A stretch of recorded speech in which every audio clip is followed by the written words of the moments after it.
shoes, time to get it. Put in the work, I'm with it. Paying my dues with sweat and tears. There is no weakness here. I ain't new to this, I'm a veteran. Wear my battle scars like a letterman's. I done crawled through the mud full speed, so I wouldn't underestimate me. That's a rookie move. Homeboy, I got nothing to prove. Team player, but I'm still self-made. I'm in it for the passion, not the parade. I don't need the lights or the cameras, just me and my opponent. All the work that I put in has led up to this moment. Let's go. You go hard, I go harder. You beat, I beat farther. You cannot match my speed, cause I'm out of your league. I'm out of your league. I'm out of your league. Everybody wanna get like me, better reach for the stars, cause I'm out of your league. Game time, let's go. I hit that mark weeks ago. I'm about to laugh you up. Tell me, have you had enough? You would think I had a PhD in psychology. The way I get in your head, there is no escape. Like I said, I'm out of your league. I play fair, but show no mercy. Only give my time if it's worthy, cause I keep my mind on a mission. And you don't fit the vision. I ain't cocky, okay, a little bit. I call it confident, but they can handle it. Don't blame me, it's just my time. So move, cause you're blocking my shine. I'm out of your league. You better go with plan B. You taking the crown, that's a fantasy. You can't step to me. I'm out of your league. Better beef up that defense. I give you an A for effort. Now hit the bench. You go hard, I go harder. You beat, I beat farther. You cannot match my speed, cause I'm out of your league. I'm out of your league. I'm out of your league. Everybody wanna get like me, better reach for the stars, cause I'm out of your league. You go hard, I go harder. You beat, I beat farther. You cannot match my speed, cause I'm out of your league. I'm out of your league. I'm out of your league. Everybody wanna get like me, better reach for the stars, cause I'm out of your league.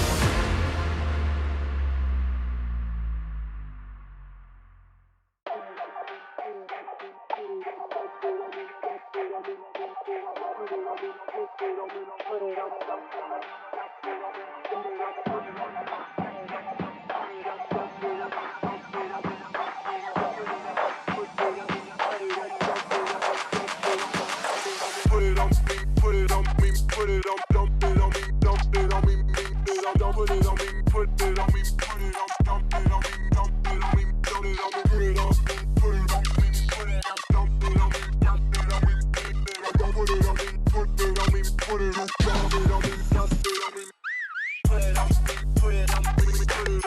it on me, dump it on me, put it on me, put it on me, put it on, dump it on me, dump it on me, dump it on me, put it on me, put it on, dump it on me, dump it on me, we want it up, put it on.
iron in my grind. So long I've waited to take the night. Got no more patience, I think it's time. The man of the year, I showed it right. I waited all my life and now it's showtime.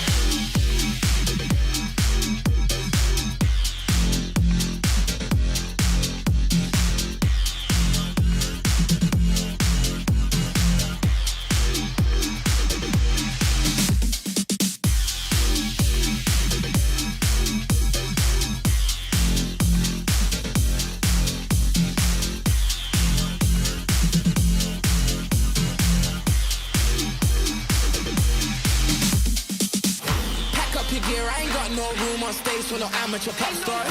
Me and my clique don't fear trashing hotels like some animal rock stars. You opened up with a bang up job, but it's time for a real deal headline.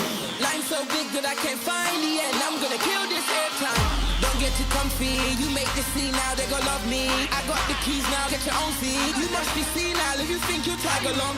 I'm sorry, my friend, you pegged me wrong. You must be lost now, your time is gone. If you think I give you the blueprint, you better be stupid or else you're deadly wrong. So long I've waited to take the night. Got no more patience, I think it's time. The man of the year, I showed it right. I waited all my life and now it's showtime.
You already know what time it is, right?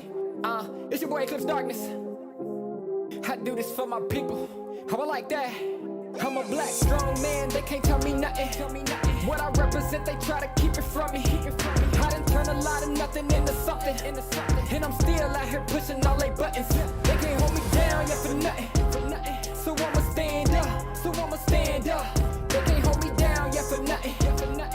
I'ma stand up, yeah, for something. Cause they can't hold me down. I done seen it all. Came up from the gutter, baby, now I'm here to ball. I've been talking in my ear, so now they wanna call. They got my line tap, oh yeah, they tryna take it off. Oh no, here we go again. Pull me over, let me guess, it's cause my melanin. Asking questions, me and you both know irrelevant. But I stay cool and collected cause I'm heaven sent. They hate it, I love it, they know that there's no one above it except for God. Instead of be coming with negative energy, I gotta move and die. Give me that back, can't touch my ground, I'm a king and yeah, you know that. Talk about giving it back, I'ma come and take that, yeah, I'm a black, strong man, they can't tell me nothing.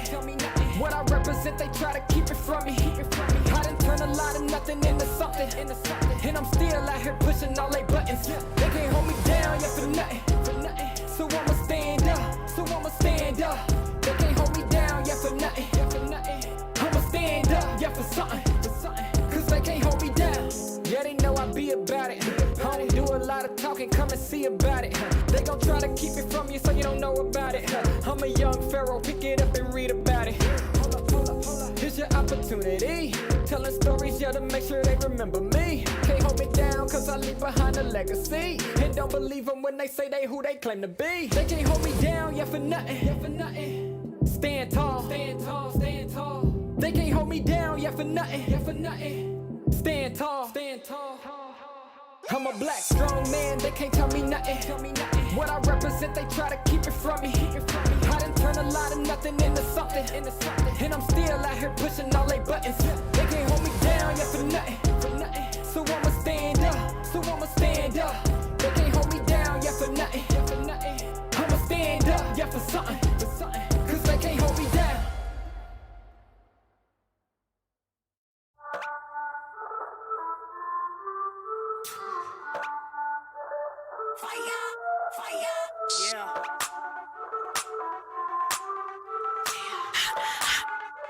Yeah. We be hot, mama got game, check my team, we like the flame. We be bougie, y'all sound the same. We be, mama got game. We be hot, mama got game, check my team, we like the flame. We be bougie, y'all sound the same. We be, mama got game, yeah. We be cooking something new, hear us knocking, coming through. Push the limit on them rolls, cause we don't do it like you do. We be cooking something new, hear us knocking, coming through. Push the limit on them rolls. Yeah, mama got game. Mama got game. Yeah, mama got game. Yes. Yeah, mama got game.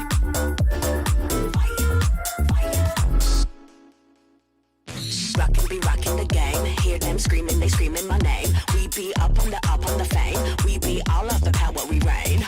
Rockin' be rockin' the game. Hear them screaming, they screaming my name. We be up on the fame. We be all of the power, we reign. We be cooking something new. Hear us knocking, coming through. Push the limit on them rolls, cause they don't do it like we do. We be cooking something new. Hear us knocking, coming through. Push the limit on them rolls. Yeah, mama got game. Mama got game. Yeah, mama got game. Yes. Yeah, mama got game.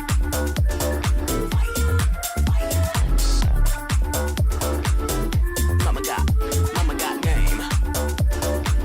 Yeah, mama got game. Yes.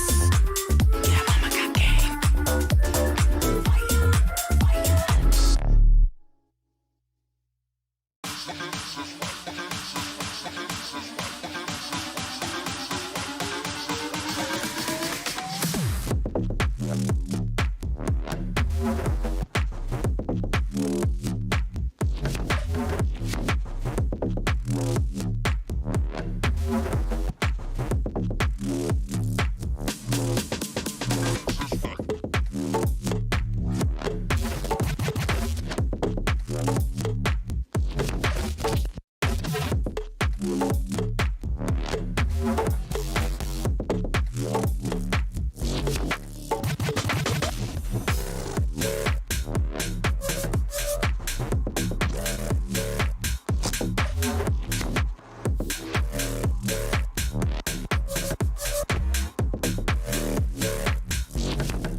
won't stop going till a player on top know it. Rooftop, penthouse suite. If you really want it, gotta own it. Fly through it, we was at the lowest. Blood, sweat, tears, the components. Riding all year, now's the moment. We are not friends, we are opponents. Yeah, I'm coming for mine. Yeah, I'm making a play, the game on the line. Yeah, I've been on the grind. Yeah, I jump in the spot, I made it my time. Yeah, look in the sky. Yeah, the stars align, no shade to shine. Can't stop it already. Emotional work and devotion, we put in this time. Look.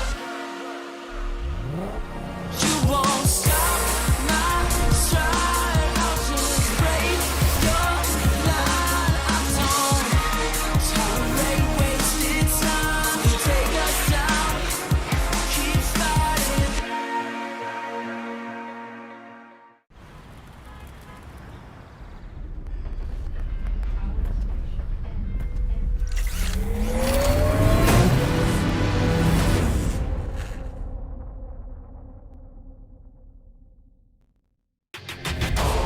Welcome back to the Snapdragon Pro Series Mobile Legends Bang Bang. We will stay right where we at. We ain't never fall.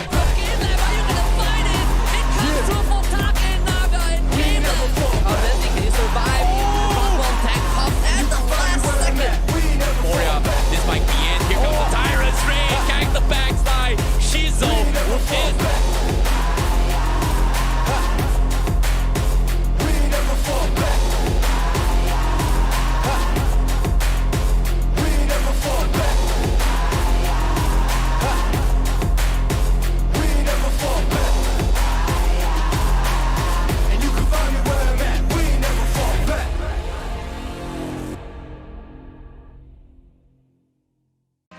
Welcome to Mobile Legends. What is a winner? Make a promise, then I go and deliver. What is a great? He the favorite, any race that he in us. Look at their face, they all amazed. This ain't for beginners. Back in the days, we used to dream, but now we can get it. Work, work, work. We gotta push to the limit, then work till we finish, then push to the limit, then work, work, work, work. The Snapdragon Pro Series powered by Samsung Galaxy is brought to you by Snapdragon Elite Gaming, Samsung Galaxy S23 Ultra, Monster Energy, and DHL.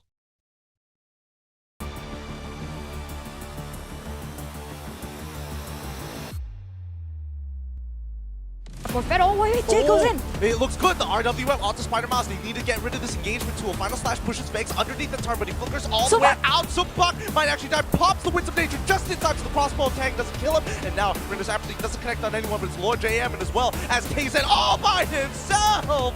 Lacency finds one. Lord JM flickers out of the Appraiser's round. Final Slash into Jay, and it's going to be KZ who finds one. Looks for a second as Vex chases down Lord GM. Hold. Evil's icon calling shots. Yeah, I mean, they're guaranteed to lose that top side. RWM being traded on both sides. Subway's getting a little smooth, unfortunately, unable to expel back enough. Has to use the Rage Slash to get on out of there. But the Final Slash coming in back from Evil's icons to turn it around. Doma is already gone. They lose a majority of their damage, but 3 members of Team SMG have already lost. Wants to set up, and they're gonna lose this Lord.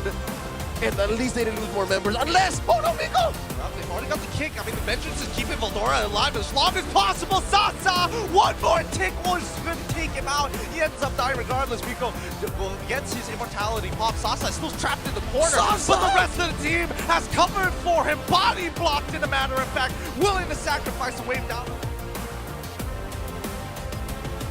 Beautiful go away. Chipu gonna be zoned down. Now Nibiru's passion coming through. RRQ losing Chipu in the process. Sword finds away the dragon, knocking Fearsing back onto the bundles right now as he gets immobilized. And Anif is massive. Anif now jumping in, finding another. It's a double for Anif, making a triple kill as Banana is the only one standing. Team SMB would have wiped out.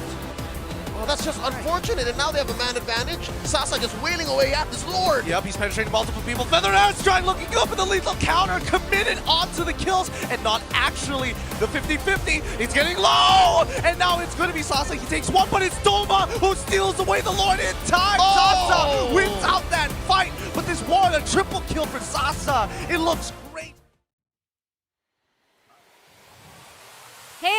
welcome back to the Snapdragon Pro Series powered by the Samsung Galaxy. I'm back again here with the wonderful analysts. Of course, it's Connie as well as Icy Baby 1-2. Welcome back, ladies and gentlemen. Thank you for tuning in after that. Well, after that break, right? But today, Terrence, has been amazing. Yeah, I know, right? Today's games has been amazing as well. We had a little bit of glimpse of how things were going from yesterday's recap, especially when teams were all fighting for that slots to actually make it to Jakarta, because there's only 6 slots from the challenge season himself. And so far, today's games has been extremely exciting, especially here on day number 2, because to be honest, yesterday it was a smooth breezing 2-0s all the way through, but today itself, there was just so many upsets, and it's really heartbreaking for me as well. There's just so many highs and lows in today's journey so far in all the games thus far. Yeah, it has been an amazing ride here at SPS, but of course the fun doesn't end here. We do still have a lot ahead of us as we take a look at the calendar as well. So as you guys already know, we are already within the challenge season. There is going to be a little bit of a break in between from the 27th to the 29th, but we are going to resume the action here on the 30th. And a couple weeks after that, that's when things get way more intense. The challenge finals that are going to be held in Jakarta, so it is going to be an offline event. And we also need to talk about this, right? Because during the break, there's going to be a huge patch on the 27th, and I think that's when things get a little bit crazier for these teams. For those of them who've already made it to the challenge finals, that's going to be great for them. They don't really have to think about it that much, but for those of them who are still fighting, who lost a match during their run, it's going to be challenging, especially for the teams who rely so heavily on this current patch. It's going to be very tricky here, right, Terrence? Right? It's very going to be... Yeah, it's just the team that will adapt faster will have that upper edge. Because, to be fair, the patch isn't really about the mechanics. It's about the emblems here. That is also a huge part. But maybe take a day or two, their pro players, I'm feeling like they can adapt fast. You know, that's the thing, right? It all comes down to management, it comes down to coaches and how much effort and homework they are going to be putting into studying the patch, right? We always have advanced server patches to actually rely on, but when the official patch comes in, there are going to be still even more minor tweaks to a detail. In this case, when it comes to patch notes, it's very important that they have to study very, very hard. In this case, I think a good example of a nerd team would be CFU Gaming just now, because they played really well. They were able to pinpoint certain patch notes details and execute it into their draft, which was, I would think, very smart. And of course, like you said as well, Group E, it is going to be a free-for-all showdown, and who does their better homework? That's the question, right? Because we do have some teams in the Indonesian region who aren't too great with new patches. I think we've talked about this over the past couple of seasons, that Alter Ego, they kind of fail to adapt to the patch as soon as possible. I'm not sure about the other regions, but with that kind of weakness, it does put them in a little bit more of a pickle, a little bit more challenge, a little bit more obstacles ahead of them, especially now that we know Alter Ego actually dropped to the lower bracket, so they are going to have to work a little bit harder. And in terms of the new patch, we don't really know what's going on. I don't even have the patch myself, but what I know is, like you guys mentioned, the emblem system that has changed. That's going to increase creativity. It's going to affect how these junglers are also going to fare. Not even junglers, but every single role. And I'm pretty sure that it will center, though, mostly, I think, on either the gold laner and the jungle. And like, because you can mix and match, right? So it's not just homework for the players, but it's also homework for us to study as well. And again, if you really think about it, right, the emblems, it's really, the emblems covered around 2 items, the attributes. So think about it like 6 items per game. With the emblems, it actually adds more attributes in your game. So looking at the total stats of the attributes, it's roughly 2 items. Exactly, but at the same time, I'm going to go a little bit more deeper here in terms of, since we're having nerd conversations right now, let me bring back memory lane, because technically, all this homework, we should have done it before M4, because there was this big hoo-ha of emblem changes before that, and this is gotten to a stage where we finally get to see a newer version of how Mobile Legends will be played, which is gonna be coming in very soon. Because if you think about it here, emblem changes was supposed to happen for M4, but something happened. Of course, we had to delay that patch, and now here we're finally going to be possibly experiencing it in this upcoming patch. So I feel like there's just so much uncertainty.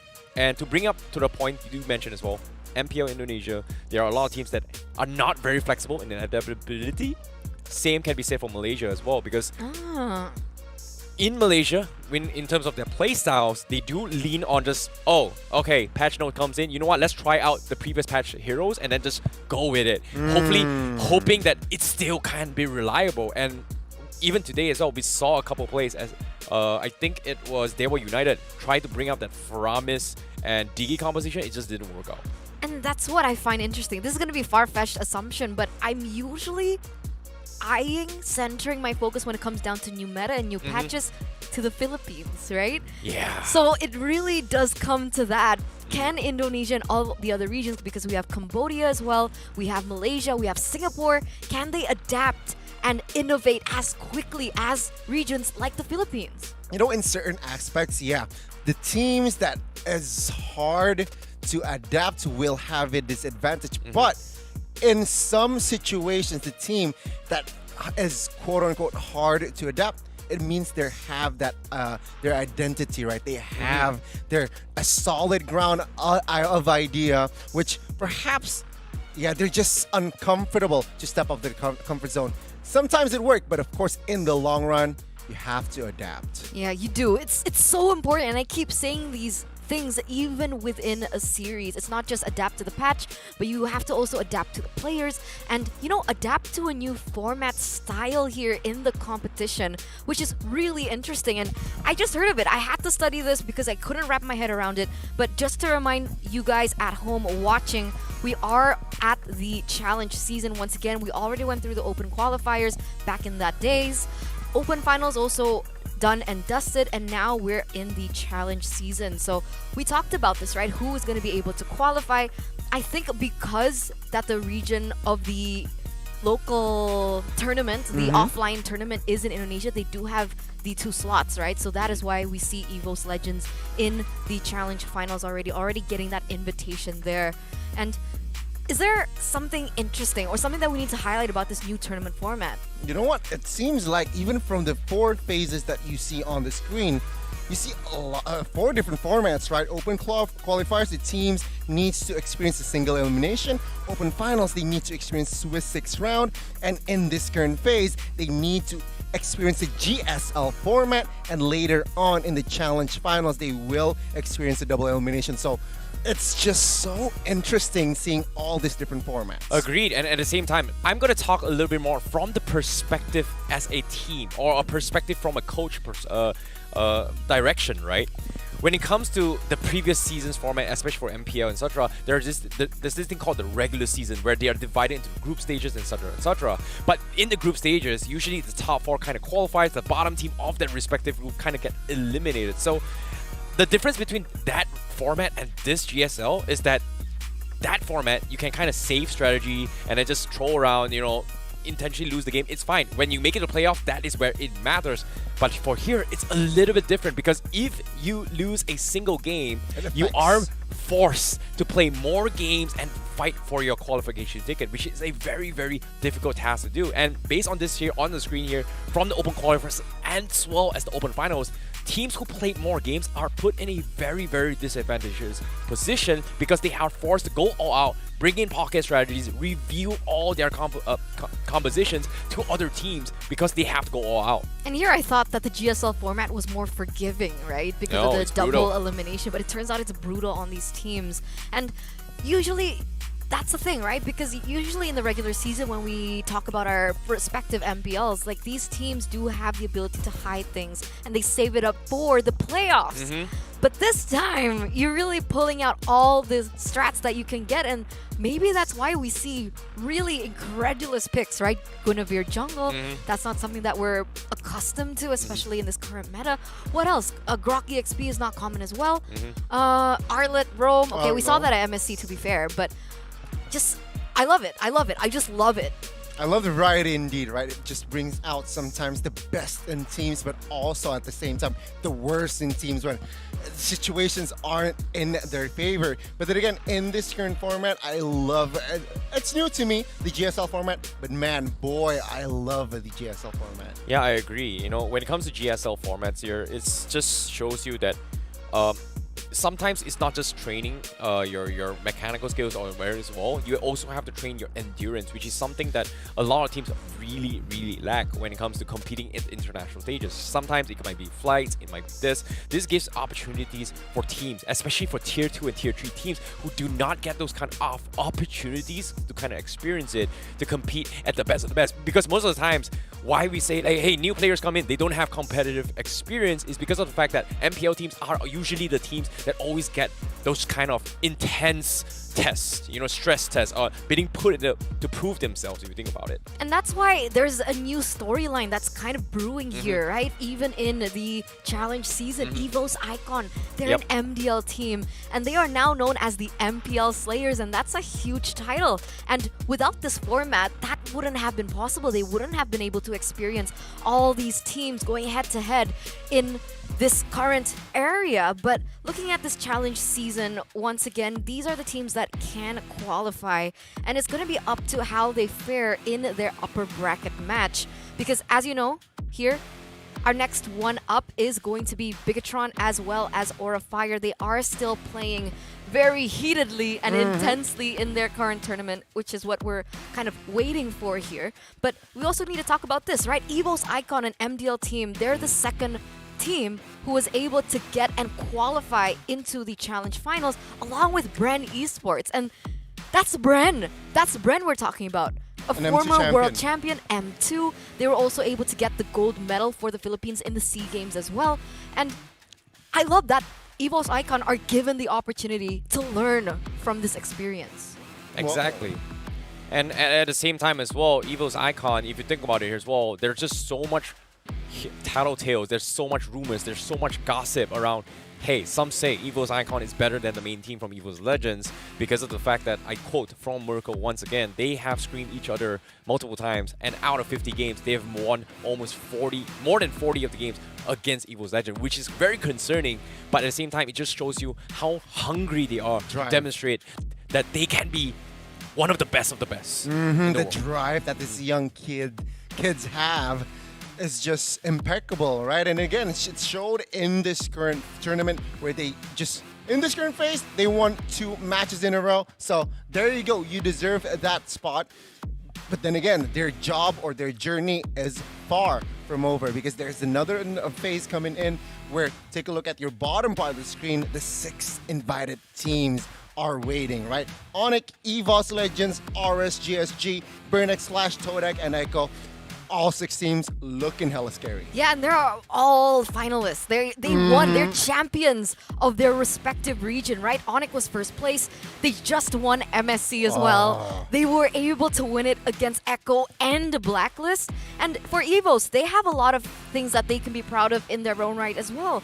RSGSG from Singapore, we saw what they were able to bring at MSC. I think before MSC, nobody even considered Singapore being a competitive region, but RSGSG showed us otherwise. Burnex Flash, come on, top 4. That was also insane.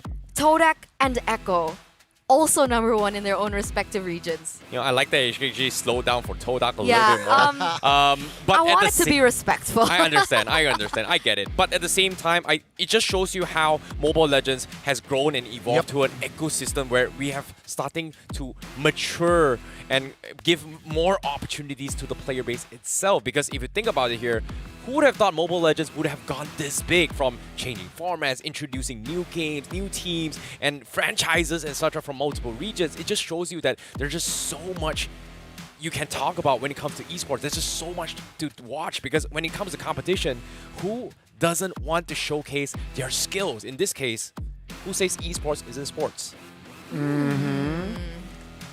That's an interesting point. That's an interesting point. I like that. I like that you mentioned it. I like how you call this an ecosystem, right? Because it's always give and take. But yeah, you know, they can learn from Todak, right? Todak has never missed an international tournament, scary, right? it's scary. That's the thing about Todak, right? They're just so good and from Malaysia for the longest period. But when it came down to this year itself, where Malaysia finally, which unfortunately say I'm really, really sad, we finally lost a slot to the instead of having 2 slots, we got only 1 slot. Things got a little bit different, and we started to see major changes in Malaysia's season as well, especially for MPL Season 11. Every single Malaysian team has somewhat of imports here and there to try and elevate the overall Mobile Legends gameplay, as well as the competition for between teams and gameplay. Yeah, competition, especially to get into this challenge finals in particular here, right, at SPS. And it's not just bragging rights that they earn from getting this top 12 point towards the challenge finals, but also the prize pool that they are able to get their hands on, with a total of 150,000 USD as the prize pool. Even just being able to get to the challenge finals already wins you 1,800. Exactly right. Securing the final spot secures you $1,800. So that's not a small amount of money. But if you win it all, Terrence Eterna, you will get a grand of 65 grand. You know, USD. 65 grand divided by 5 players, and then maybe, you know, cut off management, blah, blah, blah, blah. I would still be able to take a vacation, maybe even get myself a brand new phone as well. Samsung Galaxy S23 Ultra seems pretty good, considering that you've been flexing it on your side of the table, Eterna. And ice cream. And yeah, ice extra ice cream. Sure. Maybe some sushi would be good too. I agree. I agree. You definitely caught up. I'm a seafood guy, but sushi sounds pretty good as well. Maybe I like it how raw they too. I'm more You know of a what? Yeah. chef. I like it raw. Yeah, Sorry. yeah, I love my fish raw too, man. Oh, salmon. But yeah, back again to this, right? That's the thing that they need to achieve. And it's gonna propel them forward. The motivation to be able to get your hands on this is ginormous. It is ginormous, right? So again, ladies and gentlemen, the total grand prize pool is 150 grand. That is not a small amount. So ladies and gentlemen, they are fighting perhaps for that bragging rights and prize pool. I can't wait to see the climax of it all, Okay, of course. Because, great. Yeah, this is still this is not the final phase. But their journey is already incredible. You know, let me highlight how important 65 grand is, right? 65,000 may not be a big amount, but if you switch the currency into RM or into its INR or any other currency or respective region, it is actually life-changing money. It's the type of money where you can change a person's life for the next few years before they can actually, or maybe even elevate their career if you think about it. Definitely. I couldn't agree with you more, but Eterna, it seems like you're a little bit too busy here. What's going on? Sorry. You know, you guys continue talking. What? You're playing the FE bot No. right now? No, I'm not. Are you not? Oh. No! I don't want you to see. Sorry. Production, zoom in at that. Look at this. we She's can see cheating. you. I'm sorry, She's I'm sorry. cheating. We can see you, all right? Yeah, dude, she's cheating. No, She's I'm playing gonna right win this now. time. Like, oh my god, dude. Wait, you what can't are you jump doing? that? You can't. Oh, come on, man. Like, I didn't know you couldn't okay, jump that. just to give you guys a little bit insight on what the heck Eterna is doing, she is actually playing the FA Bot Cup there, where you stand a chance to walk away with 5,000 euros, which is also life-changing money for you as well. And they have a ranking system where the top one will be walking away with that money. So be sure to try and compete as well. And Eterna, I know you're hungry for money, Dude, man. there's monsters in this game. Really? Yeah. Whoa. Damn. That means Whoa. I swear there's so many. I think that means you reach level 931. No.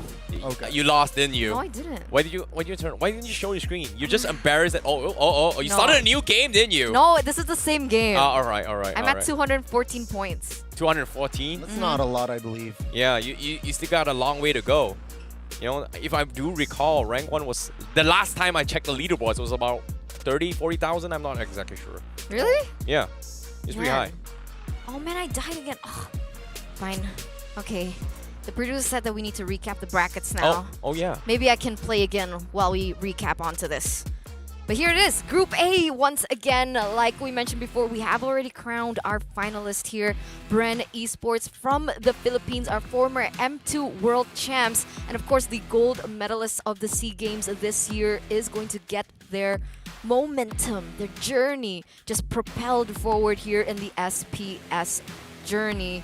Whereas Flash as well as Bleed they were forced to go to the lower bracket. Whoever wins is going to go against Archives, who are also from the Philippines. Yep, and at the same time as well, this pretty much sums up Group A's brackets, right? Like, you know, there's just so many things they need to do, and you talk about how Flash and Bleed, they are representatives from Singapore. If one of them gets eliminated right there and then, it's pretty much done for as well. And why GSL is so interesting is that they do not give you a break at all. It is going to be an uphill battle all the way through, because even if they crawl through this so-called lower brackets, right, they are just qualifying into a last chance qualifier. It means they are going to be the winner of this series, which is either Flash, Bleed, or Archives. The winner out of this tree, the best out of this tree, is going to be seated in a different group to fight for 2 slots, the final 2 slots to actually make it in towards Jakarta. Yeah, so basically what ICBB is saying, their journey is still super long. Even though it looks short. Yeah, it looks short here, but it's still super long because they're going to go to a new bracket. Gani, you were saying? Oh, nothing. I was about to say, yeah, in Group E, it's just with the same format. Yeah. It is. It is. Yeah, now that you mention it, it's crazy. Wow. It actually extends the journey every time you lose, right? Exactly. It's scary. It's super scary. Their journey is still far from over. That's why it really benefits when you are able to win 2 times in a row in your respective brackets. So let's take a look at Group B now. Production. All right, here you go. Evo still undefeated here in their Snapdragon Pro Series run, not losing a single match so far, and that has led them to be qualified to be able to get to the Challenge Finals, whereas unfortunately Homeboys, they have to fall from the side of the White Tigers, and they're going to go to the lower bracket. And once again, it's either SMG, RRQ, or Homeboys who can make it to Group E. Yeah, it sucks to be them, I'm not gonna lie. But here's something I want to talk about Evo's Icon, right? Because Evo's Icon, they were here before in the previous season. I was casting as well for Season 1.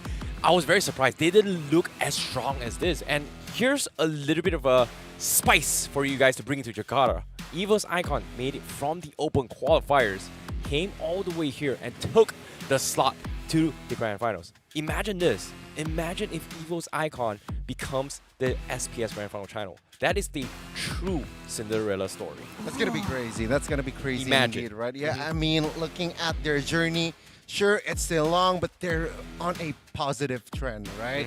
Very positive. The team just has that drive, right? We talked about Evo's Icon, such a young team, but very high drive. So perhaps on that note, let's see what else is next. Let's take a look at Group C now, right? Because that's what we were kind of casting over just lately, right? Aura Fire being able to win it 2-1 against Blacklist, who now is forced to continue their journey there in the lower brackets against Alter Ego. And I'm actually curious to see how the series ends, because so far Blacklist has yet to find their final form. It feels like V-Wise has been a huge impact on towards the team, and without that guidance from both V and Wise, Blacklist, they had to lose against Aura, a team of really just young players, rookies even. It was a tough game. It was a close game, right? It was a close match, 2-1. But at the end of the day, I think you're right. They're still looking for that formula because Hades just joined in as well. So they were not they're not at their 100%. But let's talk about the second match, the second lower bracket here, BTR and Alter Ego. Alter Ego got stomped, 2-0.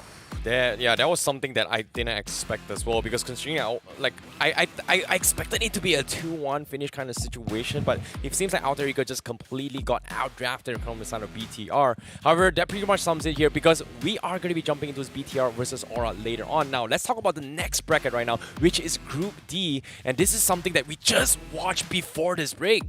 Yeah, again, my favorite group. I don't know what to say about it, right? Group D, here CFU just really dominating that against almost every caster prediction, I think, except Gani, who thought it was a 2-1 towards CFU. So against all odds, against all our predictions, they were able to prove us wrong with just really insane unorthodox picks, really insane synergy, honestly, from all of the members of the team, and strategy, right? That really won and gave them an edge against Dewa United. Now, for the next match, RSG as well as the Red Giants. Now, that's what I'm actually curious to know, right? RSG, they are developed as a team. We've seen them go to lengths with the same lineup, but for Red Giants. You know, it's funny when it comes to Red Giants, right? Like, Red Giants, they recently lost Zorn from it as well because you do Red Giants' history during MY Season 11. In the first half of the regular season, they didn't go out swinging here. They had a little bit integrations here and there, but the moment they got Zorn in, they started winning games and then qualifying towards the playoffs, which is very, very interesting. But this time, without Zorn, I'm excited to see how the new Udo Red Giants is going to be faring up with the best from all the regions.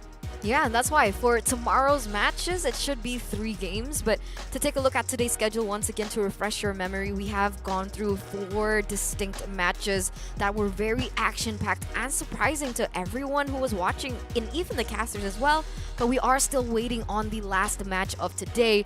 Bigatron Alpha, the Red Robots, going against Aura Fire, the Indonesian Hydras. And wait, what did the producer say again? Can you re-say? Okay, they're already in Game 7. Oh, they went full best of 7. Yep.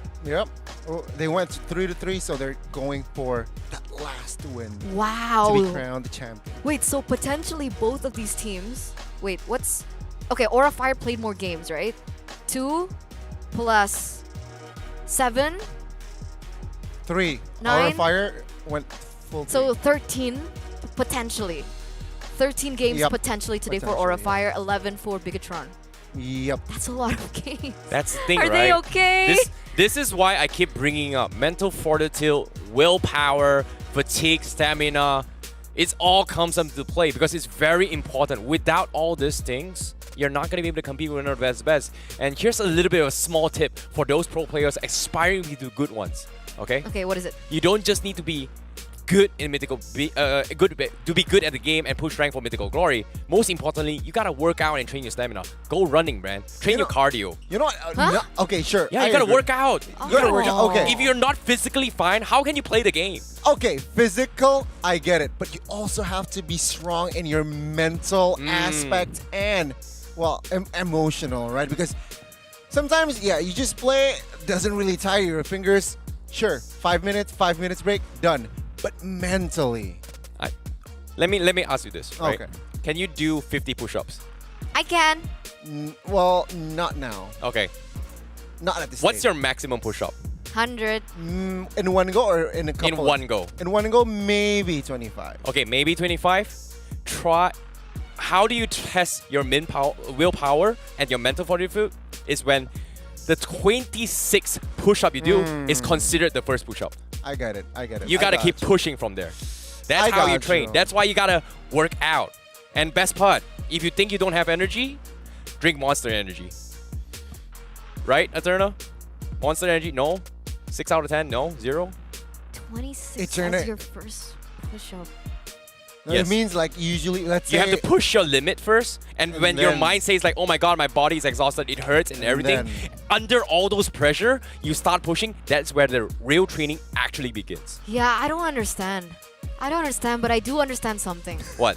Yeah. Ladies and gentlemen, for those of you who are watching, you need to grab your tickets as soon as possible because once again, only the Legend tickets are left. And I gotta tell you, I booked 10 alone, so that's 10 minus more possibilities for you guys to get it. And I gotta say, they are so affordable. I didn't buy one for Terrence, unfortunately. I think I could only buy one for Gani, but he's rich, he can buy it himself. And if you guys, think, oh man, money's tight, it's okay.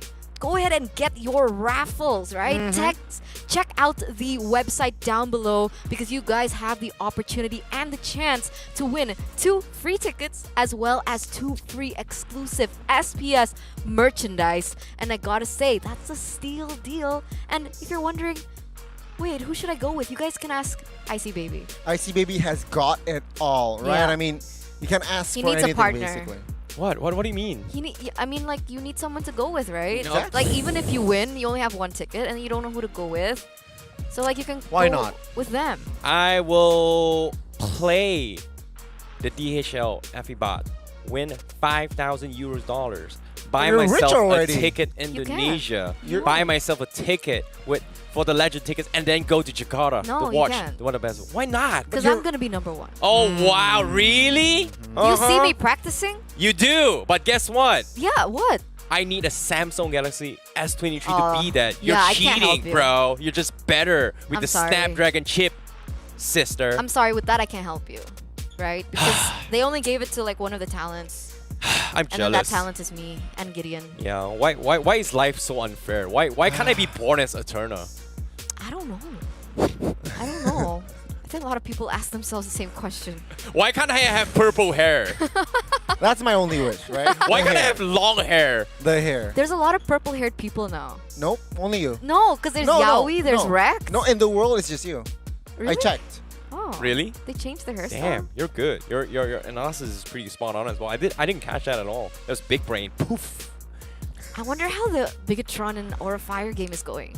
I'm curious as well. I'm so curious. They won all 7 games. And it's interesting, right? Because earlier on in the challenge season, they were able to win 2-0 Bigatron. But now, in a different tournament, they're going head-to-head, which means that Bigatron Alpha are either not playing to their maximum or Aura Fire are just adjusting really well.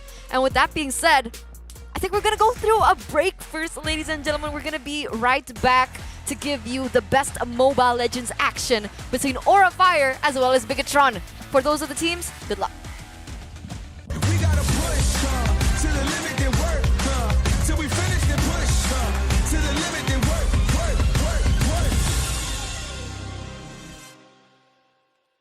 The Snapdragon Pro Series powered by Samsung Galaxy is brought to you by Snapdragon Elite Gaming, Samsung Galaxy S23 Ultra, Monster Energy, and DHL.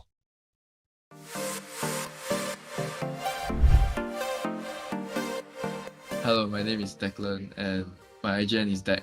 And I'm 19 years old this year.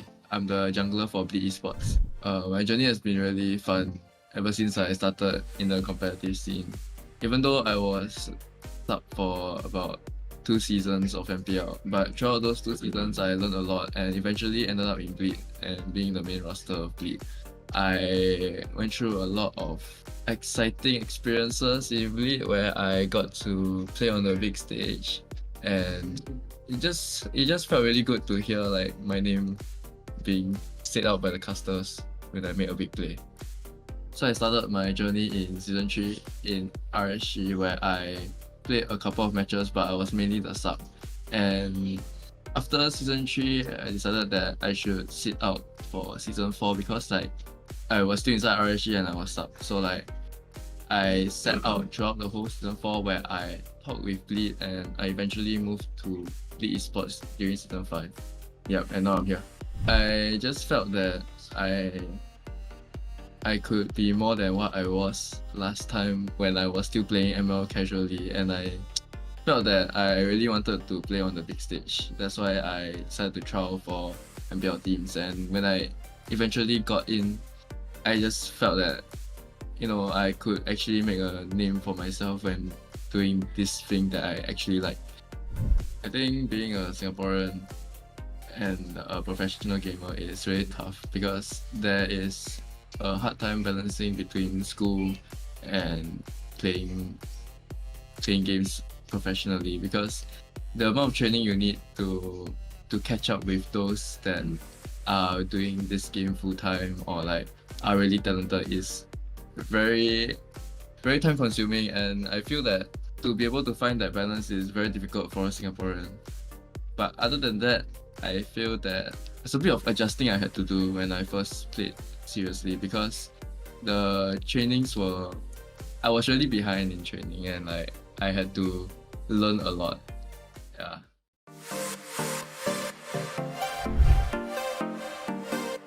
Hai, nama saya Dipadan bin Ma'arif. Saya punya IGN adalah Smooth. Role saya EXP untuk tim SMG. Kita orang akan lawan tim Esports. Esports ni walaupun yang mainnya adalah tim MDL, walaupun dia orang MDL tapi kita jangan underestimate, dia orang tetap kuat. Dan kalau lepas lawan MDL, maybe saya berharaplah nak lawan dengan Homeboy. Saya rasa dia orang boleh dikalahkan, tapi kita cuma jangan terumpan main dalam gameplay dia orang lah. Just fokus dekat team sendiri. Saya rasa insyaAllah kita orang dapat lepas sebab kita orang pun buat preparation yang baik untuk bagi saingan yang terbaik lah untuk tournament ni. Top 6 team will qualify. I think number 1 Brand, number 2 RSGPH, 3 RRQ, 4 Bigatron, 5 SMG, 6 Homeboys. Terima kasih kepada semua fans yang menyokong tim SMG. Saya harap korang dapat berikan sokongan yang baik supaya korang lebih semangat untuk berlawan dengan tim-tim international yang lain dalam tournament Snapdragon Pro Series MLBB. Ladies and gentlemen, welcome to the highly anticipated Challenge Season Group Drawing session of the Snapdragon Pro Series Season 3 MLBB, powered by Samsung Galaxy. Now, I am your host, Flava, and today we gather to determine the fate of the 16 teams competing for glory. Get ready for an exciting and nail-biting event as we unveil the groups that will shape the path to victory. Now, before we dive into the heart of the drawing, let's delve into the thrilling process of drawing the groups. Now, 16 participating teams will be divided into 4 groups, and each with 4 teams. To ensure fairness and impartiality, we have implemented a sophisticated drawing system to draw respective teams into each group according to the seeding in the challenge season. Note that the seeding is decided by the team's placement in their respective MPL in the country and also open finals for the 4 teams that qualify from there. Now allow me to explain how the drawing will unfold. There will be a total of 6 drawing sessions. In each session, we have prepared a box and a number of balls following the team's number they have in the group. There will be a folded paper inside each ball with the team's respective logo. And as each team is drawn, they will be assigned to the corresponding groups and seeds. Now, ladies and gentlemen, are you ready? I can feel the rushness and anticipation in the air. Without further ado, let's begin the Challenge Season Group Drawing. Ladies and gentlemen, let us begin with our first draw session right now, which comprises of 4 teams, which are the second place winner for their respective countries' MPL from Malaysia, Philippines, Singapore, as well as Cambodia. With that, I would like to invite our representative to draw the first team.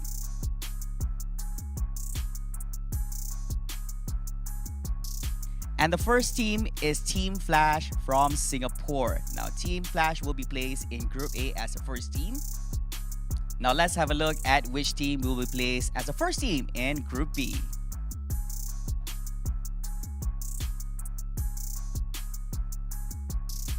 And the second team is Team SMG from Malaysia. Now, ladies and gentlemen, we only have 2 more teams left right here. So would you please, our representative, to draw the next team. And the team being placed in Group C is Blacklist International from the Philippines. Now, ladies and gentlemen, we're going to continue on with our second draw session here, which features the 3rd place winners for respective MPLs from Malaysia, Indonesia, Philippines, as well as Singapore. With that, we'd like to invite the honors from our representative to draw the first team. Now, do note that the first team here will be placed in Group D and not A. And the team is Team RSGPH from the Philippines. Next up, ladies and gentlemen, we have 3 more teams remaining. Of course, we'd like to invite a representative to draw which team will go into Group C.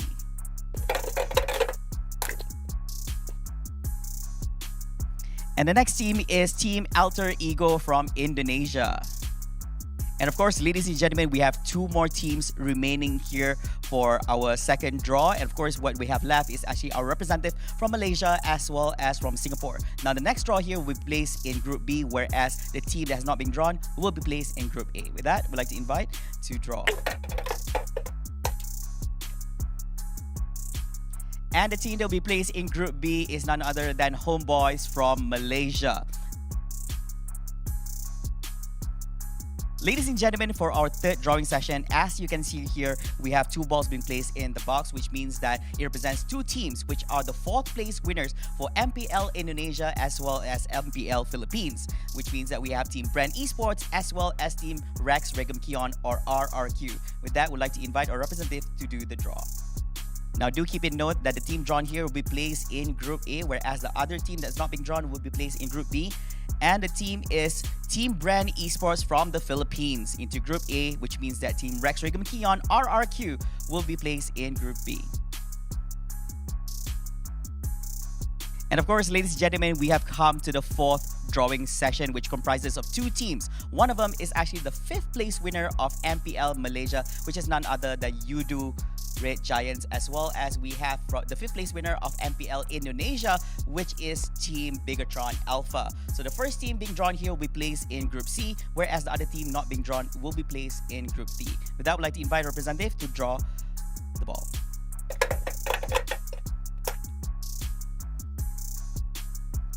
And the team being drawn into Group C is none other than Team Bigatron Alpha from Indonesia. With that being said, we have Team Yudu Red Giants being placed in Group D.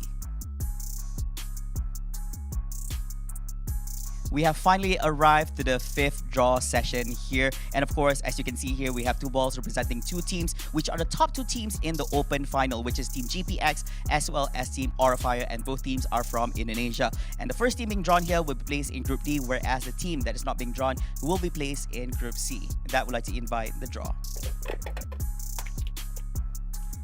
And the team that will be placed in Group D is none other than Team GPX from Indonesia, which means that Team Aurafire will also be placed in Group C.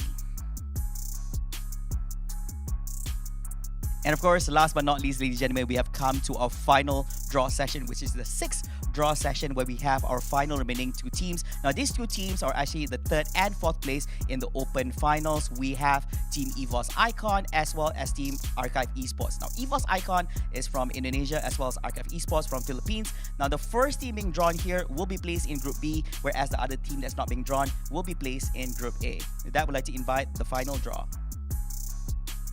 And the final team being placed in Group B is Team EVOS Icon from Indonesia, which means that Team Archive Esports from the Philippines will be placed in Group A.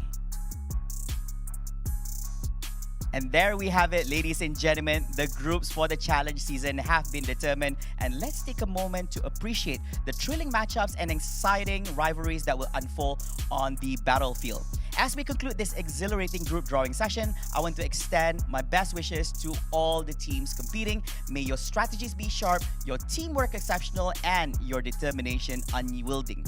Now get ready for an unforgettable season filled with heart-pounding action and awe-inspiring plays. Thank you all for joining us today for the challenge season group drawing. Stay tuned for more thrilling Snapdragon Pro Series Season 3 MLBB action, and may the best team emerge victorious. Until next time, my name is Leva, signing off.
rush, no greatness. Sit back and watch while I take my time.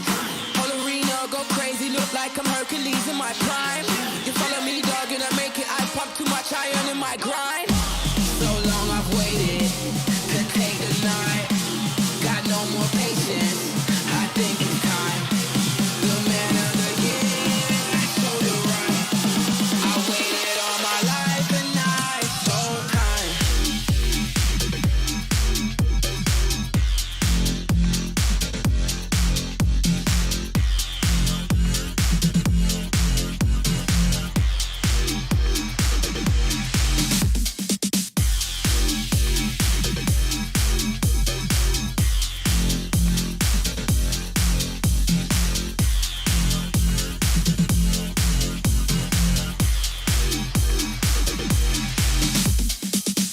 Pack up your gear, I ain't got no room on stage for no amateur pop stars.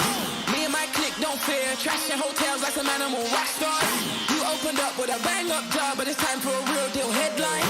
Line so big that I can't find the end, I'm gonna kill this airtime. Don't get too comfy, you make the scene now, they gon' love me. I got the keys now, get your own seat. You must be senile if you think you'll tag along. I'm sorry, my friend, you pegged me wrong. You must be lost, man, your time is gone. If you think I give you the blueprint, you better be stupid or else you're deadly wrong. So long I've waited to take the night. Got no more patience, I think it's time. The man of the year, so you're right. I waited all my life and now it's so time.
You already know what time it is, right?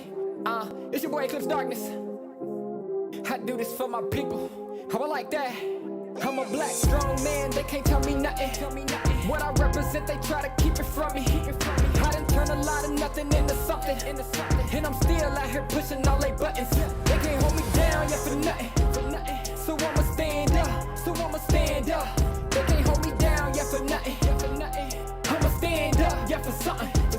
Cause they can't hold me down. I done seen it all.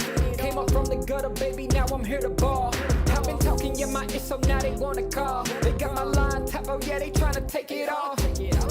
Oh no, here we go again. Pull me over, let me guess, it's cause my melanin. Asking questions, me and you both know irrelevant. But I stay cool and collected cause I'm heaven sent. They hate it, I love it, they know that there's no one above it except for God. Instead of becoming with negative energy, I gotta move and die.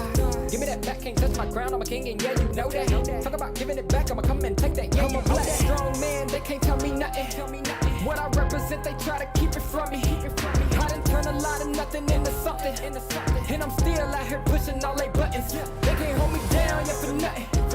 So I'ma stand up. They can't hold me down, yeah, for nothing.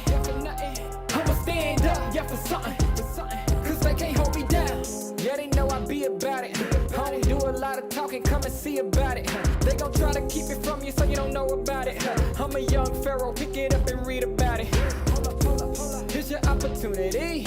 Telling stories, yeah, to make sure they remember me. Can't hold me down, cause I leave behind a legacy. And don't believe them when they say they who they claim to be. They can't hold me down, yeah, for nothing. Stand tall. They can't hold me down, yeah, for nothing. Stand tall.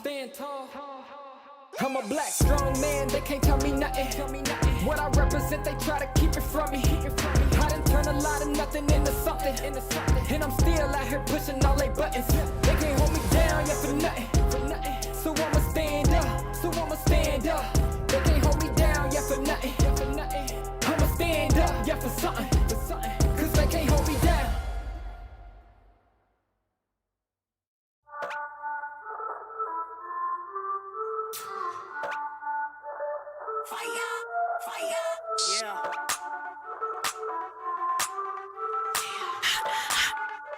Yeah.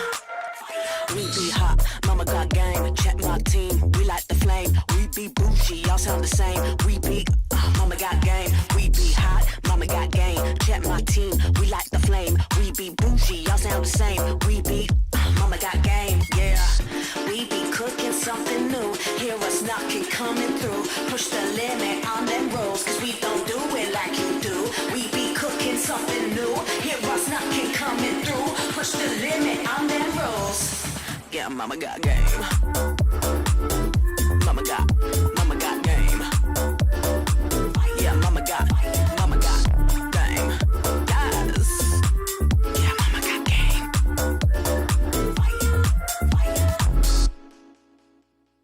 Rockin' be rockin' the game. Hear them screaming, they screaming my name. We be up on the fame. We be all of the power, we reign.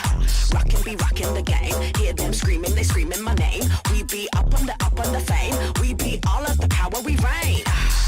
We be cooking something new. Hear us knocking, coming through. Push the limit on them rolls, cause they don't do it like we do. We be cooking something new. Hear us knocking, coming through. Push the limit on them rolls. Yeah, mama got game. Mama got game. Yeah, mama got game. Yes. Yeah, mama got game.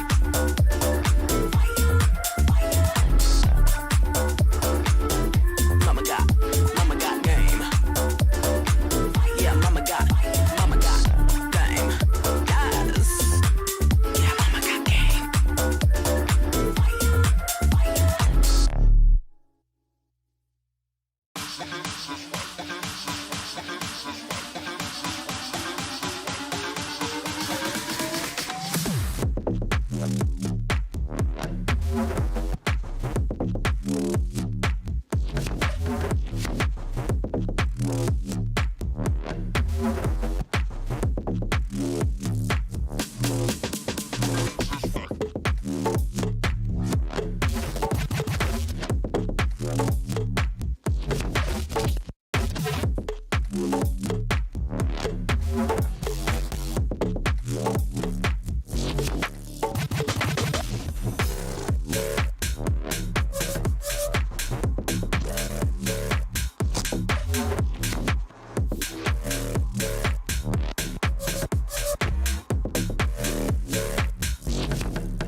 set the tone, yeah, I raise the bar. I go to work, I make it look easy. Play hard, work smart, like easy breezy. Sugar daddy, no, that's honey. Don't give him any sugar, he suckers me all his money. Wanna live lavish, you need a clue. Then look to me, I'll tell you what to do.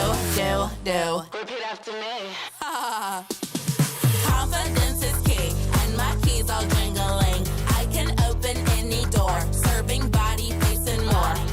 Confidence is key, and my keys all jingling. I can open any safe, serving body, hair, and face. Now bring it out, it's your time to glow. You all the baddest, put on a show. Don't be afraid, let everyone know. Don't be shy, just lose all control and work it. Go hit a full split, tear up the floor. Go ahead, snatch those whips. Repeat after me. I am the vixen, I am the stallion. I don't need fixin', but I do need all your attention. All these diamonds on me, they glisten. When I talk, yeah, everyone listens. Cause I'm somewhat of an addiction. Now work those hips and thighs. You're out here changing lives. It's time, so let's get wild, wild, wild, wild. And put in work. Work, work, work, work, work, work, work. Put in work. Work, okay. Work, work today. Work, work today. Work, work. Confidence is key, and my keys all jingling. I can open any door, serving body, face, and more. Confidence is key, and my keys all jingling. I can open any safe, serving body, hair, and face. Confidence is key, and my keys all jingling. I can open any door, serving body, face, and more. Confidence is key, and my keys all jingling. I can open any safe, serving body, hair, and face.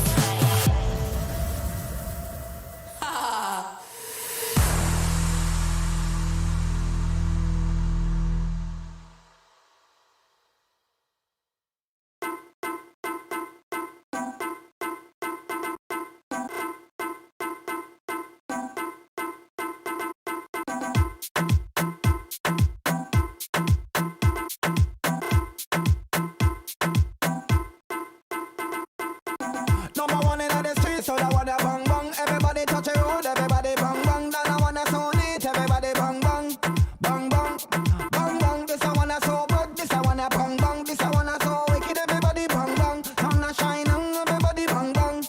This a bang bang bang, bang bang, bang bang, bang bang, bang bang, bang bang.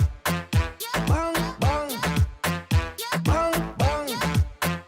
bang, bang, bang, bang, bang. Number one in the streets, so that one a bang bang. Everybody touch a road, everybody bang bang. Then I wanna so neat, everybody bang bang, bang bang, bang bang. This I wanna so good, this I wanna bang bang. This I wanna so wicked, everybody bang bang. Sun a shining, everybody bang bang. This a bang, bang, bang.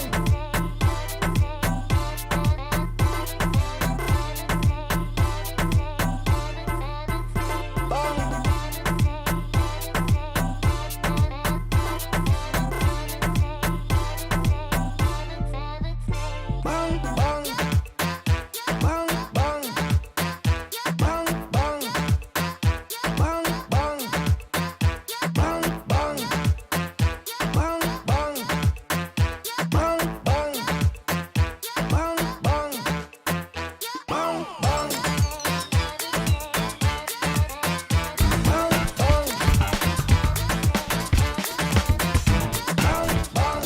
One Piece because dia punya storyline sampai sekarang mungkin sampai saya mati belum ending. Fate is my most favorite anime because it's one of the first anime series that I watched and it never gets old. Demon Slayer because good graphic and like the story it's good. My favorite anime is Naruto because it is my childhood anime. My favorite anime is Attack on Titan because it's so fun to watch. My favorite anime is Eren Yeager in Attack on Titan because Eren Yeager is the one that a good kid, but that time a Titan attack, his mom died. Like he go through a lot of pain and he's still stronger. Like they don't kill him, he gets stronger and stronger and longer. You know? Yeah, like see you soon. Stronger and become longer. Don't play with us.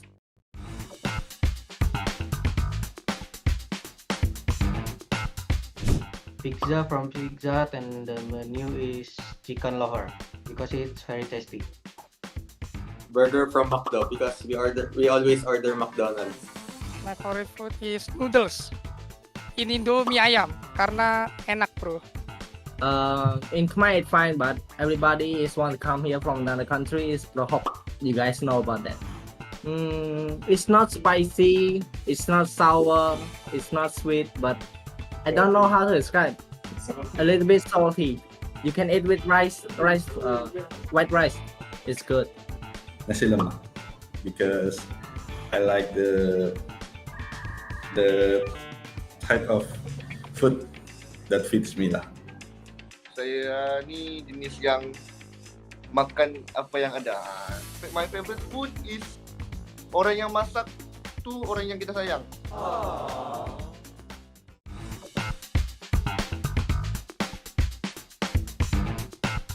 It's definitely overpowered because it gives too much vision. Wow. And it's unreachable. Nova is good hero I think because we can open map, can press damage, many utility lah. Nova I think is a OP hero. Good lah because she can free hit from very far, just like Farsa but more farther. This Nova hero is quite good, but in early or late game, RT cooldown so fast. Like revealing area, we can see everybody. And second skill, as long as we use, we can steal above 2 in early game. Nice. I like, yeah. Novaria ni bagi saya sebab hero baru kan, mungkin sebab dia hero baru, sebab itulah dia macam OP lah. Dia punya skill boleh keluar map. Lepas tu dia punya skill shot tu jauh. Boleh open map semua skill. OP. Kuat. ก็มีวัดปีโลล่ะเธอกาวไวเจ้าว้าวใจจำเนียบ้านตะข้างทีมซีอิวโซนนายเยิมบ้านเคยจะเป็นรัตพรปีโซนโอ้ปัจจุบันชามเต็มแบบ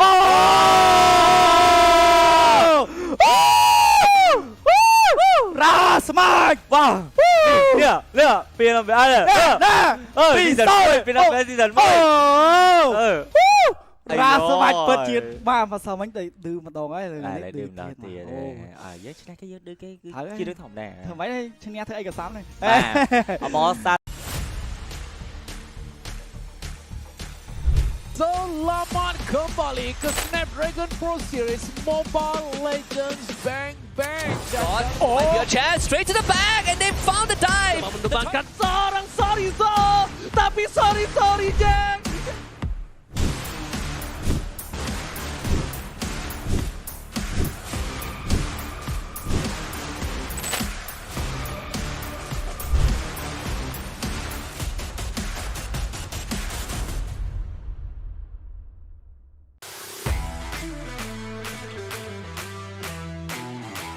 There's a lot of pro teams and I get to learn from them. It is great experience. I think it was really fun tournament to be in.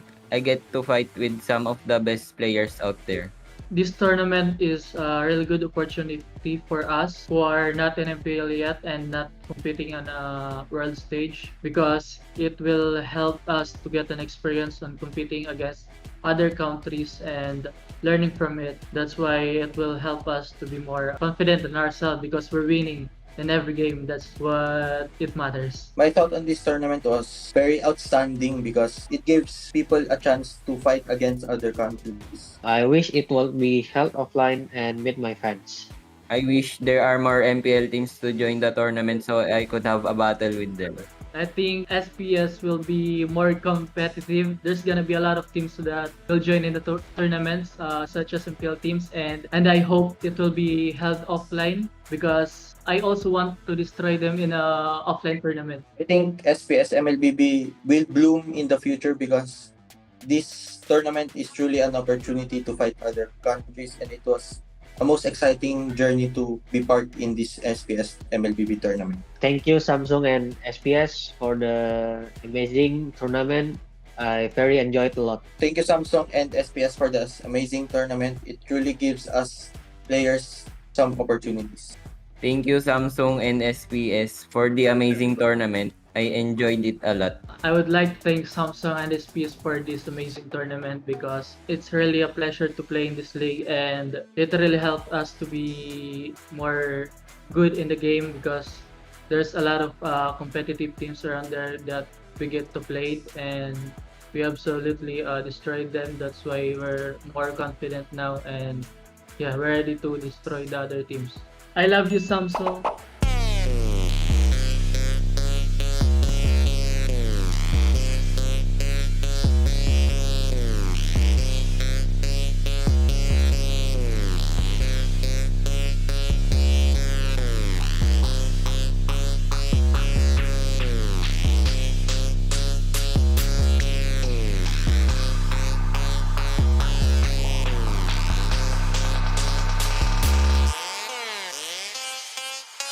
If you got problems, just let them go. Tonight I really wanna see you lose control. A lot of drinks and flashing lights.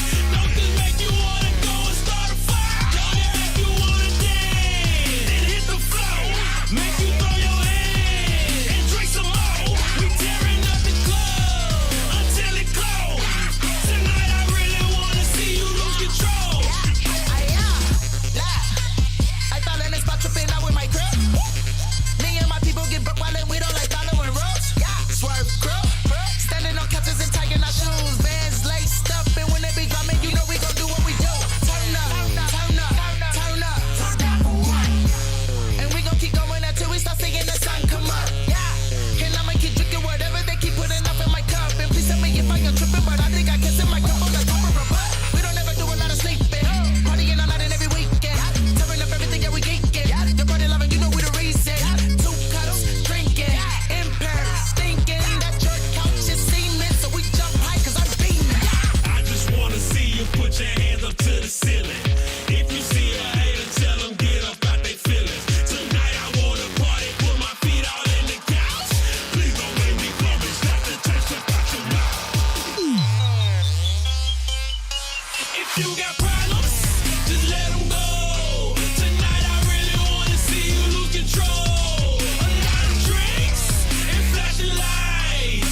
Don't just make you wanna go and start a fight. Don't it make you wanna dance and hit the floor. Make you throw your hands and drink some more. We tearing up the club until it close. Tonight I really wanna see you lose control. Came in the club looking for a good time and a drink on ice. Tryna dance with a chick, get a kiss, then get a new lease on life.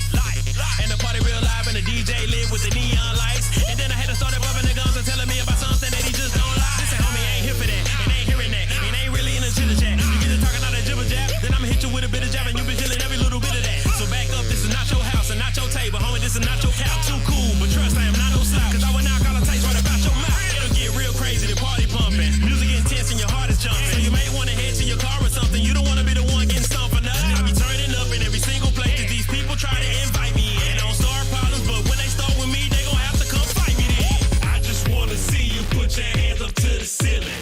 If you see a hater, tell them get up out they feelings. Tonight I wanna party, put my feet all in the couch. Please don't make me come and stop the taste about your mouth. If you got problems, just let them go. Tonight I really wanna see you lose control. A lot of drinks and flashing lights. Don't just make you wanna go and start a fight. Don't it make you wanna dance and hit the floor. Make you throw your hands and drink some more. We tearing up the club until it close. Tonight I really wanna see you lose control.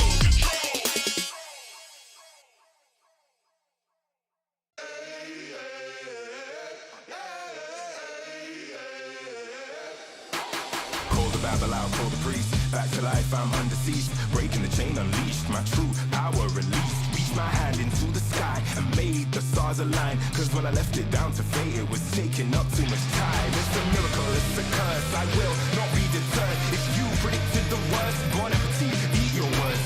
Keep my score, fire the gun. Watch me how I overcome what they said could not be done. I did it, now sing it.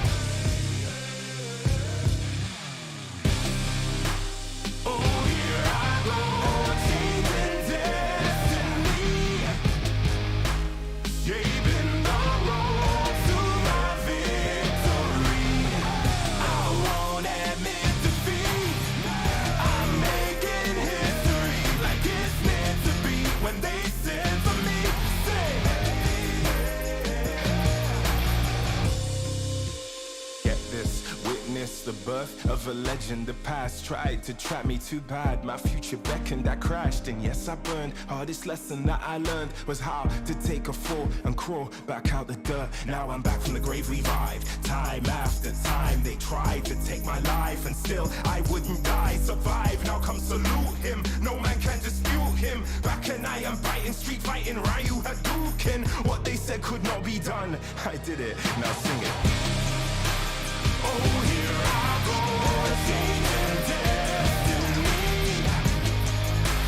saving my road to my victory.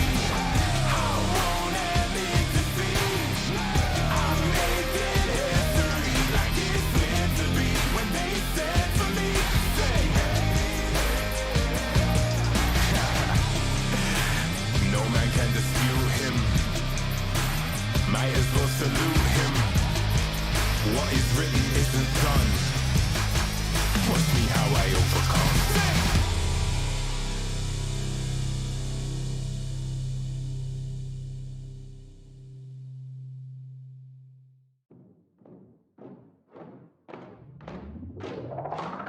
Lace up my shoes, time to get it. Put in the work, I'm with it. Paying my dues with sweat and tears. There is no weakness here. I ain't new to this, I'm a veteran. Wear my battle scars like a letterman's. I done crawled through the mud full speed, so I wouldn't underestimate me. That's a rookie move. Homeboy, I got nothing to prove. Team player, but I'm still self-made. I'm in it for the passion, not the parade. I don't need the lights or the cameras, just me and my opponent. All the work that I put in has led up to this moment. Let's go. You go hard, I go harder. You leap, I leap farther. You cannot match my speed, cause I'm out of your league. I'm out of your league. I'm out of your league. Everybody wanna get like me, better reach for the stars, cause I'm out of your league. Game time, let's go. I hit that mark weeks ago. I'm about to lap you up. Tell me, have you had enough? You would think I had a PhD in psychology. The way I get in your head, there is no escape. Like I said, I'm out of your league. I play fair, but show no mercy. Only give my time if it's worthy, cause I keep my mind on a mission, and you don't fit the vision. I ain't cocky, okay, a little bit. I call it confident, but they can handle it. Don't blame me, it's just my time. So move, cause you're blocking my shine.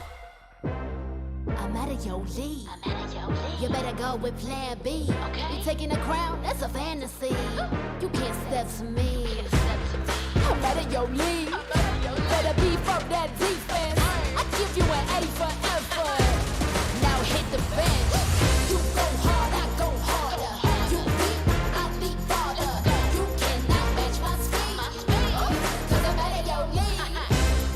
I'm out of your league. I'm out of your league. Everybody wanna get like me, better reach for the stars, cause I'm out of your league. You go hard, I go harder. You leap, I leap farther. You cannot match my speed, cause I'm out of your league. I'm out of your league. I'm out of your league. Everybody wanna get like me, better reach for the stars, cause I'm out of your league.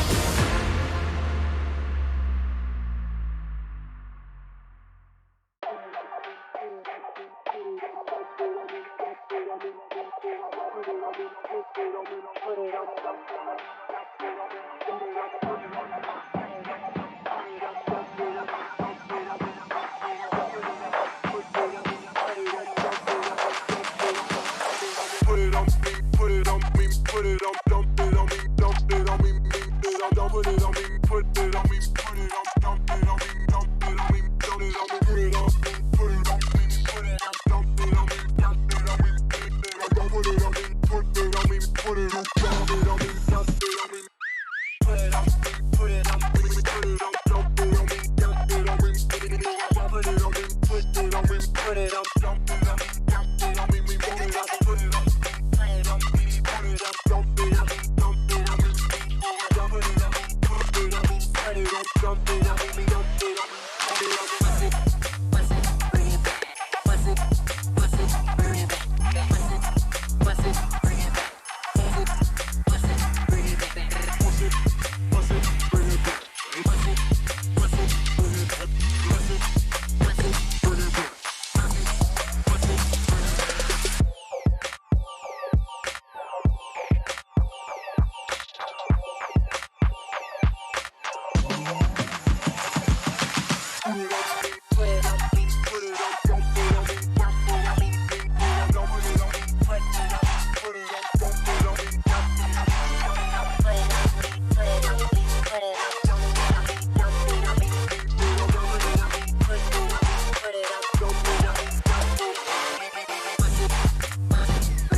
don't need you to delay my shine. You know you can't rush no greatness. Sit back and watch while I take my time. Whole arena go crazy, look like I'm Hercules in my prime. You follow me, dog, and I make it. I pump too much iron in my grind. So long I've waited to take the night. Got no more patience. I think it's time. The man of the year, I showed it right. I waited all my life and now it's showtime.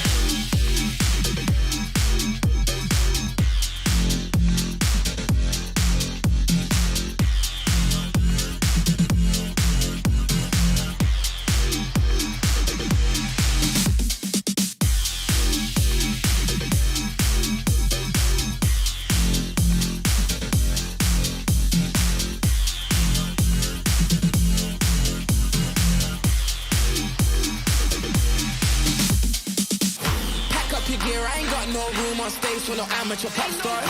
Me and my clique don't fear trashing hotels like some animal rock stars. You opened up with a bang up job, but it's time for a real deal headline. Line so big that I can't find the end. I'm gonna kill this airtime. Don't get too comfy. You make the scene now, they gon' love me. I got the keys now, get your own seat. You must be senile if you think you tag along. I'm sorry, my friend, you pegged me wrong. You must be lost, man, your time is gone. If you think I give you the blueprint, you better be stupid or else you're deadly wrong. So long I've waited to take the night. Got no more patience. I think it's time. The man of the year, I showed it right. I waited all my life and now it's showtime.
player on top, know it. Rooftop, penthouse suite. If you really want it, gotta own it. Fire through it, we was at the lowest. Blood, sweat, tears, the components. Riding all year, now's the moment. We are not friends, we are opponents. Yeah, I'm coming for mine. Yeah, I'm making a play, the game on the line. Yeah, I've been on the grind. Yeah, I jump in the spot, I made it my time. Yeah, look in the sky. Yeah, the stars align, no shade to shine. Can't stop it already. Emotional work and devotion, we put in this time. Look. You won't stop my stride. I'll just break your line. I don't tolerate wasted time. You take us down, keep fighting.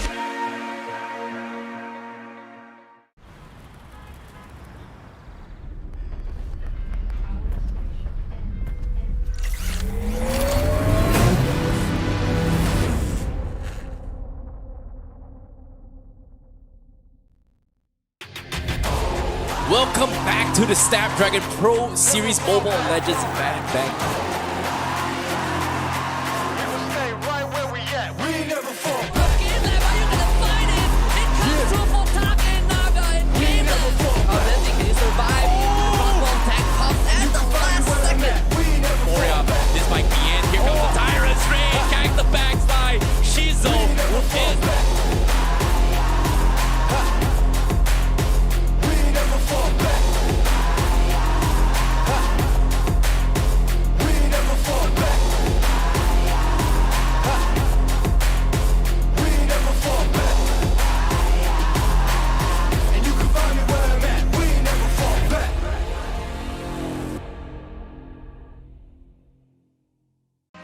Welcome to Mobile Legends. What is a winner? Make a promise, then I go and deliver. What is a great? He the favorite, any race that he enters. Look at their face, they all amazed. This ain't for beginners. Back in the days, we used to dream, but now we can get it. Work, work, work. We gotta push to the limit, then work till we finish, then push to the limit, then work, work, work, work. The Snapdragon Pro Series powered by Samsung Galaxy is brought to you by Snapdragon Elite Gaming, Samsung Galaxy S23 Ultra, Monster Energy, and DHL. Will the Indonesian Hydras break through and rise from the ashes and the constraints of the red robots? That is going to be answered here today, right now, as we welcome you back to Snapdragon Pro Series, definitely powered by Samsung Galaxy. Once again, welcome back. It's Eterna alongside with Goni and Icy Baby 1-2.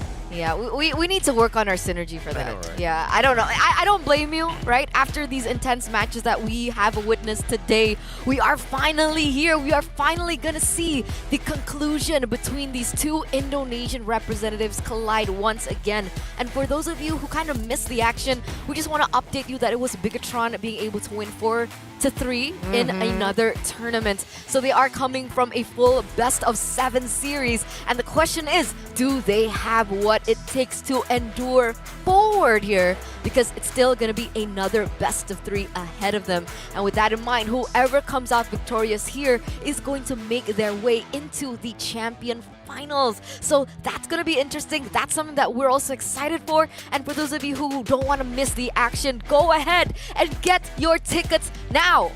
And I mean now. They're selling like hotcakes. Now.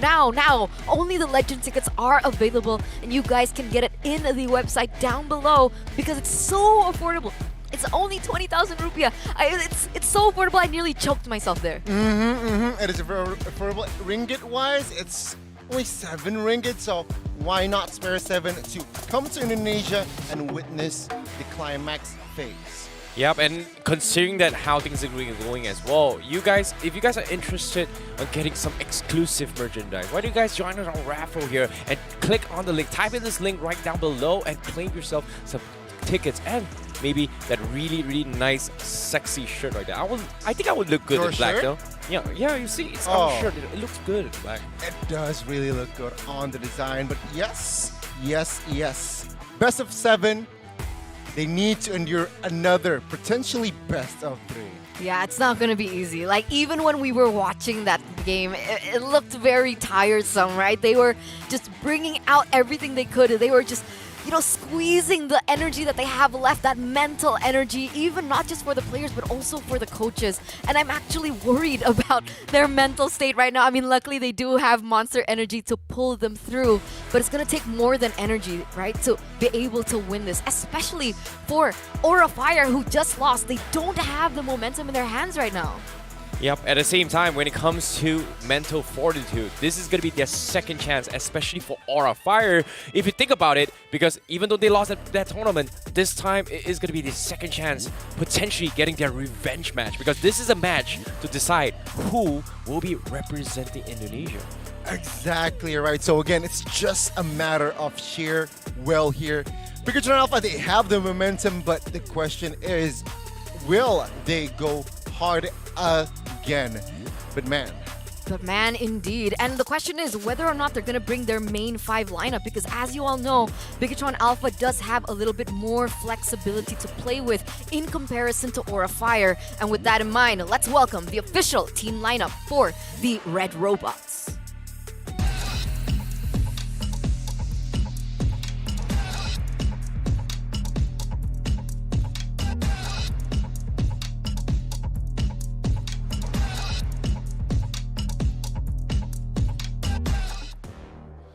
Will it be Key, will it be Vin, or will it be Moreno? And the answer is this. They are going full guns blazing here with Sarizo, Super Ken, Moreno, Saken, and Super Vin. So their most intense lineup. their most intense lineup, and it's looking scary, right? They just got a dub. It wasn't really pretty, the series. Sure, best of 7, but they mean they took a couple of L's. They need readjusting, and yeah, Bigatron Alpha, I expect them to bring that momentum. Exactly. When it comes to consistency, Bigatron Alpha, can they keep up, considering that, if we count the games that they have totally played here, they have played a full best of 3 series early today, they have played a best of 7, and now they're going to be playing a best of 3 again. So can they keep up with the consistency? It's something that I'm looking forward to as well. But now let's take a little bit of a recap here on early today on how Bigatron Alpha was able to win against Alter Ego. They brought in the Valentina coming in from Moreno, as well as I think at times Super Win does play the Kadita as well. So the double mage strategy coming from Bigatron Alpha sometimes can be a surprise factor that catches Aurafire off guard. I mean, here's the thing, right? Bigatron Alpha, they're the stronger team on paper if you really compare it to the side of Aurafire. So if they stay with the same structure, with the same game plan, I guess Bigatron Alpha can definitely take the series not once, but twice. Oh, that would be such a mental block for Aurafire. I mean, I gotta say, and I think that we need to highlight some of these key players, right? I mean, Moreno has just been such a monster, even from season 11, right? He's been so consistent when given his power heroes like the Valentina. You could see in those replays that he's able to create the momentum and find the space for his team. Engage can. Disengage can. Support can. He's an all-arounder. He's basically a perfect mid laner up until this point, and it synergizes so well with the team. It glues together so well. Yeah, and on the contrary as well, glue is something that they will possibly be bringing to the table, especially in this game, especially when it comes to Faramis as well, which is a great answer to actually do with heroes with glue. So I feel like there's just so many mix and matches when it comes to the hero choices. Eventually, it all comes down to execution. We can talk about the chess pieces, we can talk about strategy, we can talk about the mind games, but most importantly, execution comes first. Definitely. And to add to that, right? I mean, within this roster, you touched on Moreno. I want to add the new X factor here, right? Supervin, rather, right? Supervin coming into the fray. What this guy can bring is leadership and 2, experience, right? That full best of 7 can just be resetted by this one guy, and that is Supervin. Yeah, the experience definitely shows in that best of 7, that the way that they were able to adapt to the gameplay of Aurafire. And with that in mind, without their main shot caller for Aurafire, without Facehugger in the lineup, I want to know how that fares, and I want to see their official team lineup as well for this match.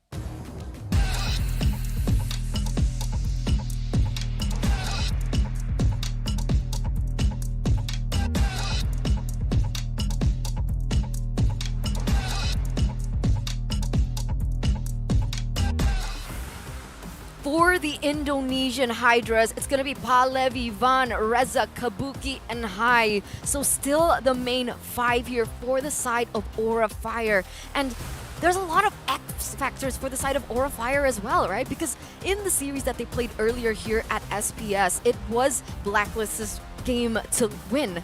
But with Kabuki just doing really unorthodox, very high risk plays, they were able to turn it around. So one of the main considerations that Bigatron need to keep in mind once again is to look out for the movements of Kabuki himself. If we're talking about Kabuki, we need to tap in his killer instinct, right? Aurafire, if Kabuki is quote-unquote activates his killer instinct, man, Bigatron Alpha can definitely be just caught off guard. We saw that in the other tournament, but let's see in this current match. Exactly, and on top of it all here, to enable Kabuki, we have to talk about how good Van is. And this is the play you were talking about as well.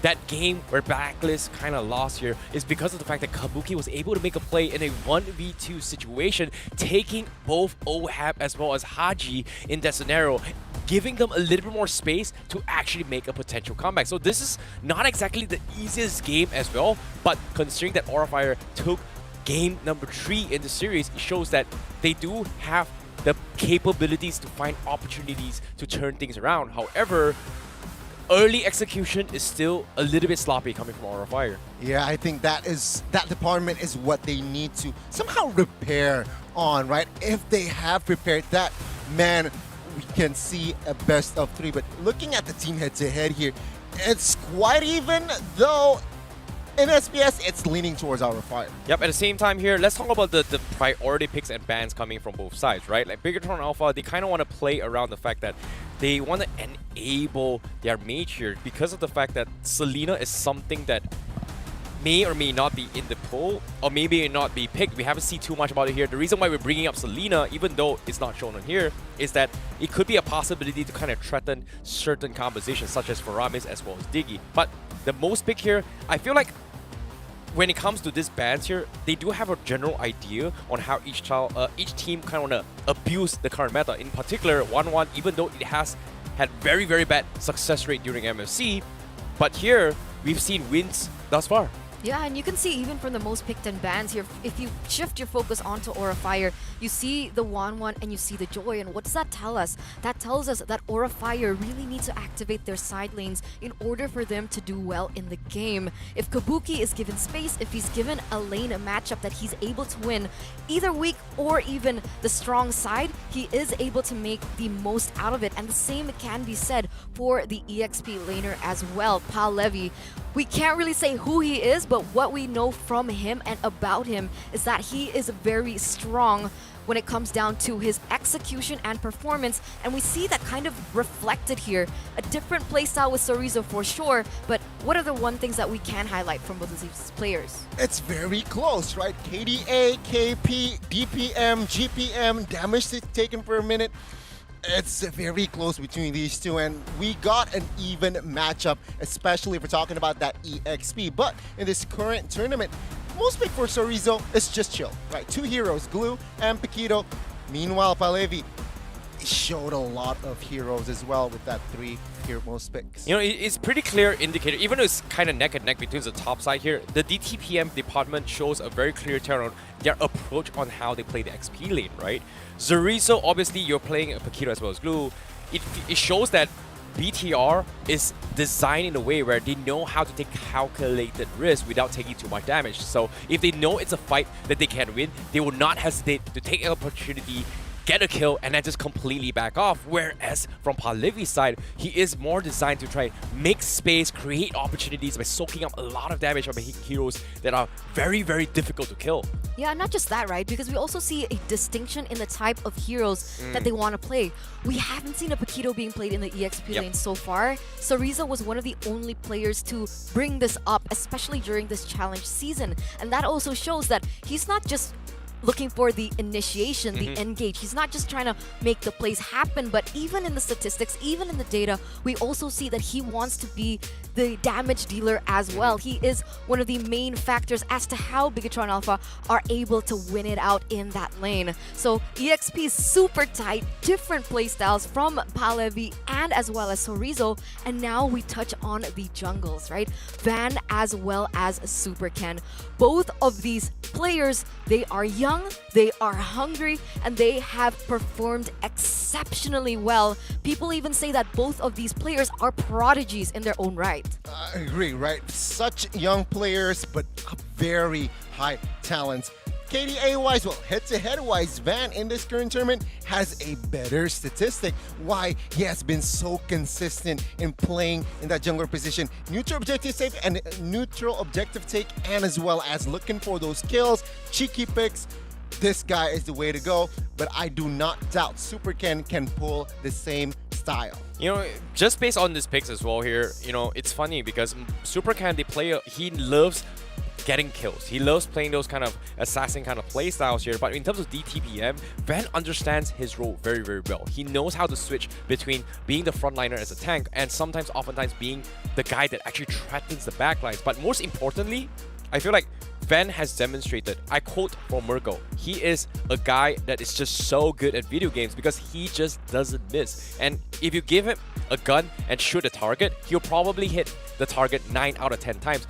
And to juggle back into what I'm trying to say is that when it comes to retribution battles and contesting objectives, Van is just very, very spot on when it comes to those timings. Yeah, he was in a 1v4 situation, even in the Hero Tournament as well. We could see that despite Bigatron Alpha holding the lead, setting up better for those Lord dances, Van goes in, picks up that retribution, and then it's GG from there.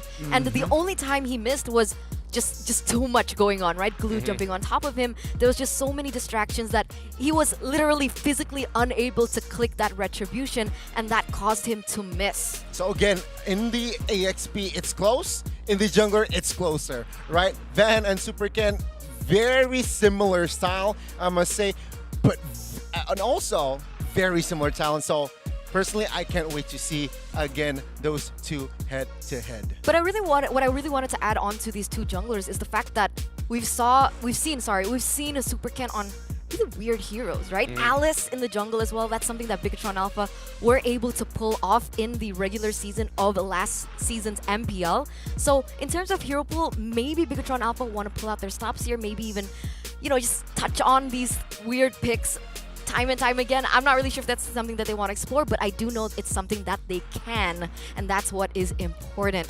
So we touched on the jungle. Now let's shift our focus onto the mid lane. Moreno versus Reza.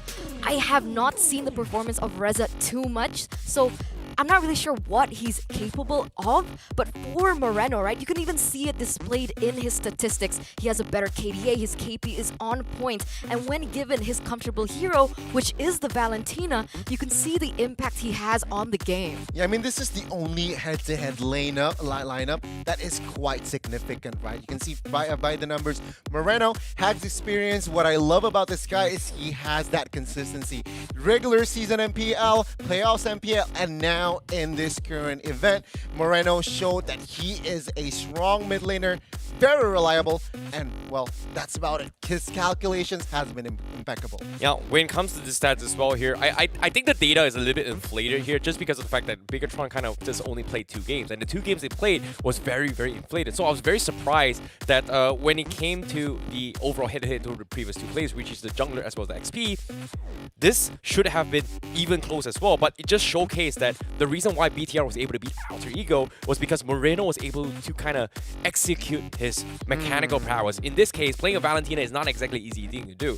Like back then, yeah, throw first skill, second skill, that's it. But choosing the right ultimates to turn the tides of the battle in your favor is a very, very difficult thing to do. And for him to jack up such a high KDA, it just shows that, hey, BTR, they really, really play around Moreno. And that's why I think the Valentina is going to be a huge contested pick here in this series. Both of the mid laners can utilize this to its utmost potential, and that actually brings the focus onto the drafts now, right? The importance of the bans, how they're going to be able to outsmart one another, especially starting from the drafts. They need to, right? I mean, they need to. They played 7 games earlier, so it's a matter of, yeah, I know what you're gonna pick. You know what I'm gonna pick. Let's see if they want to bring some cheese threats, especially in game 1, where it's where you can bring out some cheesy picks. Cheesy picks, it feels like when it comes to comfort picks, it's also going to be a priority, right? Like, obviously, when it comes to playing long games, consistency is going to be key. So, playing those comfort heroes is what makes you excel. However, to win, sometimes you can't just take calculated risk all the single time. You have to take risks to actually gamble. Sometimes 50-50 coin flips is what it takes to win you games. In this case, I feel like from Aura Fireside, they're more risk takers, and sometimes they do leave you mouth kind of open. They give you a jaw-dropping performance and exceed our expectations. And I like that you mentioned that, right? The 50-50 coin flip is exactly what Kabuki did. And now we're going to center our focus onto both of these gold laners. They are insane in their own right? Saken in that best of 7 was able to get the MVP as well in that 7th game. And why? He's always so consistent. He can play the winning side, he can play in the losing side. Whereas for Kabuki, it's more of that surprise factor, that killer instinct that you mentioned earlier. And not just killer instincts, we're talking about hero pools as well. Where Saken, he likes the Melissa, he likes the Claude and Wanwan, but if we're talking about Kabuki, he has played the Cho gold laner. So he has depth in that roster. Is it effective? Question mark. questionable.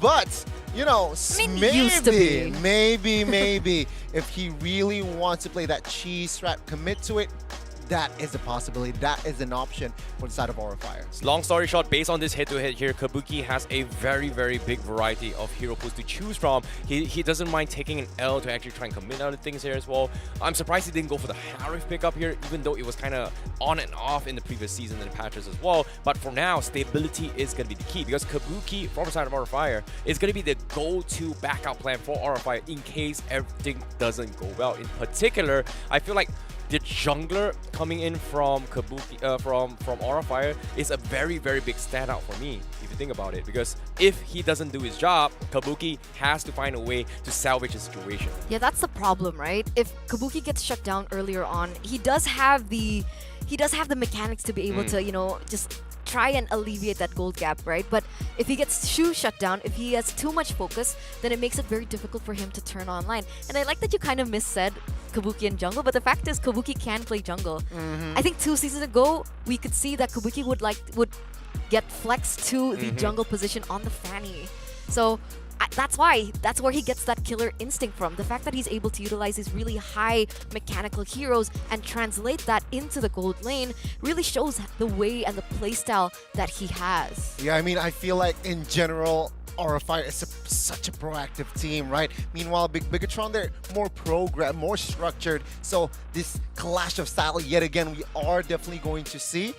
But that's also why they like to make that gumbo plays, because their proactiveness, sometimes it pays off. Some certain situations it does not. Yep.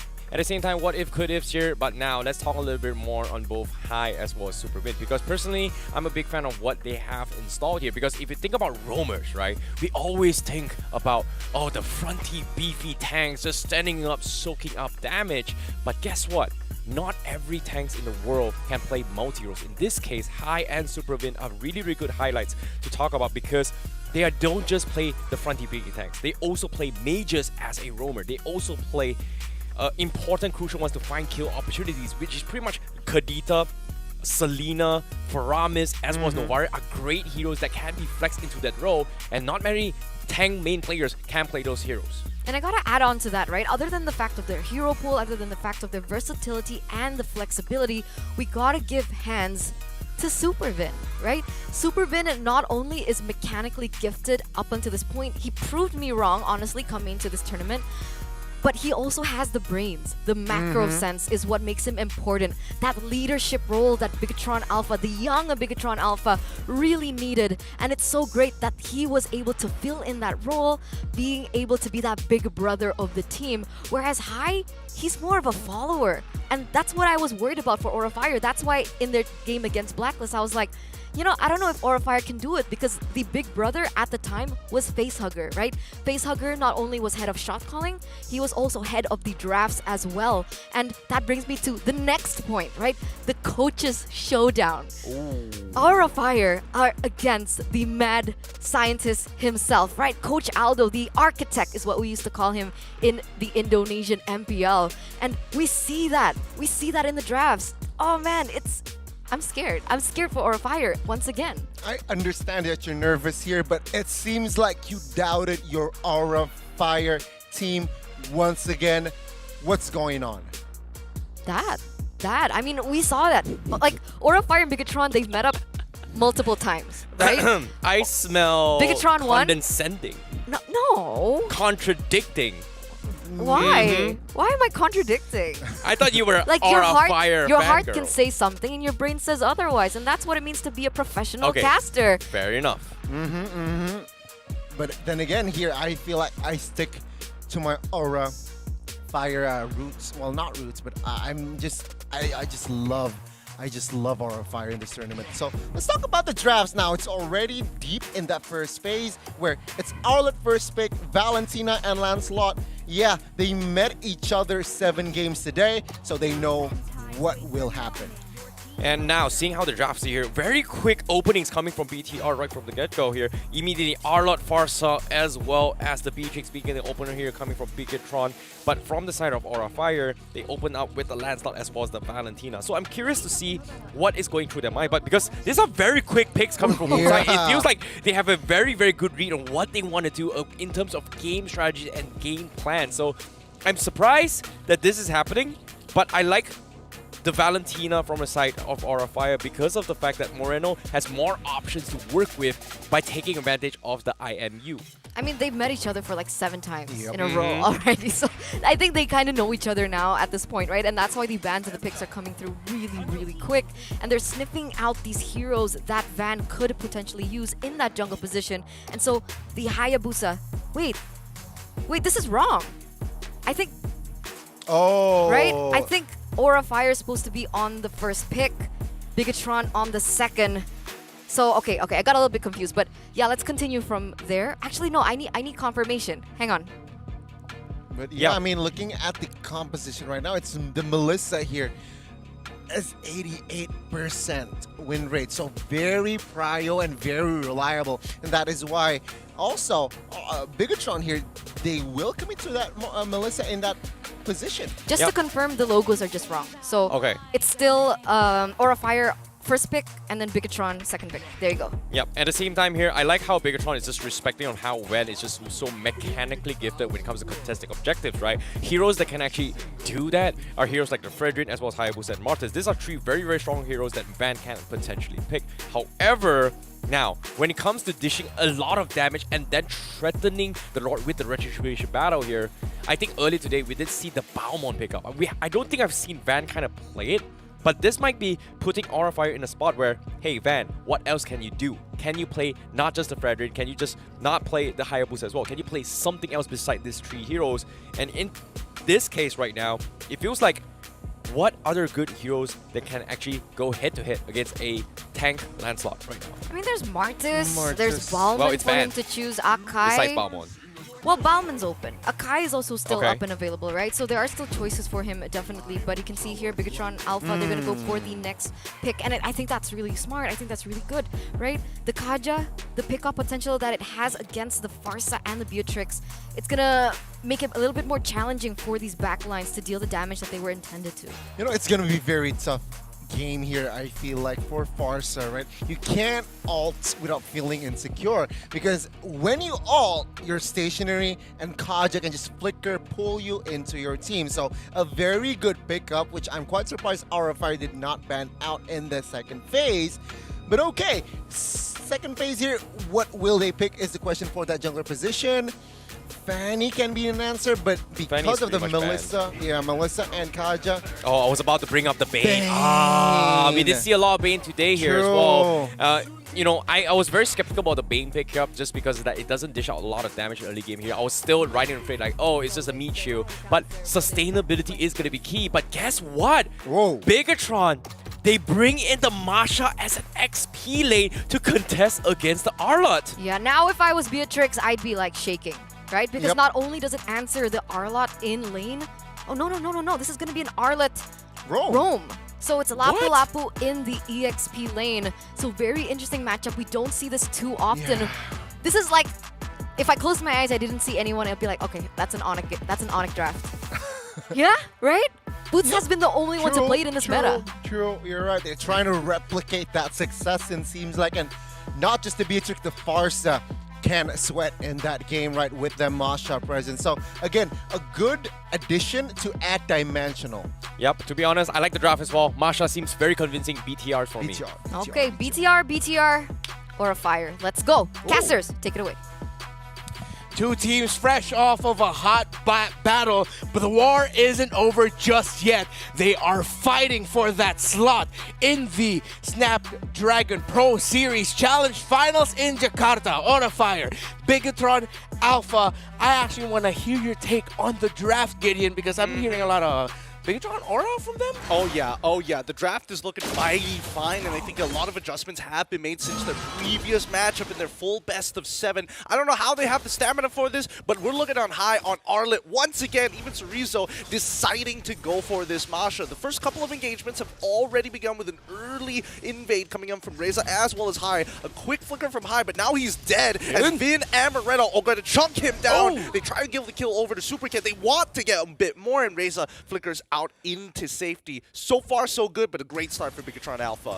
Oh, Reza surprised by Moreno. A flicker to the face and another kill for Bigatron. Aura wanted to start off this game aggressively, but Bigatron punished them right away. And right now, Aura Fire might have to rethink their strategy of being aggressive towards Supercat's jungle.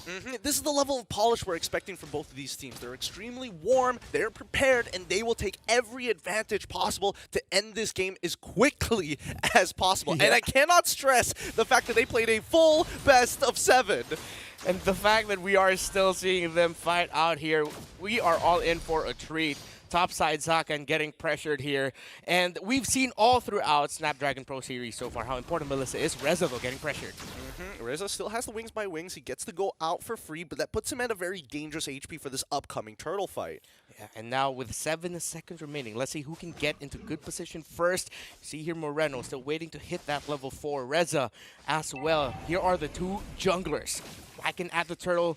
At the start, Bigatron, Cerezo, Moreno sees Van. No, it's not looking good at all. They don't have enough support. The level 4s are finally coming in from Palevi and Reza as they get close, but I think this is going to be quick secure from Bigatron Alpha, and this is the tempo we like to see from the Red Aliens. And you could see just how much fear a Masha pickup that's level 4 instills onto one hero. Van here just stepping away, but of course you wouldn't expect him to go 3v1 to try and contest it. So Aura Fire, let's see if they recalibrate their rotation so that when the next turtle is up, they're in a better position. Ooh, and with early rotation from Palevi and Reza allowing a free kill on towards Moreno's side. Doesn't have his flicker available for the next 14 seconds, but Vin will have to clear this lane. That's what we want to see. The quick clap back, in a matter of fact, from Aura Fire. Yeah, and clapping back between these 2 XP laners and their presence across the map is going to be an X factor here.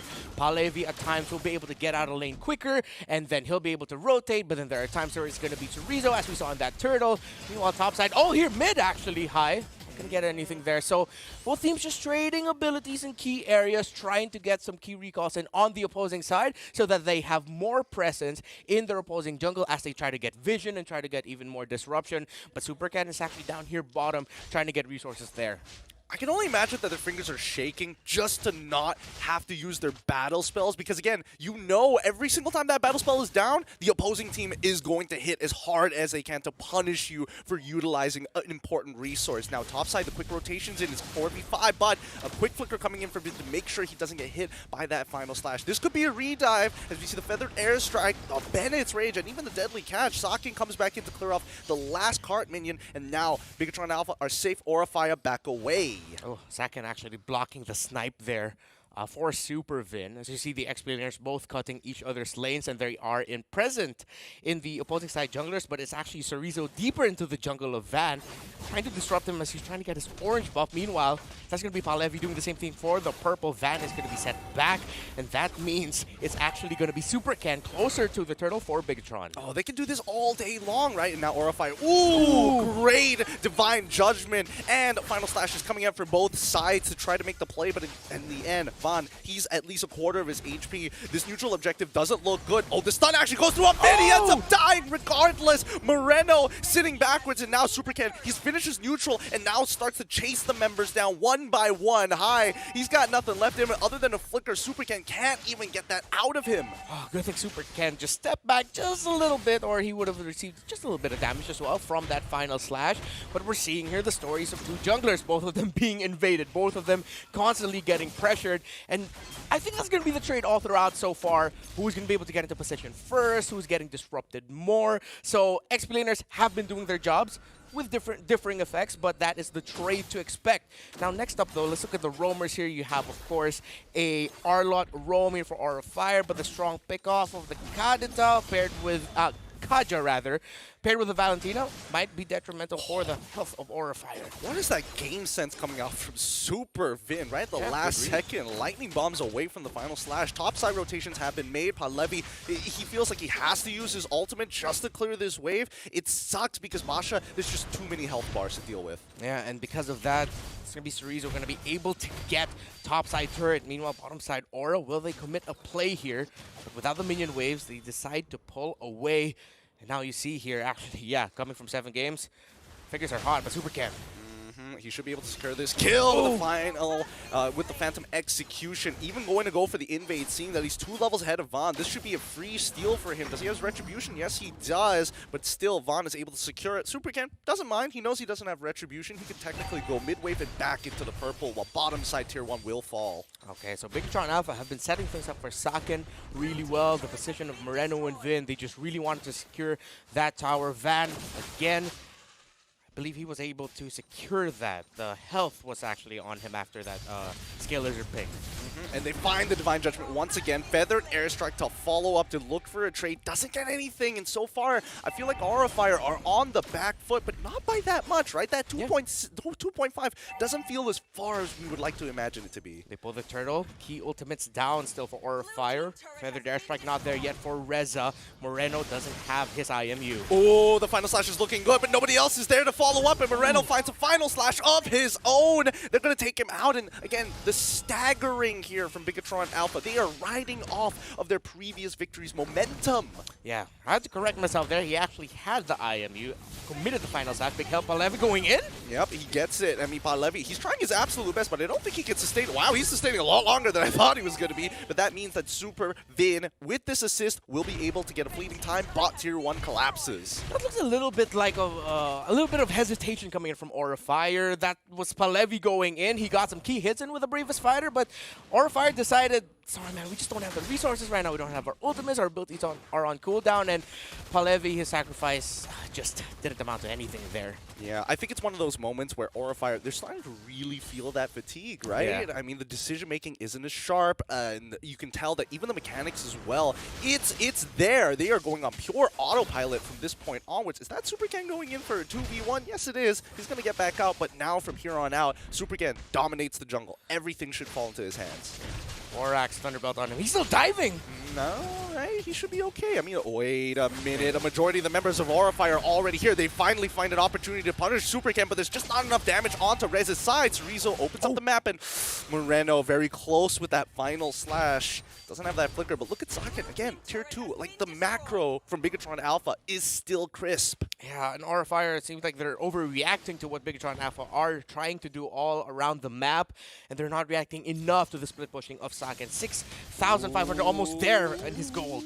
Oh, he finds it after a failed attempt. Supervin now out of position, gets hit by at least the apathy. And now even the mid-tier, wow, they are holding that mid-tier 1 up strong. Aura Fire, despite it being in fatigue, their defenses, at least they know the priorities in terms of what structures are more important than others. Yeah, they've suffered already in the bottom lane. If they lose that first tier mid-tower, it's not going to be good news for them. That's just going to be more pressure, even more so from Bigatron Alpha. They wouldn't hesitate going to their jungle. And now with the Lord up, both mid-towers still up. But the presence of this Masha means that a marksman has to respond to this.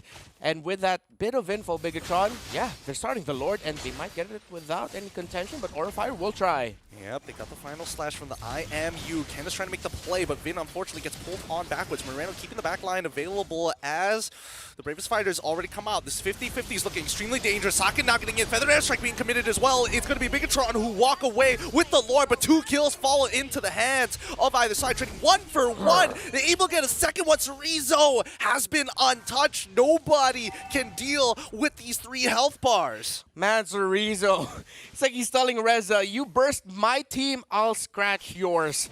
And little by little, that sent back the members of Aura Fire, Palevi, and High down. And now this mid tower is going to go down. Reza might also as well. Will he? Wings by wings to just sidestep and even the feathered airstrike. Wow, okay, great micro being showed off there by Reza. That's what we call movement. Movement. You like that? I You like that. It's got a bit of groove to it because I you like gotta it. have that Movement. groove if you're putting that fancy footwork. Well, in this case, it's gonna be the wings. But now we see the first lord of the game starting to crash down. The empowered minions are great, but they're not going to be able to at least translate this into an inhibitor turret. You see here now, Bigatron, all of their small decisions paying off big for them. Final slash. Oh no, Vin! He ends up failing the attempt on that Divine Judgment flicker as he gets punished right back with the help of High's final slash. That's so unfortunate. Big resources being expanded as well. Just couldn't lasso in time there. And a great final slash to make sure that they secure their Omer. So now Orify has a bit more confidence moving forward, but the damage from Moreno is going to set Palevi back. The snowball is starting, right? Feather Airstrike once again being casted, forcing Moreno out. It's going to be Palevi who secures the kill in that backline as High continues to slow them down. Deadly catch to try and disengage, but it's too late. Palevi's down. Reza is down. A 2-for-1 trade in favor of Bigatron. They got a kill, but at this point with the lead of Bigatron Alpha, it's almost a sure thing that every time Orify will try to attempt getting a kill, maybe two, Bigatron's going to get something back. Saken able to free hit. You see the damage already coming out of this Melissa. Orify, my question is, are they going to try? Oh, they will, but Super Vin. It still clips him right at the end. I thought he walked out of it, but no, Super 10 looking to punish onto Aura's High. He doesn't lose his immortality, but he does lose a flicker. Wow, that looked really jank. Aura Fire telling Super Vin, only cool guys can walk away from explosion. Super Vin, it doesn't seem like you're a cool guy. Right at the edge. It feels like we've been seeing that more often here, especially in Snapdragon Pro Series. Just when you thought you're out of the range, I don't know, maybe that's just how bombs work in the Land of Dawn. They have just a little bit more oomph to them, right at the edges. It feels like a hidden Novaria at some points, right? Yeah. And now, Cerezo, again, he looks at this 2v1, scoffs at it. I'm a higher level than High. I don't have to worry about it. Kabuki, if you commit to me, it's going to be an instant chase down. Now, the rest of the team for Bigatron Alpha, right? It's all about posturing. Thunderclap from the Masha. We haven't seen a massive one just yet from Cerezo, but if Aura Fire don't watch their positioning, especially if they want to contest the major objectives, this Lord, question is, will they actually do that? 7,000 is the gold lead right now of Bigatron Alpha. At this point, Aura Fire are just going to try to find little crumbs here and there. Yeah, how long are these crumbs going to be, though? The bottom side, Cerezo's getting attacked, and so far, if we look at his build, right, it's going to be Sky Guardian's helmet, Corrosive Scythe, and as well as the pants. Not to mention, he's got the Thunder Belt. I was expecting to see Cerezo actually go for the second Guardian's helmet there, just for that big one-shot.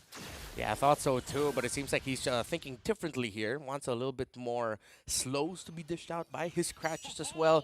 And then pair that up with a Thunderbelt basic attack 2 damage you can get after using an ability or after not attacking anything for quite some time, if I'm not mistaken. So he just knows that his job here is, okay, I'm going to scratch whoever is trying to defend my split push. And so far, Orify have had no answer for it. Yeah, I mean, this is a devastating lead, right? A 9K lead is usually a death sentence, but here we go, right? It's going to be the Siege, starting things off with Muddle. Cerezo is going to start chipping away at the mid turret, but oh man, the Siege is looking so very good with Muddles. Supercan can go in and out of the fights, not having to worry, especially knowing that the minions are spawning for the side of Aura Fire. They lose one inhibitor, they manage to protect the second one, and now the second wave begins. Despite Bigatron Alpha having such a massive lead, they're still biding their time. Look at Cerezo, look at all of Bigatron. Yep, Divine Judgment already locking down Palevi in time. Supercan gets all right out of there. The Deadly Catch to try and disengage, but it's a little too late. They've already lost the man, and now Bigatron Alpha looking to try and close this out. They don't have enough minions to make it work, and if Aura Fire make that mistake for them, this is going to be an easy closeout. Minion wave down here in the bottom lane. Top and mid on the way. Can Bigatron find an opening? Yep, they're looking for it. Cerezo gets right on top of Reza. He's still tanking it through. Last health bar. Final Slash is already out. He sees Kabuki. Final Slash as well being committed. Moreno tries his best to make the play, but now it looks like Saken has an opportunity. Deadly Catch to disengage once again. And Aura Fire, despite losing all of their inhibitors, 11K down, still buy themselves an extra minute. The strength of having Beatrix Farsa and that Bane all together means you have a good amount of wave clear to clear out those minion waves at the same time, potentially even punish Bigatron Alpha being too over-eager. So you saw Bigatron Alpha acknowledge that somewhat, even though they had 2 more minion waves crashing in, even though it looked really good for them to fight, they said, we still really gotta respect the heck out of what they bring to the table. Absolutely, and now they see Cerezo. He tries to check the tri-brush. High is going to slow him down. Even Super Ken posturing. With the information at hand, Bigatron Alpha start to take space on the top side jungle, knowing that they still have 26 more seconds until the Lord spawns. I see Palevi actually just built up his Athena shield,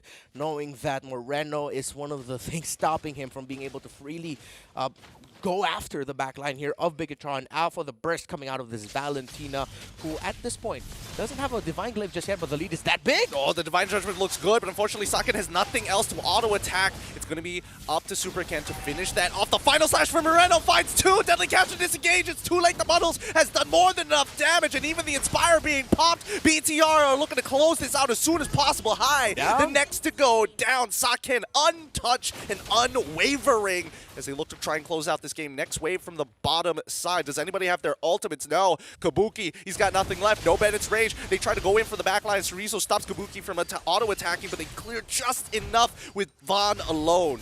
They get to clear yet again. But Aura Fire does not look like they'll be able to contest this next Lord. They're just going to have to somehow pull off another near miraculous defense with the Lord that they are going to be picking up almost 17 minutes into the game. It's going to be the 3rd one secured by Bigatron Alpha. What can Aura Fire do to make sure they extend this even longer? I mean, they have the damage, right? They're at 44k. Their cores, at least for their carries, will have at least 4 useful items. They better be damaged ones, right? Yeah. I don't think you can start thinking about utility at this point in time. They're just not enough resources just yet. Oh! See what I'm talking about? Look at that damage! Yeah, it's like Aura Fire felt like, I feel like Gideon's talking about damage. So let's show a little bit of proof. 50% straight out of the apathy, but here comes Bigatron. Deadly Catch used early. Palevi is already charged up. Oh, he gets pulled again by the Divine Judgment. Final Slash to try and get on top of Vin. Pops his immortality as Vaughn is chunked out by Muddles. The backline getting attacked once more. High tries his best, but that means that Saken gets a free hit for a little bit longer. 3 are down, and that's going to be a quick closeout from Bigatron Alpha. Look at that momentum. Check out Kabuki just chilling on that couch. Chilling like a villain. And you see here Bigatron Alpha, of course, after those early trades by both teams, Bigatron was just able to find some key decisions, especially with the continued split push of a Melissa. Aura Fire just had no answer to that. No, they really didn't here. You can definitely tell that the fatigue is coming in. The managers, the support system around them needs to keep them motivated, needs to keep them focused, because you can tell that there are a lot of missed moments, from both sides, right? Kabuki, from the side of Aura Fire, had his, channeling his autos, looking to use his abilities at weird times, and I would even argue that from Bigatron Alpha, Super Vin had a lot of missed moments towards the end. Oh yeah, we saw there him trying to get some Divine Judgments, but then Aura Fire was like, no, you're not getting anywhere near us. Just a quick final slash to stop him from getting anywhere close. Bigatron, yeah, they won this, but they do have to watch out for those little missed moments as well, because if not, I don't doubt that Aura Fire will find a way to force the game number 3 out of making the most out of Bigatron Alpha mishaps. Whoa, I don't know about that. We might be calling it a little too early after seeing their best of 7, the continuous back and forth between Aura and as well as Bigatron. I'm sure that they have a plan in mind. It's just, how much grit do you have? How much heart do you have left in the tank? Yeah, grit, heart, stamina, so many factors, but I'm pretty sure our analysts will be willing to talk more about what they saw and what else these two teams will need to either continue the series or close it out. That's the same question we have as well. Thank you, Reptar, as well as Gideon, for that cast on the game. And at this point, it seems like Bigatron Alpha are flexing on Aura Fire. Time and time again, they always seem to be able to lead the games, and Aura Fire sometimes they pull out those defenses, but it looks like finally fatigue is catching up to them, and they didn't have what it took at the last moments of the game. You know what? I think, like, generally speaking, it was just Bigatron finding those small wins in that early game and just claiming control, and just Aura Fire couldn't crack that loophole or find that loophole. I agree. Fatigue is definitely going to be kicking in here, but I want to talk a little bit more on the drafts here. The final pick on this Masha coming from BTR was just amazing because of the fact that because you have 3 health bars and you have so much toolkits to actually jeopardize and threaten the damage dealers coming from Aura Fire. You talked about early game, he harassed Van to a point that he could not efficiently farm because his net worth was barely keeping up with Ken throughout the entirety of the game. That's 1. 2. Reza, whenever he pops his feathered airstrike, he is going to be able to get cancelled out by this Masha. 3. It also deals with the damage output coming in from the Beatrix themselves, because you only have 5 bullets and the disarm can kind of delay you, and chunking through 3 health bars from Kabuki is very, very difficult, which we did see as well. Kabuki didn't even bother to build the DHS because he doesn't have the capabilities to actually deal with this Masha. Yeah, I mean, he can build DHS because he needs to give more, he needs to somehow just withstand. He was forced to build defensively, and Saken, on the other hand, just farms very freely. No potential engages whatsoever from Aura Fire. Why? Because he is able to position himself and gets his farm, and 0 deaths on towards his name. That was huge. Yeah, Saken was just a monster, right? I mean, Exactly. taking 2 categories for himself. He was so free, and that was the issue with the drafts, honestly, I feel like, from the side of Aura Fire. Sure, they have engaged from the Lapu Lapu, but in the greatest span of things, Bigatron Alpha, they do have that disengage. They do have the answers to the engage coming in from Aura. Yeah. The drafts coming in from BDR are just so smart, right? Like, it handled every single aspect of the win conditions coming from Aura Fire. 1, slow down Van. 2, deal with the potential Kabuki, which was the secondary plan of Aura Fire to potentially make the game happen. In this case, I agree. You could see that Saken, for him to pop and Inspire, he can deal more than 6 auto attacks and still threaten everyone from Aura Fire. Whereas Kabuki, after 5 bullets, he needs to kind of reload and then kind of reset before positioning fight. So it doesn't really scare off BTR. It gives a lot of space for BTR to kind of bounce back and juggle between cooldowns. And that bodes the question, right? Is going to be Saken as the MVP or Moreno, honestly, in this particular game? We are going to see who the MVP is in just a moment. And here it is. It's going to be Saken. Once again, 3-0-10. He's just farming MVPs at this point. Yeah, I mean, Corrosion, DHS, and Golden Staff, that's one way that to melt the tanky units that is on the side of Aura Fire. Arlet, Lapu, sure, you can soak in and find the crowd control, but there's Saken in the backside who will just melt you when you want to engage. Yeah, it's scary considering that, you know, Saken is just getting so much space to actually push them back. And Aura Fire, even though, like I talked about the damage output that they are very, very lacking, is that in this game, you can see every single time they force a fight coming from Aura Fire, Bigatron Alpha, pay attention to how how Zorizo is always threatening Aura Fire, right? Every single time he's making all this kind of space, it allows Saken to safely farm, gather economy, reposition, and also find opportunities to catch them up. And in this case, I think based on itemization as well, Van was forced to go for a hybrid build just because to kind of compensate for Kabuki's lack of DPS because of those 5 shots per auto attack. Yeah, and the thing about Farsa in this game, right, Reza in particular, like we mentioned in the drafts, he's just gonna feel insecure when he pops that ult. Why? They have Kaja hovering around her, and of course Super Ken on that Lancelot, who can just use his first skill to just go into the back lines and just disable or cancel that ult. So that Farsa that can counter the Melissa because it outranges Melissa isn't really effective. Yeah, all in all, right, that was a wonderful game by Bigatron Alpha. It all started in the drafts. It felt like Aura Fire, they were looking to go for kind of a front-to-back kind of composition, but the problem was there was just so much dive coming in from Bigatron Alpha that they didn't have enough disengage to be able to stave off the aggression from BTR. And that's when the snowball started to hit. And that's why Coach Aldo, he knows this. He knows why for the past few seasons, it seems like Masha has only been used by Onyx. And why, right? That started from Aldo. Aldo was the coach of Onyx, and now he's trying to replicate the same success onto Bigatron Alpha, and so far, he's been successful. I agree. When it comes to this place as well, in terms of the priority on how they want to play the game, right? Threatening jungle is going to be the key to winning Aura Fire. Van has been the key winning condition from the opening here to make space and then set up for the game.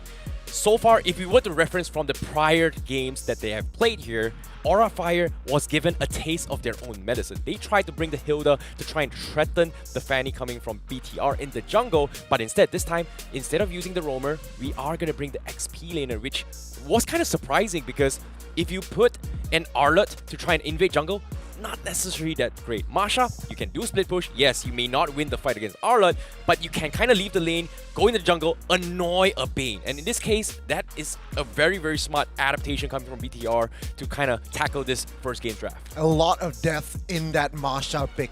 Indeed. So I'm excited to see what will they bring, both teams rather, in the second game. We're talking about the drafts. Aura Fire here will stay on the blue side though. So what will be the changes, right? Because it seems like it's clear to me, not just execution, there was something wrong from the drafts. Okay, we'll see how both of these coaches will attempt to try and outsmart one another. And on top of fatigue, the one thing that I really wanted to talk about was support, right? Support for the team. I think they need it so much, and you can see from the side of Bigatron Alpha, the manager is there, you can see the coach is there as well, but I don't really see the coach for Aura Fire. Give him or give them the benefit of the doubt. All Maybe right, they're right. behind the camera, but No, yeah. because when they lost, I saw Reza Pahlavi leave the room. Okay. Okay, yeah, but I want to touch on the support. Yeah, support, because today has been a long day, not just for BTR, it has been a long day for Aura Fire. Oh my god. Yeah, but at the same time, I want to see how the drafts kind of go in here because adaptations need to be made. Aura Fire, I'm surprised they still went for that first pick priority, but it feels like Beatrix being shown onto the second phase pick right from the get-go kind of gave away a good tell for BTR to kind of abuse the strengths and weaknesses of what a Beatrix can do. So I feel like going for eventually when it comes to the meta itself, tank meta has still very, very popular even now in this current patch. So what deals with tanks? DHS is a great way to deal with it. True damage is very, very good as well. Penetration is also something that is very, very good. I kind of want to see maybe a Dirov being picked up, even though you guys are not a big fan of it. We did see it in yesterday's games though, but I want to see how Aura Fire adapts to this situation, but I'm pretty sure they would not pick the Beatrix this time. Who picked up the Dairoth again? Was it BTR as well? It was Sutsujin Oh, on the jungle. Evils. All right, that makes sense. Second. They're picking up weird stuff, and it actually works. So cool for them. The Eve and the Fredrin here comes through very quickly. Whoa, whoa, whoa. Guys, hang on. We need to analyze this, right? Kadira and Lancelot is the way that they want to answer back. And we have to talk about this, right? Once again, it's always the Lancelot and the Fredrin in the jungle. And who's better for objective gaming? I think when it comes to objectives here, it feels like from BTR side, they're taking with the Fredrin because of the fact that they know Van is just so good at this hero. But the problem here is Mortis is still in the pool, so they should be banning it off right from the get-go. Obviously, Saka is still very comfortable with Melissa, is still going to be sticking to their guns. However, now, when it comes to tanky heroes, what is great to deal with Fredrin? Carry is amazing in shredding through armor. Any heroes with DHS is going to be able to get value out of this.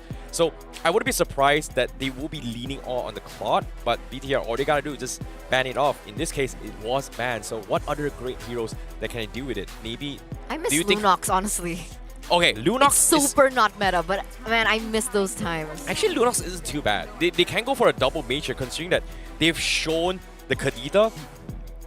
Maybe, just maybe, Hai might be playing it as well. Yeah, that's still a possibility, and great pickup there. Lunox is also a viable option, even though it's not meta. But Bigatron, like you mentioned here, Terrence, they will try to limit the options for that marksman role. And Aura Fire, what they're trying to do is pretty clear as well. They do not want to go up against the Kaja, especially this Kaja from Supervin in Game 1 was super annoying, right?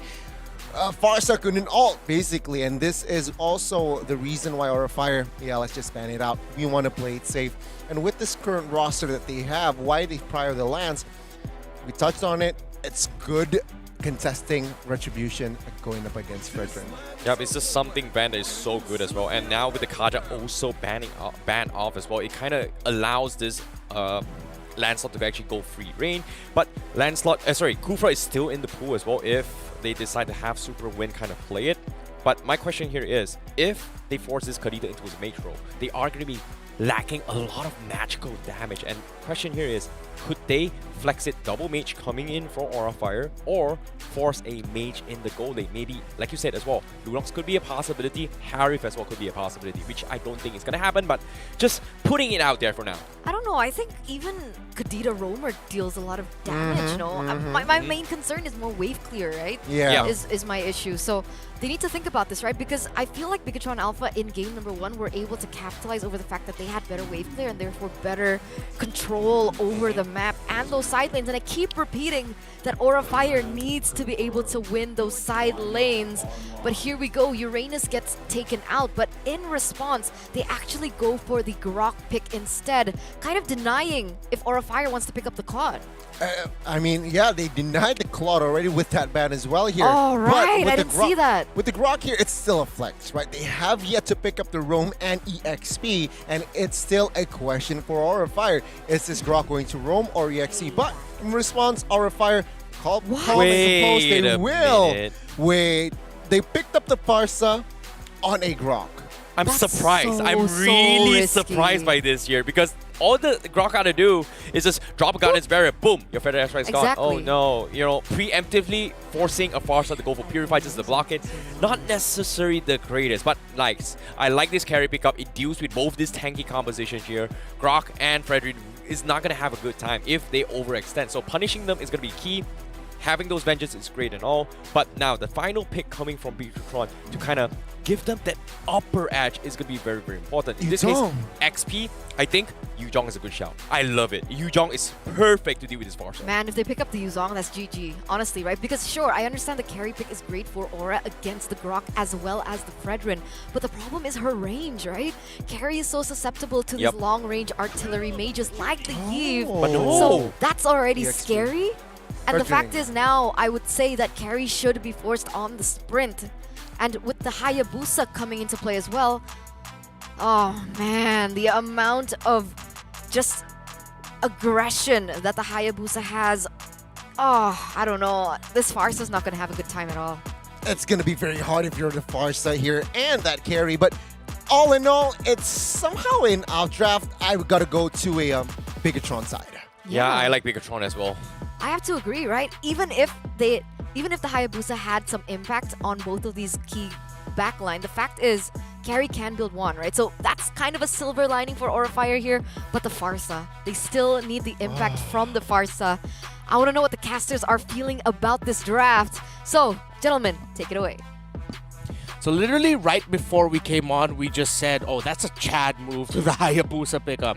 You pick up Hayabusa and Chadrin together. That carry looks like it's not going to have a good time. I think we're both leaning Bigatron also with the draft here. Absolutely. I mean, you saw our predictions. We thought that this was going to go all 3 games, but right now, Bigatron are looking mighty fine with the draft that they had, the momentum that they got off of game number 1, and now they're looking to close this out against Aura Fire on the blue side, Bigatron Alpha on the red.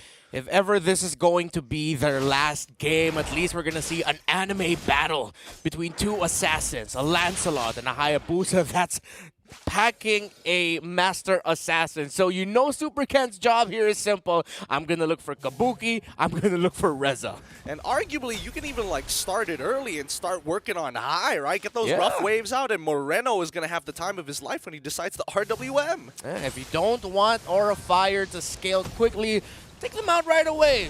Sounds easier to do, but Super Ken has been making difficult things look easy all throughout so far. So very true. So very true, right? I personally like the draft when it comes down to the I wouldn't even say that it's overthinking, but just really good preparation, right? I mean, Bigatron Alpha setting things up with his Grok. It was flexible. Aura Fire trying to go think ahead. Reza, wow, he ends up dying. That is so unlucky. Reza goes down. Couldn't bring enough Riz. It was Super Ken rizzing on him. My goodness. And Super Vin, that looked premeditated. It was like, Vin, I'm here. Go for it. Yeah, if he really believed he was going to survive, Vaughn having to use that Phantom Execution, get on out of there.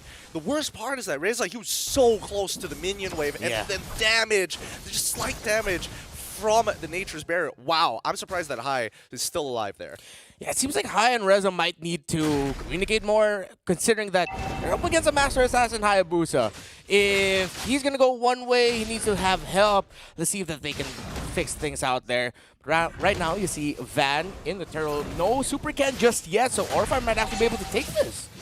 Doesn't look like they are interested too much in this side quest. They leave the turtle into the hands of Orifire. They're transitioning, and more importantly, Super Ken, he just wants to get his own level lead, right? He's got the kill that he's looking for, and now we're just waiting for him to snowball out of control. I wonder if that's going to be the trade for Bigatron. You can get a few early turtles, maybe the first two, but then I'm going to be going out around elsewhere, getting kills. That doesn't sound like half a bad plan.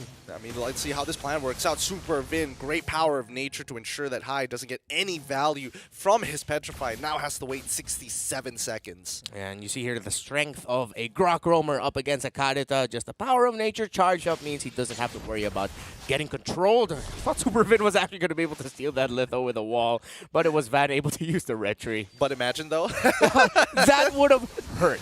Oh, boy. If we're talking about tilt, I mean, it would be very serious after a play like that. Yeah, 975 emotional damage.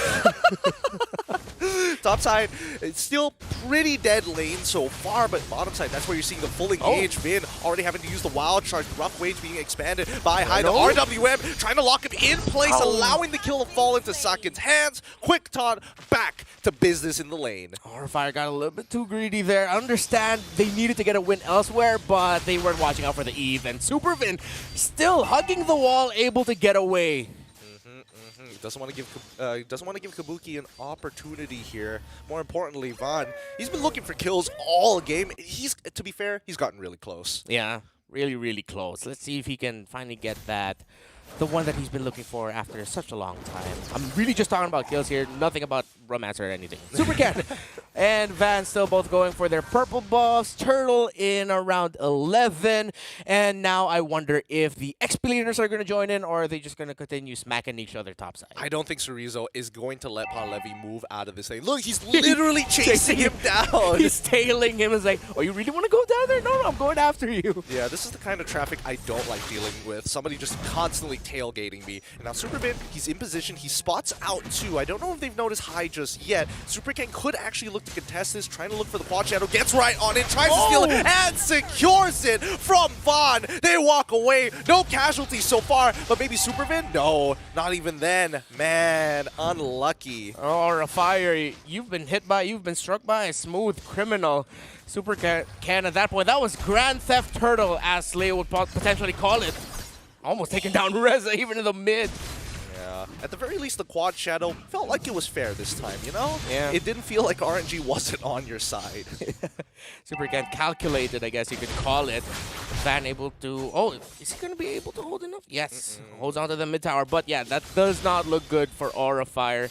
And again, Saken not having any difficulty at all in the gold lane. Orifire have tried. They made attempts. It's just that Bigatron Alpha were ready for it and got to answer. Yeah, and to be fair, Bigatron Alpha actually isn't that far ahead. I thought the lead would be a little bit wider, but it's only 822. So what is Orifire missing here? Oh man, I seem like they just need to get a little bit more minion waves. Fix their timings. Lead. Super Ken! He trades 1-for-1 despite everything. A full combination from Hai, dodging the feathered airstrike with the Oki shadow kill. Oh man! What a play! Super Ken showing why he added a super to his name. And the continued onslaught in the mid. Reza falls. Yep, Vaughn, he's chasing down Phantom Execution being expanded. He's not willing to dash again. Doesn't know where his opponents are. And more importantly, he doesn't know if Super Ken is waiting for him or made his way over to the purple buff. No information, no power. Saken, DHS and Corrosion Scythe. Chorizo, dire straits, but able to get away. Meanwhile, his opposing marksman, Oni Kabuki, has just built a Corrosion Scythe, but it looks like he's getting close to the DHS as well. So, yeah, still very close. Orifire just needs to find that one big play, one big combo. This might be it. they want to punish Cerezo, they're going to find the punish on Cerezo. No problem. Bottom side of the map, however, Sakin's getting some good damage on towards Von's side, but Pahlevi finally sees Sakin and now can get into a proper 1v1. The Vengeance is looking good, but he's pinned against the wall, and now Sakin wants to fully take advantage. His Supervid follows up with a wild charge. Pahlevi is out, and he doesn't want to be part of this fight no more. Superken starts things off. Von is nearby, but this is dangerous. Do we see the quad shadow just yet? No, he holds on to it some more. The quad shadow is good, and it's going to be Von who secures that Lord. Superken is going to take his life as tax, and Hai manages to get away with the Ocean Oddity. Okay, Van, we see you. You steal a turtle from me, I'll steal a turtle from you. I really thought he wouldn't be able to get it, but oh no! Superken caught out. Aura Fire found a pretty big opening. Can they convert it? But it looks like in the bottom lane, Saka's just continuing what he did from game number 1. Yep. I mean, Aura Fire, what can you really look to convert, right? The top tier 1 is already gone. Mid lane is being covered by Bigatron Alpha perfectly, and walking into top side jungle is just a death sentence with so many members mid. Now Bigatron Alpha looking for the positioning again. There's the items. Marksman, again, still very neck and neck, but because of how Kabuki played that sequence before the last turtle of the game, being able to help secure a kill there onto Cerezo, and then, of course, pushing up top, he's just in a slightly, very slight lead. That's so funny that we've been talking about the fact that Von has been, I wouldn't say be failing, but he gets very close to securing kills. And now he's like, you know what? I don't need this the Guardian's help. Just give me an endless battle right now. Let's see when he'll finally be able to build it, and if he'll be able to get those skills chained up. I mean, War Axe, very rare to see War Axe being prioritized now as a Lancelot because of the shifting playstyle for junglers, but Van is just like, I want kills, I want damage. And they find it too on the bottom side. The Oki Shadow kill comes out a little unlucky with the ticks, but Kabuki is still alive and finds the kill on to Cerezo. The collapse coming in from Bigatron Alpha with the backup just slightly behind. The RWN is good, but it's going to be the rough waves that buys just enough time with the knockup with Breath of the Ocean. Superken manages to survive, but the back line is getting attacked. Pahlevi is stuck in the middle of 3. Bigatron now turning it around. 2 for 3 trade. Make that a 4 for 2 trade.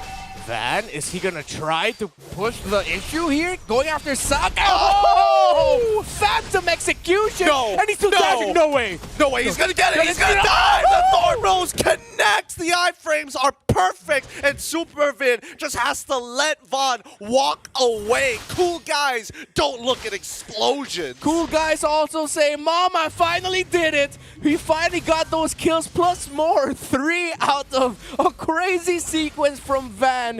But Aura Fire now, what can they do to make sure that those kills will just be for nothing? They balanced it out, but it looks like we might get to the situation where it will be a full team fight for this Lord unless Aura Fire decide to make a different call.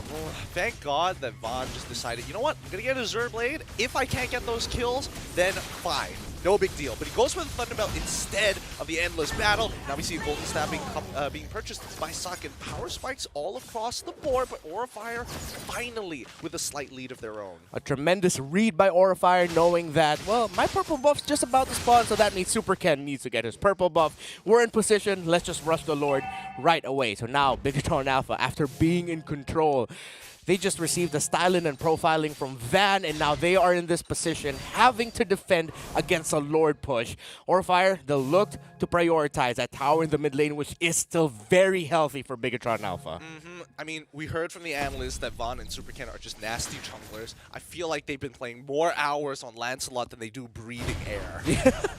I think we were talking about this behind the scenes. Right now, we're just witnessing 2 players that were probably born to jungle, born to make those high-profile plays. And we said it. We were gonna get an anime fight, and we've been getting an anime fight. Yeah, they literally came out of the womb with a Samsung Galaxy S23 Ultra. I don't know how they got it. It just is. And a fully updated game, but Cerezo getting put down very low. And the airstrike is looking good, but Von is going to find the mega kill already. If you guys aren't going to deal enough damage, I'll do it myself. You mentioned grit, you mentioned heart, determination, Gideon, and that is what we're seeing from Aura Fire. Giddy up, Gideon, we're in for a ride. Because Aura Fire, I've just completely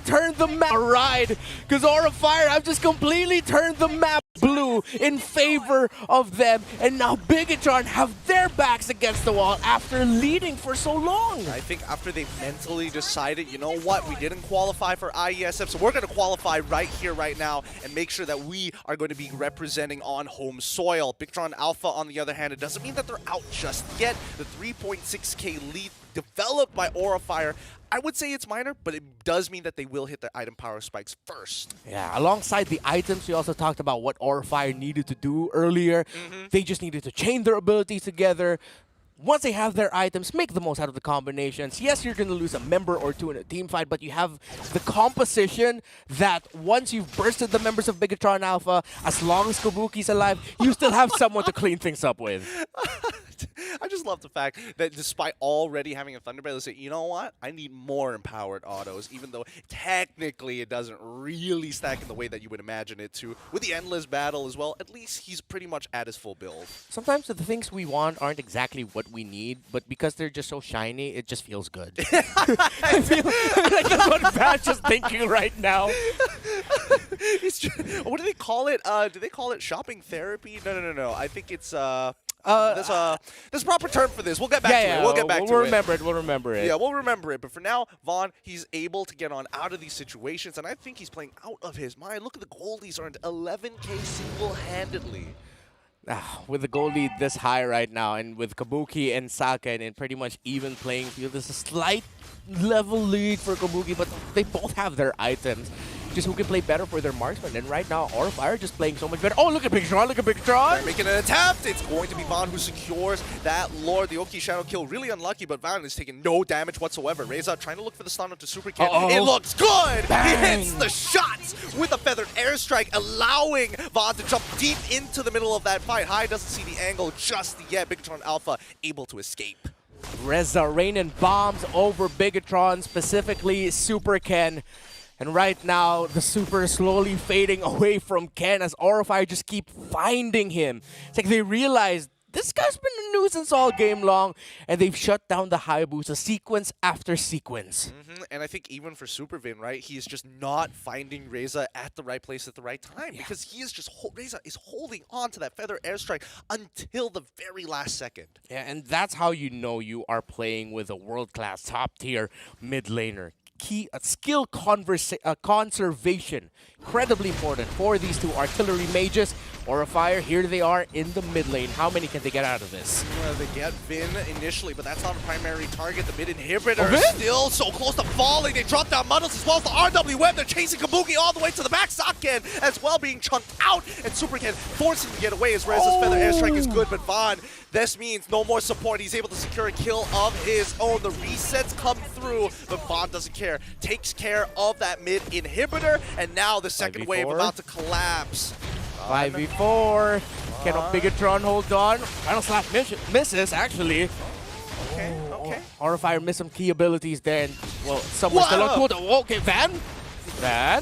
All right, just go back in there, right? Vaughn is really feeling himself. He is hyper confident he can get away from this, and Kabuki is going to straight away punish Vin. Great stun. Supercan gets into the middle of the fight, but again, how much damage is that going to be? Nearly takes him out. One more auto would have been enough.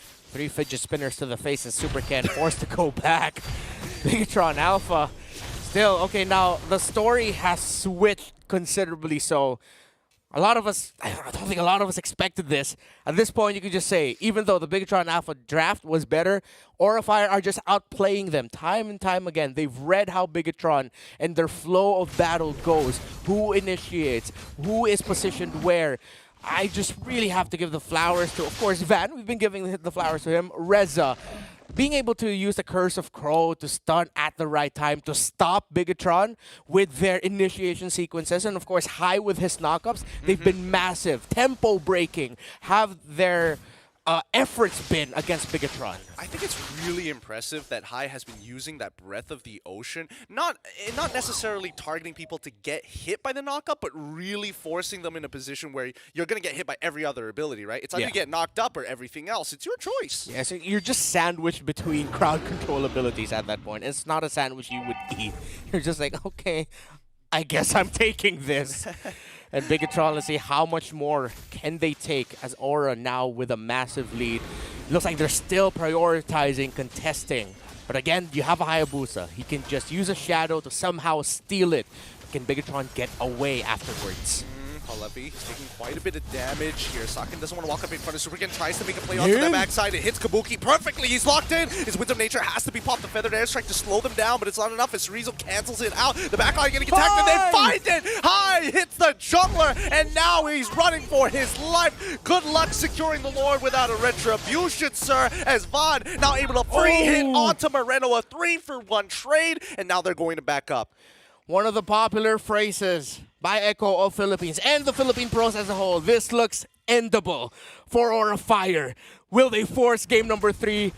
They have a wall to get past. Here comes Reza. Can Bigatron hold on? 14 seconds is the key. 14 seconds until Cerezo and Super can come out. Feathered Airstrike on the right corner. Superman is able to slow it down, but no, it's too late. Kabuki has more than enough damage, and that's a GG. Well played. Aura Fire, despite having a tougher to pull off draft, make it and equalize it to 1-for-1. Not 1, not 2, not 3, not 7. Let's go for 10, says Aura Fire. God. At this point, I feel like, yes, fatigue set in, but at this point, it's pride. They're fighting for that pride. They're fighting for that slot as well. That is important, but the war, the history these two teams have gone through in this long day, they just say, you know what, let's give them one last ride, one last big show for the fans. Oh, man. It's one of those moments where you get that lead, and then you take that breath of fresh air, then you get throat punched instantly, just coughing out all the air that you just inhaled. You're looking for that moment of peace and silence, but both sides, true competitors here, not giving them a moment to breathe. Bigatron Alpha, I have a feeling they sort of look too comfortable at some moments, and Aura Fire just like they snapped. Ultra instinct mode for Aura Fire, reading the movements of Bigatron just so well. Yeah, I mean, it feels like they felt disrespected. They're like, come on, you think those early kills mean anything? All right, let me show you how it's done. Yeah, and let's see what the analysts have to say about this. I'm excited to hear their dissection of this game number 2. Thank you so much, casters. And my, oh my, once again, we do have a series on our hands. I'm not sure if they love each other that much. They want to go once again a full series. But yeah, that's the predicament that we are in. And I am stoked as a fan that they were able to thread the needle that is Bigatron Alpha and force a game number 3. Man, I am speechless, but it's 1-1. Who doesn't love a 1-1? Taking a look at the game, it wasn't clear in the early game. It was such brawly type, but mid-game, late game, Aura Fire seems to have control. On the back of who?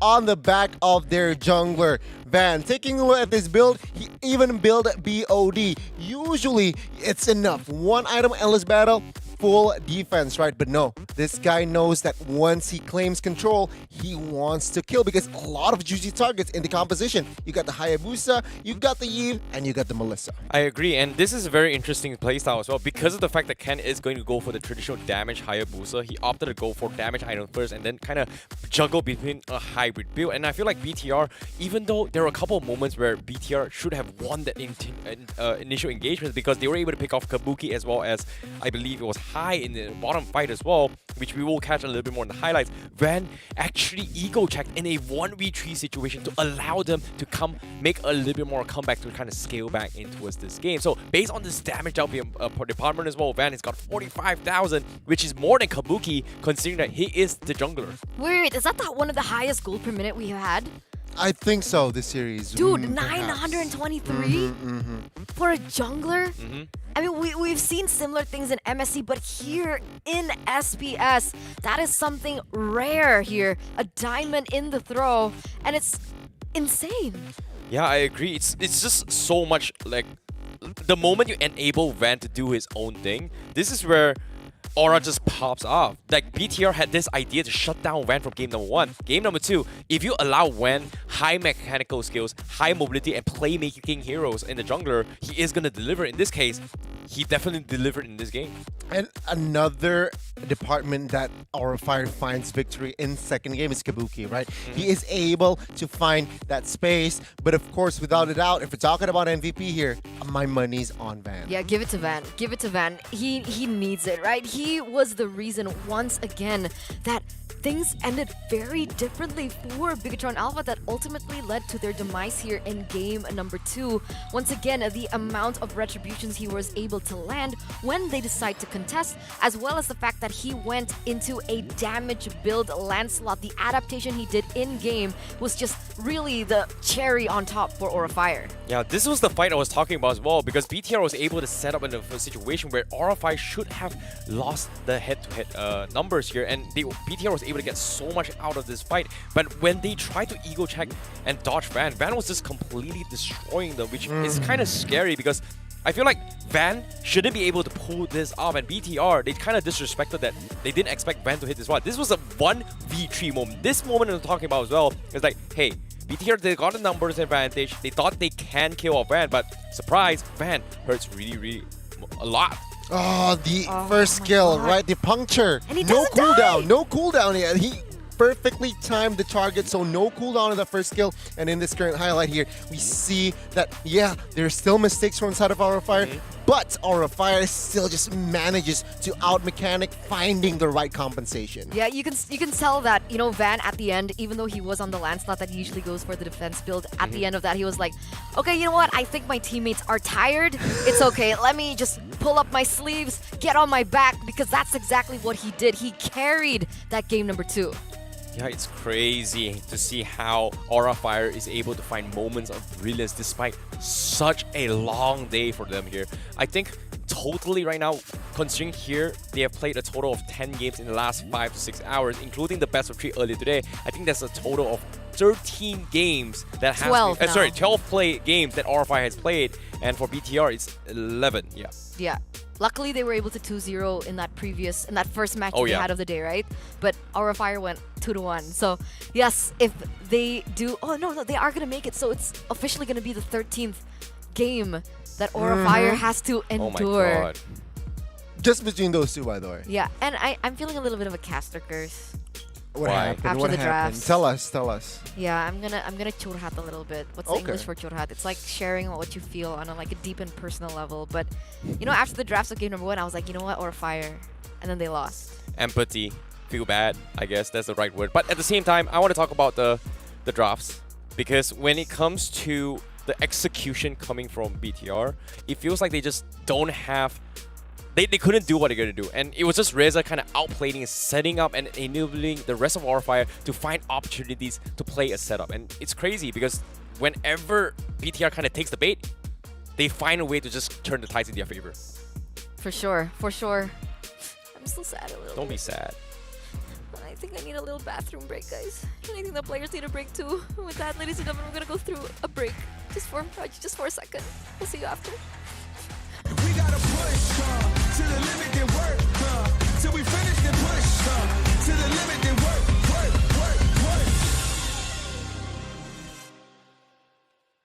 The Snapdragon Pro Series powered by Samsung Galaxy is brought to you by Snapdragon Elite Gaming, Samsung Galaxy S23 Ultra, Monster Energy, and DHL.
Ladies and gentlemen, boys and girls, welcome back to the Snapdragon Pro Series powered by Samsung Galaxy. We are back from that short break where we finally see, and I'm going to say finally because a little bird whispered into my ear and said, according to their calculations, this is going to be the last game of today. No way. No way. Really? Yeah. I wanted more games. What? Really? Like, Yeah, dude, you want? The games I'll today ask is just so production. many. Okay, please call production right now. Brr, brr. But we're back, ladies and gentlemen, all right? We are back, and, well, according to producer, this is going to be the last game. Hopefully not, but, yeah, let's see. Yeah, Terrence wants Yep. solo cast. Oh, no. Production? No. Take You know the what? stage. He's so passionate You know what? I'm about gonna solo MLBB. cast for this segment right now, the game recap, in case you guys are wondering here as well, because when it came down to the draft itself, I feel like the intention from BTR was to pretty much shut down Reza on this Farsa. Having this Grok, having this Fredrin, having this Hayabusa gives so much option to actually challenge Reza. But I like how Aura Fire played this front-to-back composition where they used Reza as bait. And the interesting fact about this is that they juggled between Reza as well as Kabuki to kind of force BTR to be in awkward situations and then get punished for it. In this case, the final slash coming in from Polyv was amazing. The rough waves coming in from the setup was great as well. But most importantly, Van was just destroying them all. Exactly. Game 2 was just Van, right? Sure, Kabuki was there as a side character. Moreno was there. No, not Moreno. Moreno is on BTR. Reza. Yeah, Reza Reza. was there as a side character. The main character from Game 2 was specifically Van. He made the outplays, and there you go. They are now ready for their best of 10, basically. Yeah, I actually really like that ICBB picked that up, right? Because when it comes down to it, we always say that the draft matters. And honestly, it wasn't Aura's draft to win. It was Bigatron's, right? But how was Aura Fire able to execute? And I agree with that, right? Reset was the #1 factor, honestly, to just burn out the resources coming in from Bigatron, because honestly, there were so many moments where Vin was able to get that wild charge onto the members, but the fact that Reza was still able to flicker out or utilize that Winter Truncheon just really led to how things elapsed in that game. So you can say that Reza is a master at baiting, right? He's a baiting master. He's a master Yeah. Yeah, a master I at agree. baiting. So I agree. coming into game number 3, we can't even just judge this, right? We can't judge who is going to be able to win it out, because I know the drafts matter 60% of the time, but it is going to come back down to execution. So game number 3, it does seem like Aura is sticking to pick #1. You can see here Bigatron on the second pick, and the Fanny, the Wan, and the Joy. So still the same bands from Aura Fire. Meanwhile, from the side of Bigatron, right? Novaria, Claude, and Fredrin. That's when we see a little bit of a change, a shift in the dynamic. Now, the question here is, do they want to prioritize on that Valentina? But it seems like Aura Fire, they're doubling down on ensuring how Van is going to be playing this game. I like this because of the fact that how BTR kind of tackled against Aura Fire.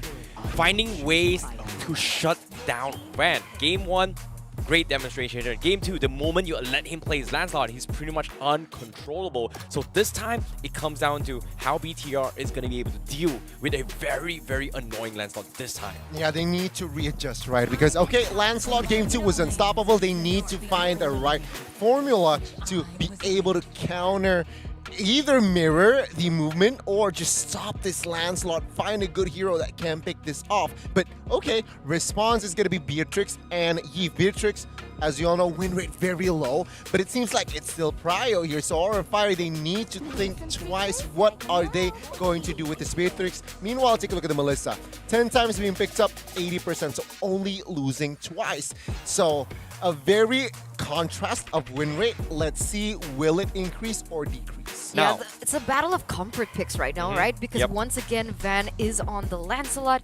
You can see that finally Moreno gets his hands on the Valentina, and now the Melissa for Moreno. Now, that's huge. That's huge. Both of these teams, they understand each other really well. They're playing to their strengths and their comfort. But the difference is, so far from the drafts from the side of Aura Fire, there's not really much attack or aggression or just pressure onto the Melissa other than the Lancelot. Okay, I kind of disagree a little bit here, but it feels a little bit more on adaptations on how Game 1 and Game 2 went, right? Game 2, now for BTR, they're adapting to how to deal with Lancelot, but now it's up to Aura Fire. Can they adapt to what BTR is trying to bring again from Game 1? Because as of yet, pay attention to this. Game 1, Beatrix didn't exactly have a good time, so I feel like they should be a little bit more worried of the potential Masha pick, which can kind of annoy the Lancelot as well as the Beatrix, which kind of limits their overall damage output. So they might be leaning on just shutting that down, but at the same time,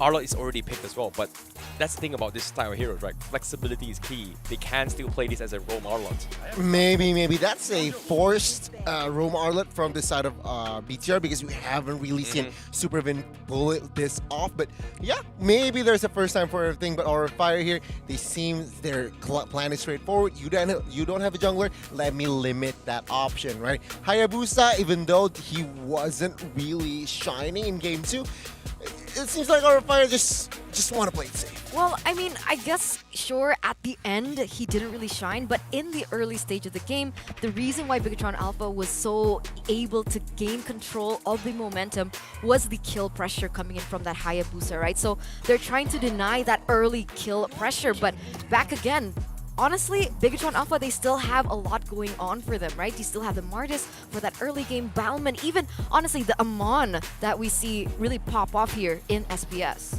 Wow, really? Okay, that's an interesting one. But I like these two bans coming from BTR. Terizla and Uranus, these are two heroes that can actually deal really well with the glue in particular. Because if they decide to go for this glue route, it forces Aura to say like, should I play that Faramis pickup right now? And if they do, it means that it kind of enables the Valentina to have a little bit more options. However, it looks like we're not going to get that here. We are going to see... Is this a jungle archive? Oh my god! Yeah. So we mentioned earlier that they need to somehow stop this Sakai. Heavy spin can definitely stop this mobile hero in that Lancelot. Hold up, no. The reason why I suddenly got frustrated is like, I know it's clear cut jungle Arkai, but because it's Arkai and Arlott, they can still kind of be interchangeable and force the Arkai into this roam and then pick another jungler as well. True. Which is something that I think I'm just overthinking this, but at the same time, there is still Arlott there. XP. Okay, fair enough. Honestly, right? Because you can tell from the Terizla ban, right? They really want that winning lane for Sorizo on the Arla. He is the main playmaker as well from the side of Bigatron Alpha. I might be wrong, but it's just a hunch for now. So, second phase now for the side of Aura Fire. They're gonna go full guns blazing. The glue gets picked up for their side as well as the Kadira. Once again, looking for that pick-off pressure. Ooh, Faramis seems really good right now coming from BTR if they decide to go for the double mage composition, right? Like, they've already got their core Melissa as well, and pretty much, if you talk about AoE burst potential Chengdu Cult Altar from AoE-wise, Aura Fire only has Beatrix to do that. Eve doesn't really cut through those Cult Altar shoots very, very quickly, and if they try to mirror this, it isn't too bad if you think about it. Yeah, I agree. Faramis. Faramis, or to add to that, they already have enough crowd control. Double down, pick up the choke for Silvervin to just increase more crowd control, perhaps winning more engages. No, they don't. What? So it's They gonna don't? be Aroma Kai. What? It's gonna be Aroma Kai in the last game. I'm actually right. It is a Roma Kai. Like, I thought I was overthinking, but they're bringing the link for Super Ken. So Jesus, mind blown. We're gonna see two assassins here in today's last game.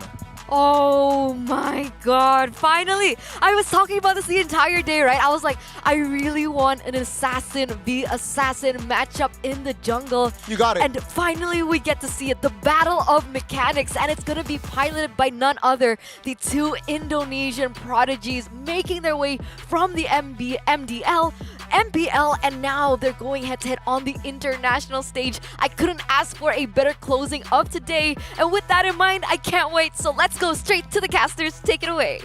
We are just as excited as you, Eterna, our panel as well. We were begging and wishing for that link, for the Kai to go to the Rome, and we got it. We will get another anime fight in the saga of Aura Fire versus Bigatron. Truly a Goku versus Vegeta moment here. I can't wait to see it happen all over again, but we can see the early proxy on the top side of the map just to quickly hit level 2 from the EXP lane, and immediately Akai, you can see that he is in a lot of danger, but Pahlevi and Hai have consistently been harassing Superkin for the longest of times, and Glue, he's not going to let this up, right? Moreno and Vin have to make their way up top side. Yeah, and the Aura Fire acknowledged what Supercan can bring to the table as a link, so they want to invade. Here though, here comes Aura Fire, Bigatron already fighting? Oh, Pahlevi, he finds it! He gets the kill on towards Super Vin as he refuses to use his flicker aside. Supercan, he needs this orange buff so badly. Von very close to steal, but now this is going to result into a second kill on towards Cerezo. Man, really brutal stuff. Great early game opener from Aura Fire. Yeah, I thought Aura Fire would actually back off there because it looked a little bit hairy, but then they said, you know what, we can fight it out. Great call to continue the sequence. And now Supercan, he was able to get his orange buff. Good call also for Kabuki to show that I'm not going to let you farm in our jungle easily. And little by little, Van already building a lead over Supercan.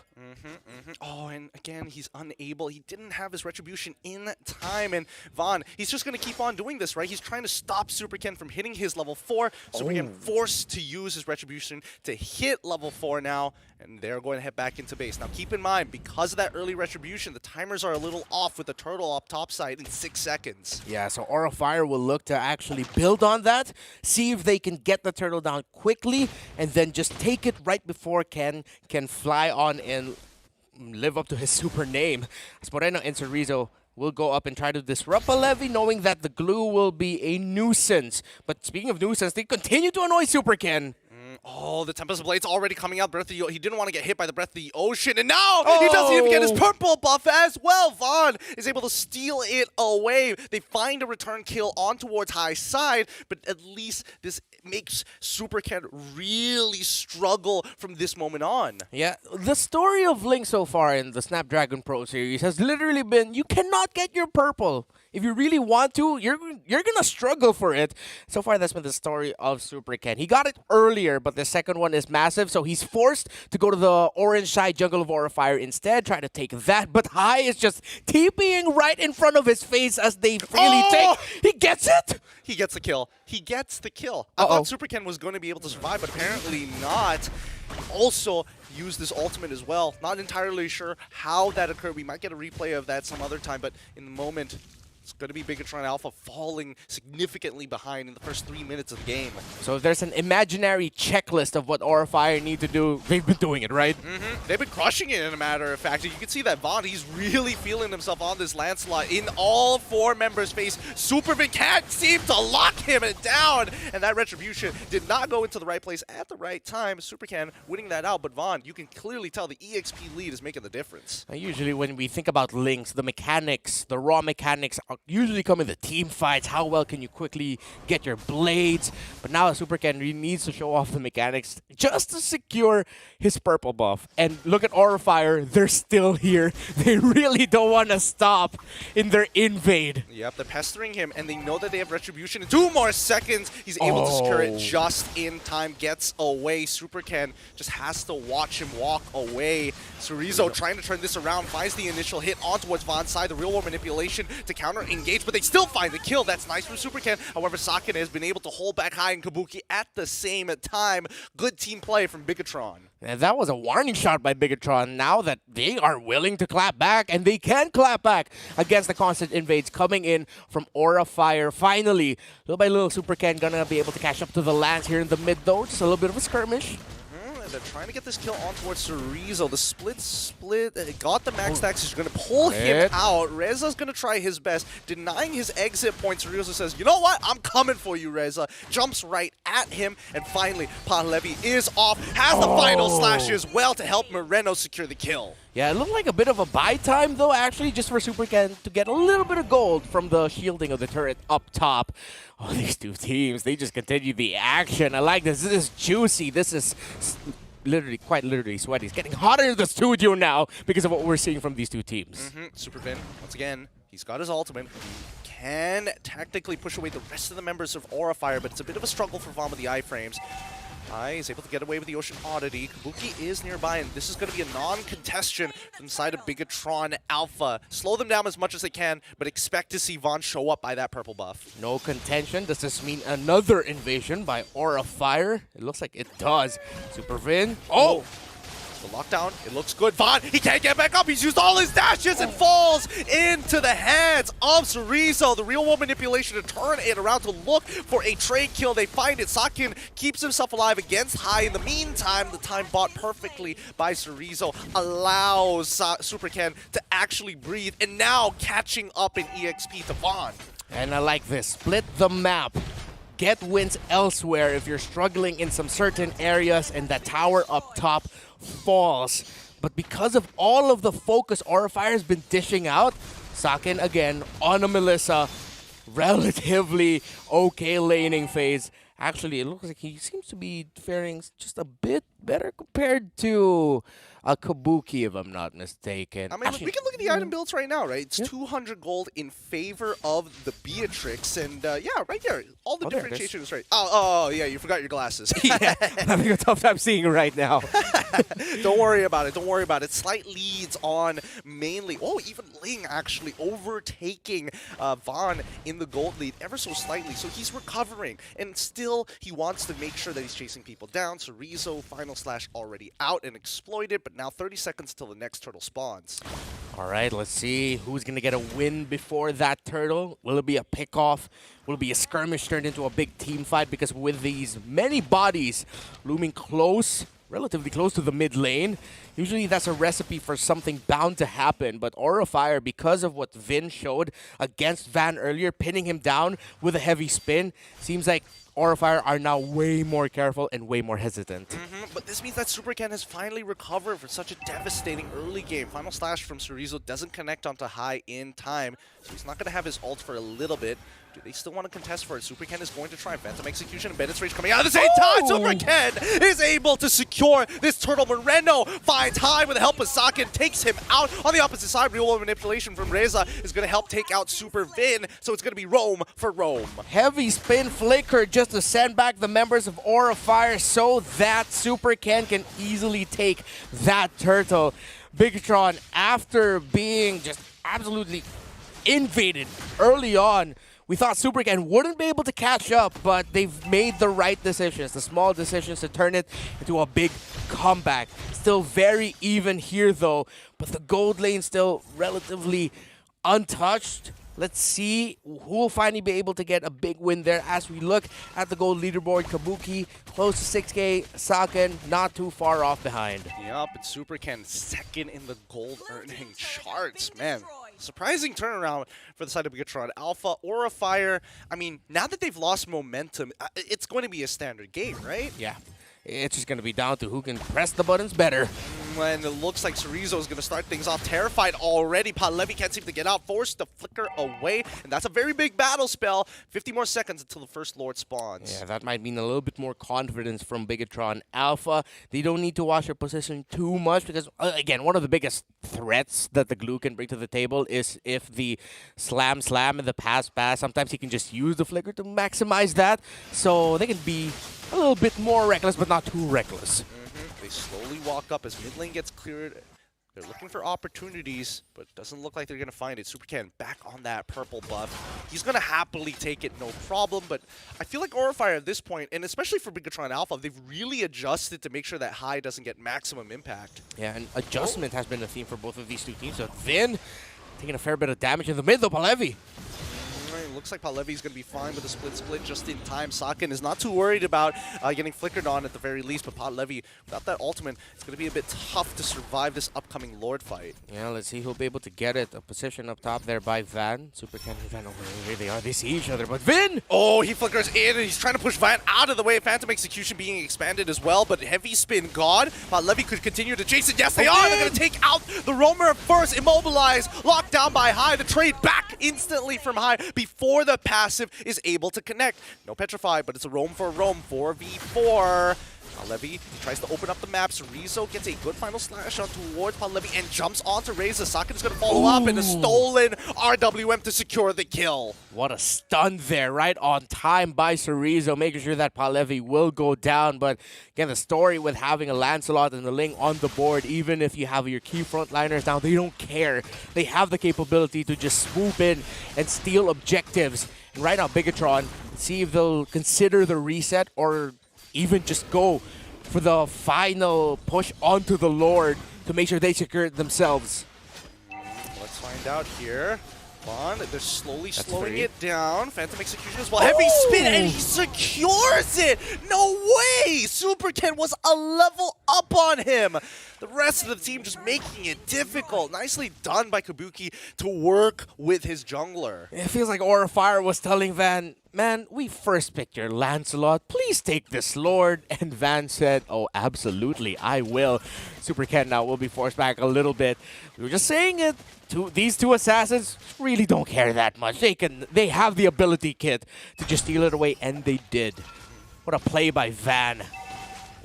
Oh boy, real sweaty between the two. Every resource being taken into consideration, every bush being checked, every ability being utilized to its maximum potential.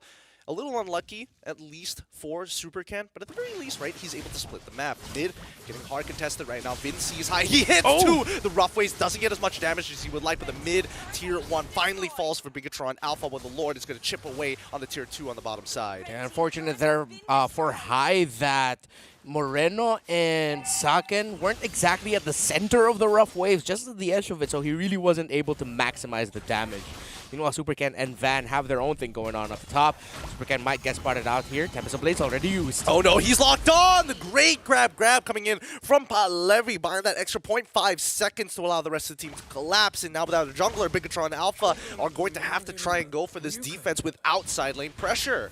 At the same time, or don't have to worry that much. Oh, what a final slash! Oh, it's so good! Final slash right into the Beyblade. Palevi still alive, tries his best, but will finally go down. Wow, Vin gets the kill. All right.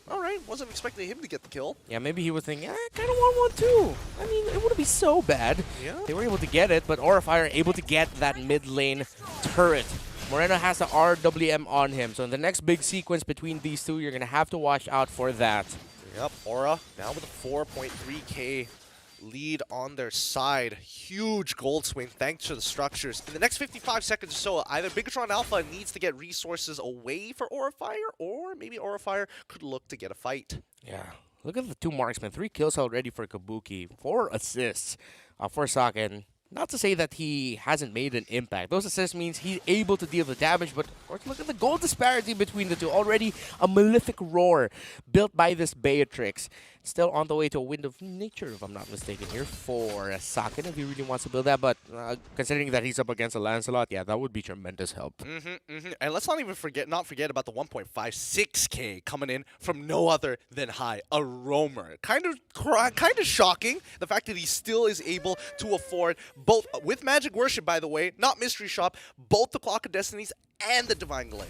That just goes to show how much Aura Fire was able to find again after Super Ken and the rest of Bigatron Alpha balancing things out, turning things in the favor of Aura Fire this time around. I like it when I see a Rome Kadita after picking up the Clock of Destiny has a Divine Glaive right away. That means Bigatron's backline really needs to be careful. Yep, they can't even get close to this backline. As you mentioned it happens. Manifestation is real. And Moreno not getting chased down by High, by himself. The final slash is going to pull him out of position to help Super Ken secure the kill, but it's a 2-for-1 trade in favor of Aura Fire and a free Lord. I usually do not believe in caster curses. All I can say right now is, sorry, Bigatron. I really wasn't trying to manifest anything. It was High who made things happen for Aura Fire and for himself. Oh boy, I mean, I have to admit, this is why that you got to be careful when High is given some of his comfort picks, right? And especially this Kadita. Every team has been banning it out. But Bigatron Alpha, after 9 games, they are really feeling the mistake. Let's see. Can they hold on here? There's a stun onto Palevi. Lord marching in. It looks like Aura Fire will back off. Oh, but Vin goes in! He tries, but Kabuki is able to flicker out in time. Super Gang gets chunked out, but it's not good. They don't have enough ultimate, but they do have enough members, and especially with Sakin and Muddles, is able to zone the rest off and take out the Lord. Nicely done by Bigatron Alpha as they look to equalize, but the second wave comes in, and Aura Fire look for more. RWM being used. Flicker with a final slash, and they get in deep. Sakin is free hitting in the front. They have nothing left, and Super Ken able to find Kabuki. He's chasing for more. Winter Truncheon being exposed. Phantom Execution outplayed for the side of Aura Fire. Nicely done by both Van and as well as Reza. Oh man, Reza with the Rizla. Did I say that right? Yep, you said that right. Thank you so much. Winter Trojan, I didn't even know he had that on him. Quick press, quick hands. I really thought Super Ken had that kill onto Reza, but what a play by the Eve of Aura Fire. You know, just when Bigatron said, oh, I smell something, an opportunity, look at Aura going back to the backline again. They didn't see him. No, Sakin, he petrifies. Full combo gets one. Sakin with a little bit of HP left. Real world manipulation is going to put him out of his misery. High again. High mechanics, high IQ. The sneakiest Kanata I've ever seen. What a play by High, and Aura still have a grip on this game that Bigatron cannot get out of. Yep. Mid inhibitor already gone. BTR on the back foot. Cerezo with the final slash trying to buy time, but his vengeance isn't enough. It's terrified in place. 2v5. 6 more seconds until Moreno comes back in. Von's going to try and make something happen here. Good knockup. High just keeps on hitting these breaths of the oceans. And Super Ken is losing out to Kabuki. Has to use the Blade of Tempest. Moreno tries to clear the last wave, and Sakin finally getting back into the fight. The defense is good, and the defense succeeds. They managed to hold out for a little bit longer. They need to get rid of that last minion. They're chucking it down all the way to the end. Aura Fire have done it. In this best of 3, they walk away 2-1. They may not qualify for ISF, but they will protect home soil. Aura Fire will go and stay in Jakarta to defend home soil in the Snapdragon Pro Series Challenge Finals. They have burned down the security of Bigatron Alpha. The idea that they will defend home soil in the finals, they get their revenge.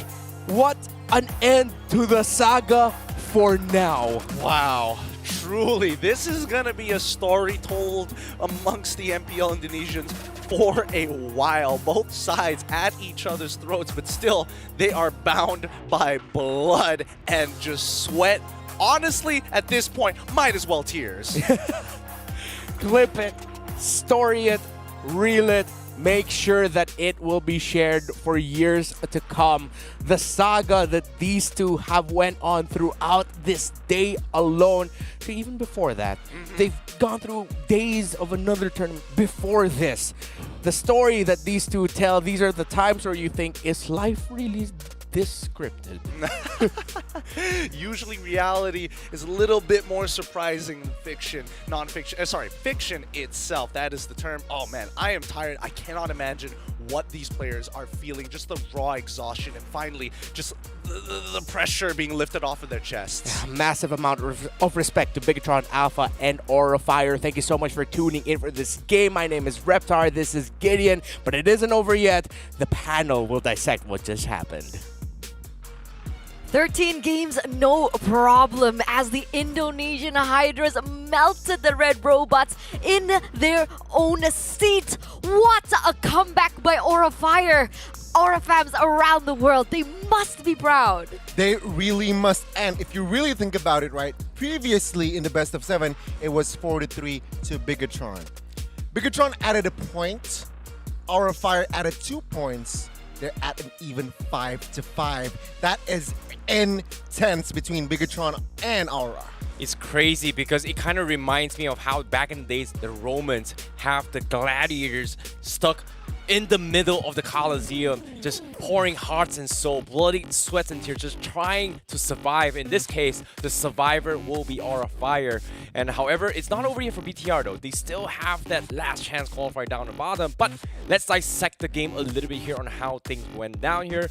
Personally, I feel like having this Ling pickup as a form Super Ken, he was able to dominate that early aggression. But over time, when the game kind of went into the later stage of the game, when both Van as well as Super Ken was level 15, things got a little bit different because when we talk about power spikes, Ling's power spike kind of falls off after level 15 to a point where if you don't have those purple buffs, you are gonna make a little bit more. You have lesser room to work with when it comes to bobbing and weaving. And we can see here the synergy in Game 3 from Side of Our Fire was just so evident. Take a look at Reza 307 just dominating in that mid lane head-to-head. Whereas Moreno, sure, positive win rate, but it's a struggle, right? I mean, if you compare it to Reza. And again, Van displayed a great Lancelot. Very nice series here, but Aura Fire overall just dominates after minute, number 9? It's just so hard for Bigatron to bounce back and reclaim that early lead that they have. Yeah, I really like the idea that BTR tried to adapt on how to deal with Van, right? They used the sacrificial pawn strategy and as well as the sacrificial knight strategy, which pretty much says that you sacrifice win in order to achieve objectives, which is pretty much the key idea on how they wanted Super Ken to contest the early turtles. But when it came down to First Lord, you know, Aura was at a stage where, hey, you know what? This is an Akai. I have a Kadida. If I chunk you low enough, I can bait out heavy spins to a point where it doesn't really matter. It all comes down to a 50-50 coin flip, and Van is just so much better. Yeah, Van was playing exceptionally well. You also said the versatility of Reza. Kabuki did his job too, but so did Palevi, being able to grab 2 of the titles, both the Ironclad as well as the assist. So the question is, who won that MVP? Because I think an honorable mention we need to give an honorable mention to Hai as well, right? There were so many moments that he was able to get those pickoffs in the back line, and everyone else was really good at following up as well. His positioning, his pickoff, impeccable. So MVP from the side of Aura Fire. Who's it gonna go to? Drumroll, please. Okay, it's gonna be for Reza. Well, again, 307 stats in a very intense game. He can withstand the pressure, can overcome his mental, but positioning, timing has been impeccable from this guy for this game. I guess honorary mention definitely goes towards Hai, right? He pretty much sets up the precedent for Reza to kind of set the dunk, you know, the alley-oop, the setup, the assist. So I guess that Reza's positioning as a Yip, he's 3-0-7.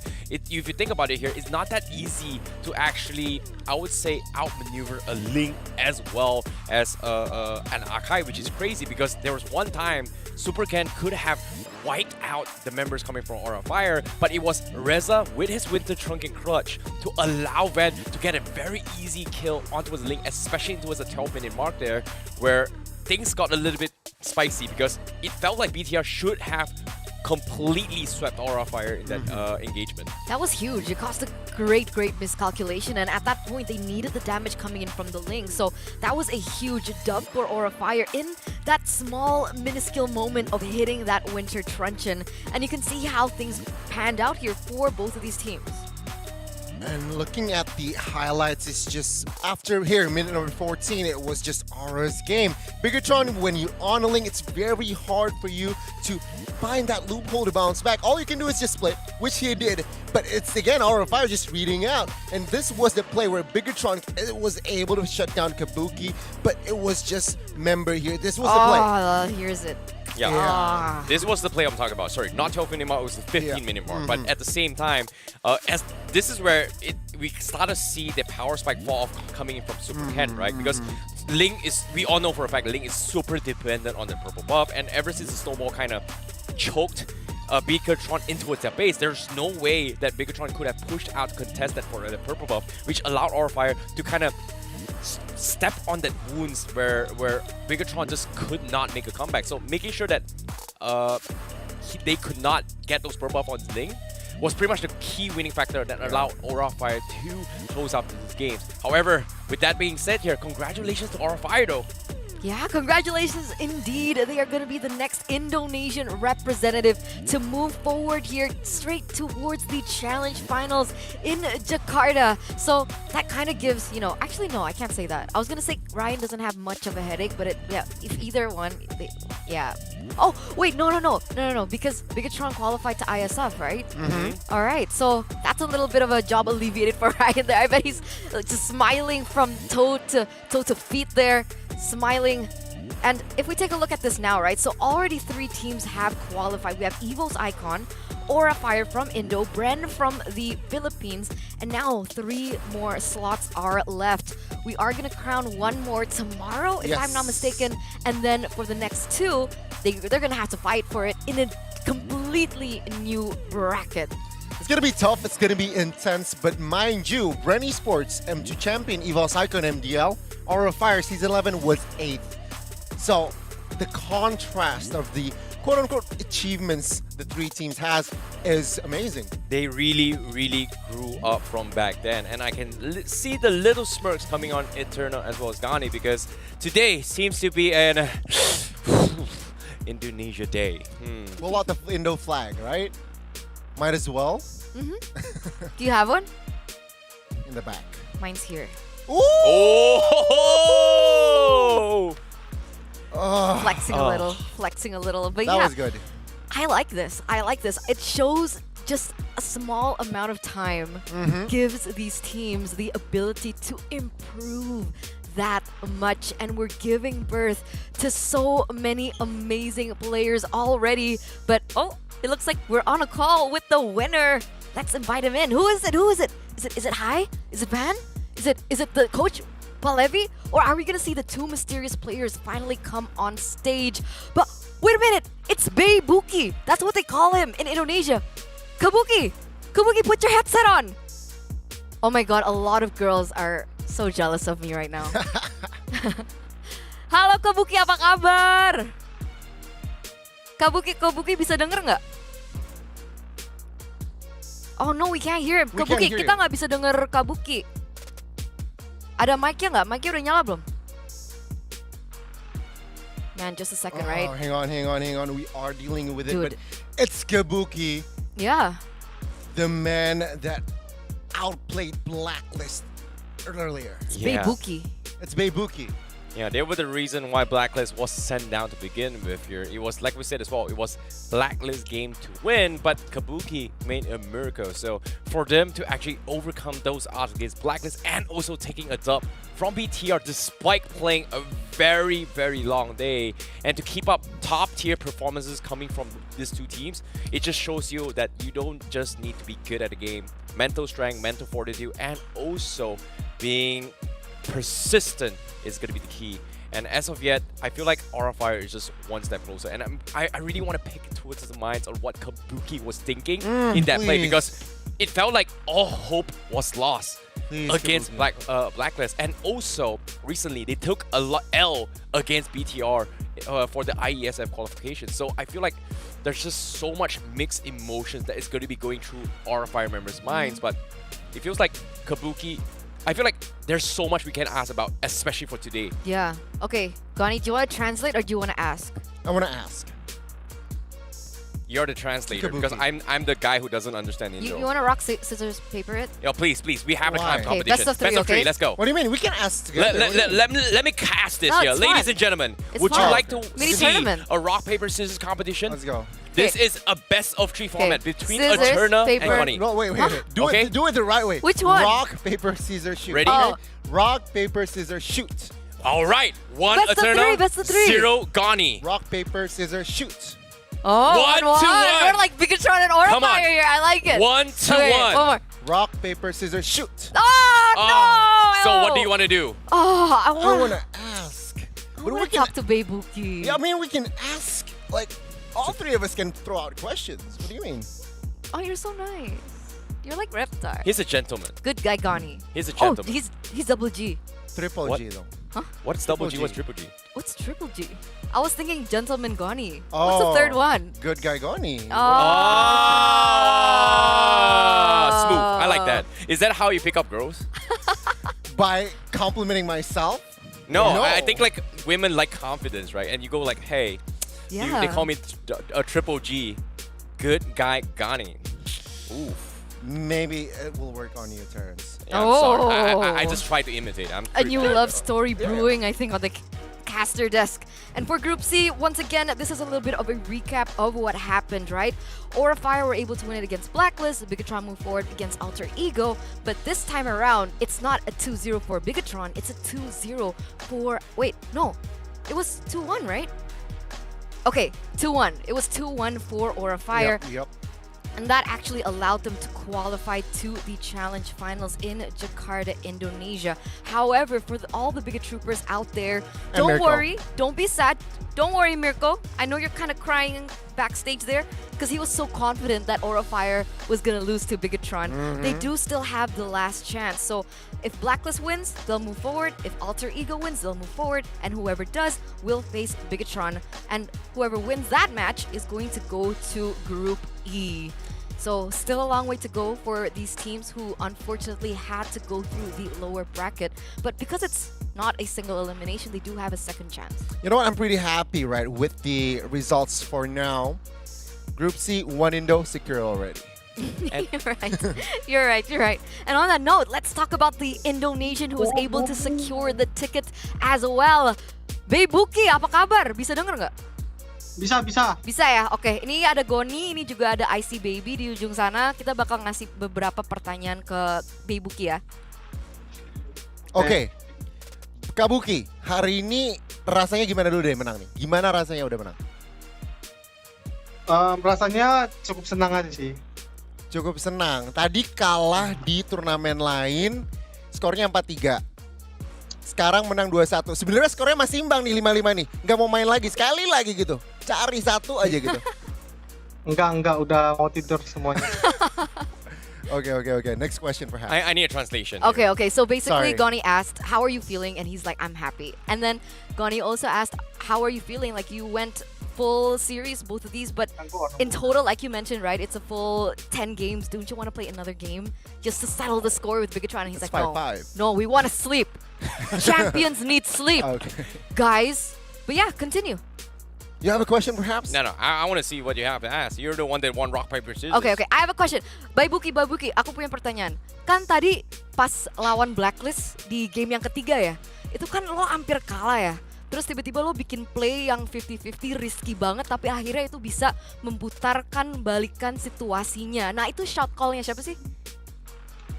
Itu shot call bareng-bareng lah. Maksudnya kayak kan kayak kelihatannya udah gak ada objektif kan, jadi kayak coba-coba nge-flank aja.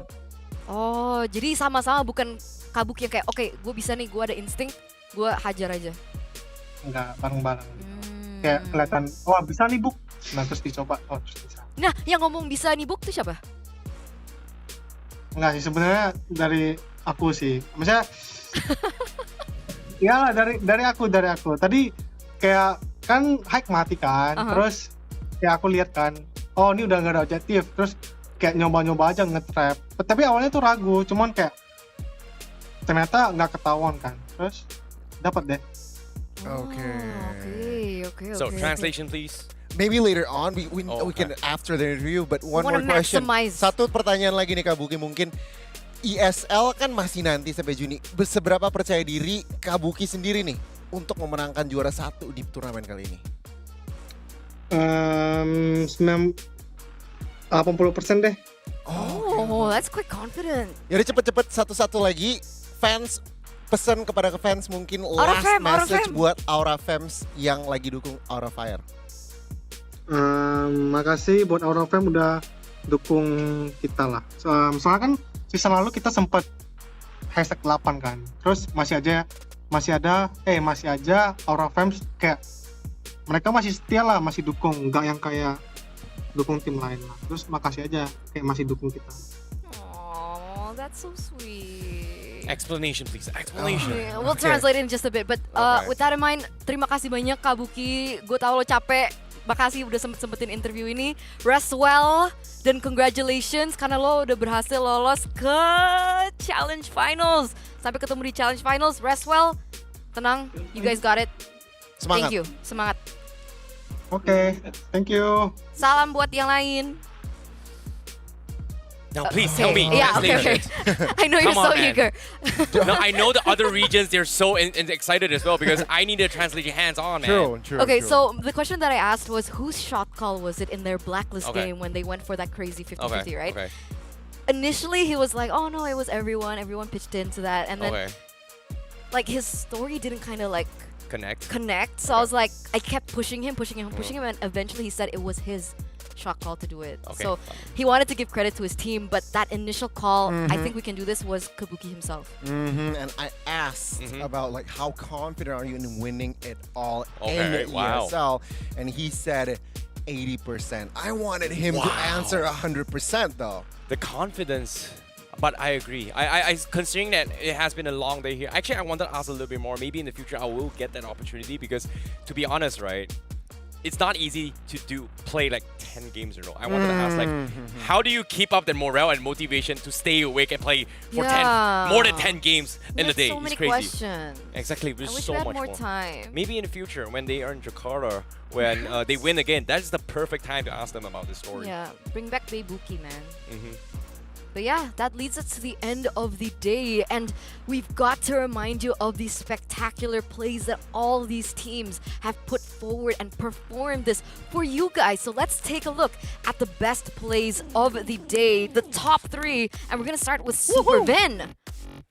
Yeah, and seeing how the plays of the day here, Super Vin, I felt like he did really, really well on this Kadita, and there were just so many moments where he was able to demonstrate as well. And most importantly, his Valentina has been very, very spot on in all his game plays. And today itself, he's just so consistent in all his executions. His stolen ultimates here. This big fat Lolita out coming in from Big Tron Alpha just completely denied Alter Ego any comeback mechanics for game number 2 in this particular play. And then we gotta highlight the second play of the day. It's gotta be Van, right? And I don't even know how the production is actually clipping the amount of times he was able to make out plays for his team. Shout out. That is a child prodigy that you guys are watching right now. He is barely 17 years old, and look at the mechanics that he has, outplaying people with way more experience, like Super Vin himself. You know, I swear, no, Van, he feels like he's a Superman himself, right? Like, if you think about it here, it's not just today. Yesterday as well, he had a 1v4 situation with his Fedrin. Today he had a 1v3, 1v2s. He's like the guy you go to just beat everybody here. And even this play as well, Van was just completely destroying Blacklist in that play. Boom! I like the reverse timer. I'm just I like- enjoying it. It's a vibe. Shout out. Man. But yeah, I mean, yeah, Van was just unstoppable. And in this play, particularly, it's just all from the side of Ivan. And Ivan. right. It's right. He got the Savage in this play. Oh yeah, you're right. It's the first and only Savage in this event for now. That's the first Savage that we've seen, and you can even see his mechanics, right? Krite not only is a typical mage, he's not a typical mid laner. The way that he plays, the aggressive stances that he does in these team fights, those flicker forwards. Look at that damage. Look at the way he's able to maneuver and weave around the team fight. It's insane. It's incredible. We don't see this kind of performance on the Valentina too often, but when we do, and when we see it from Krite, that's what you get. A Savage, the first Savage here in the challenge season. Yeah, this is crazy. This was the clip that we're talking about as well. They got the Savage on Homeboys, and honestly, I don't want to talk too much about this because I feel for Homeboys. Terrence. He needs tissue, maybe. Yeah, I need it. Sorry for tossing it over you. Yeah. It's okay. It's okay. It's So okay. We emotional get it. today. Everyone is just so emotional. But that's man. what you get from exceptional plays and a wonderful display of Mobile Legends. And I'm so glad that the journey is not near, because we do still have an action-packed amount of matches to go for tomorrow. But, you know, guys, unfortunately, it's not going to be 5.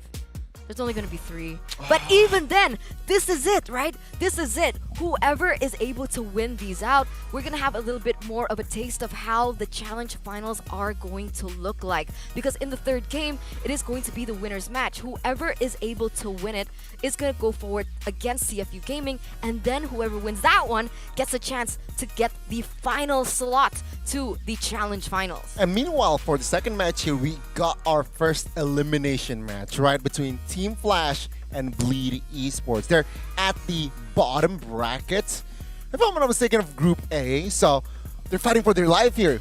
Exactly, and of course CFU Gaming has brought in their own meta, creating opportunities, creating their own flavor, representing from Cambodia.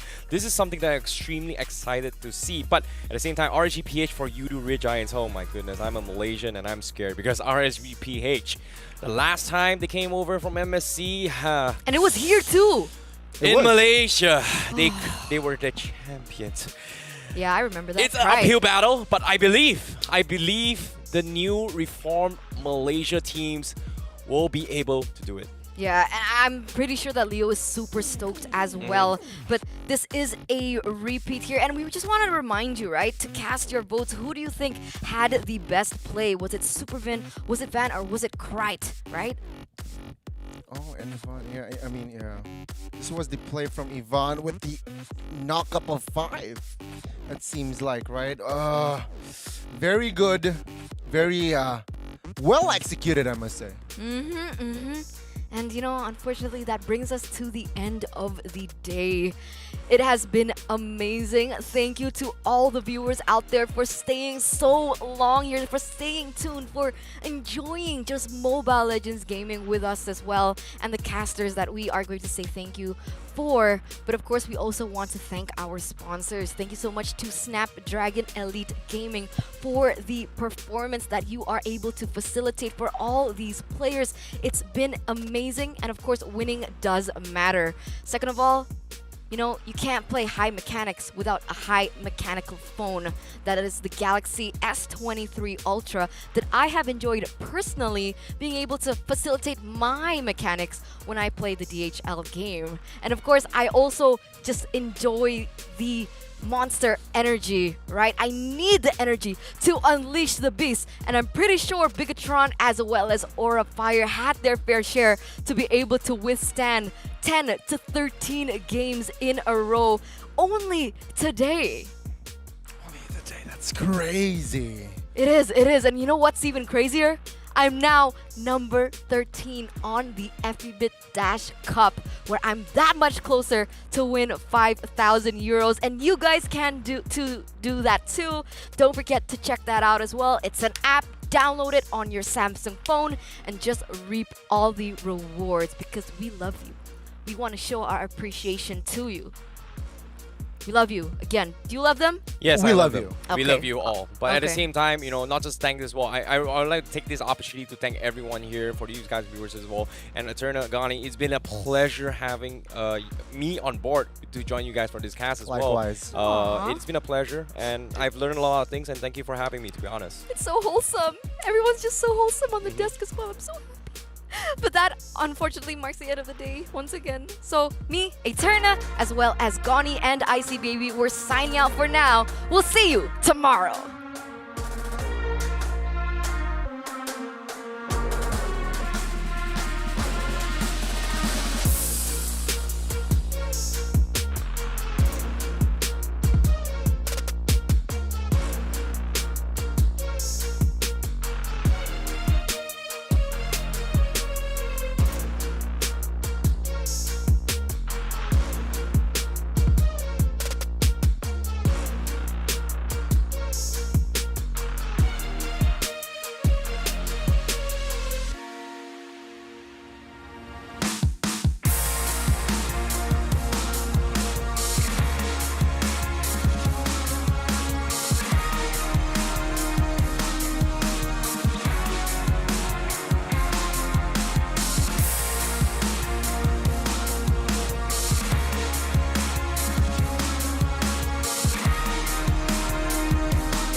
You already know what time it is, right?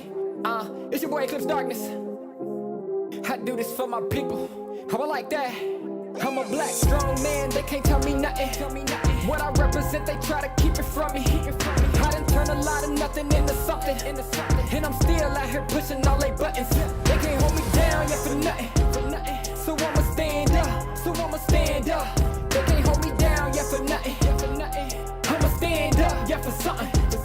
Cause they can't hold me down. I done seen it all. Came up from the... Welcome to Mobile Legends. What is a winner? Make a promise, then I go and deliver. What is a great? He the favorite, any race that he enters. Look at their face, they all amazed. This ain't for beginners.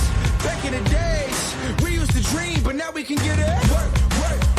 We gotta push to the limit, then work till we finish, then push to the limit, then work.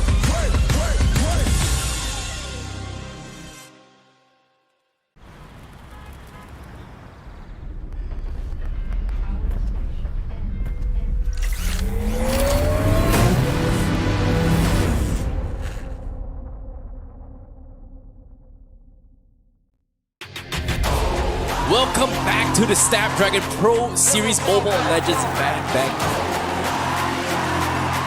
We will stay right where we at. We ain't never fall.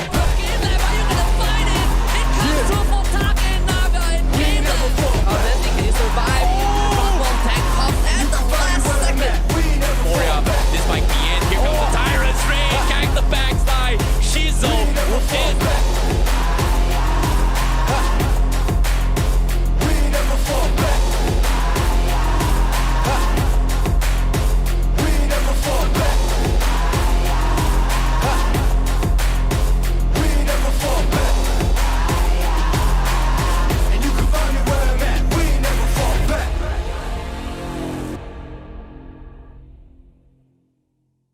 The Snapdragon Pro Series powered by Samsung Galaxy is brought to you by Snapdragon Elite Gaming, Samsung Galaxy S23 Ultra, Monster Energy, and DHL.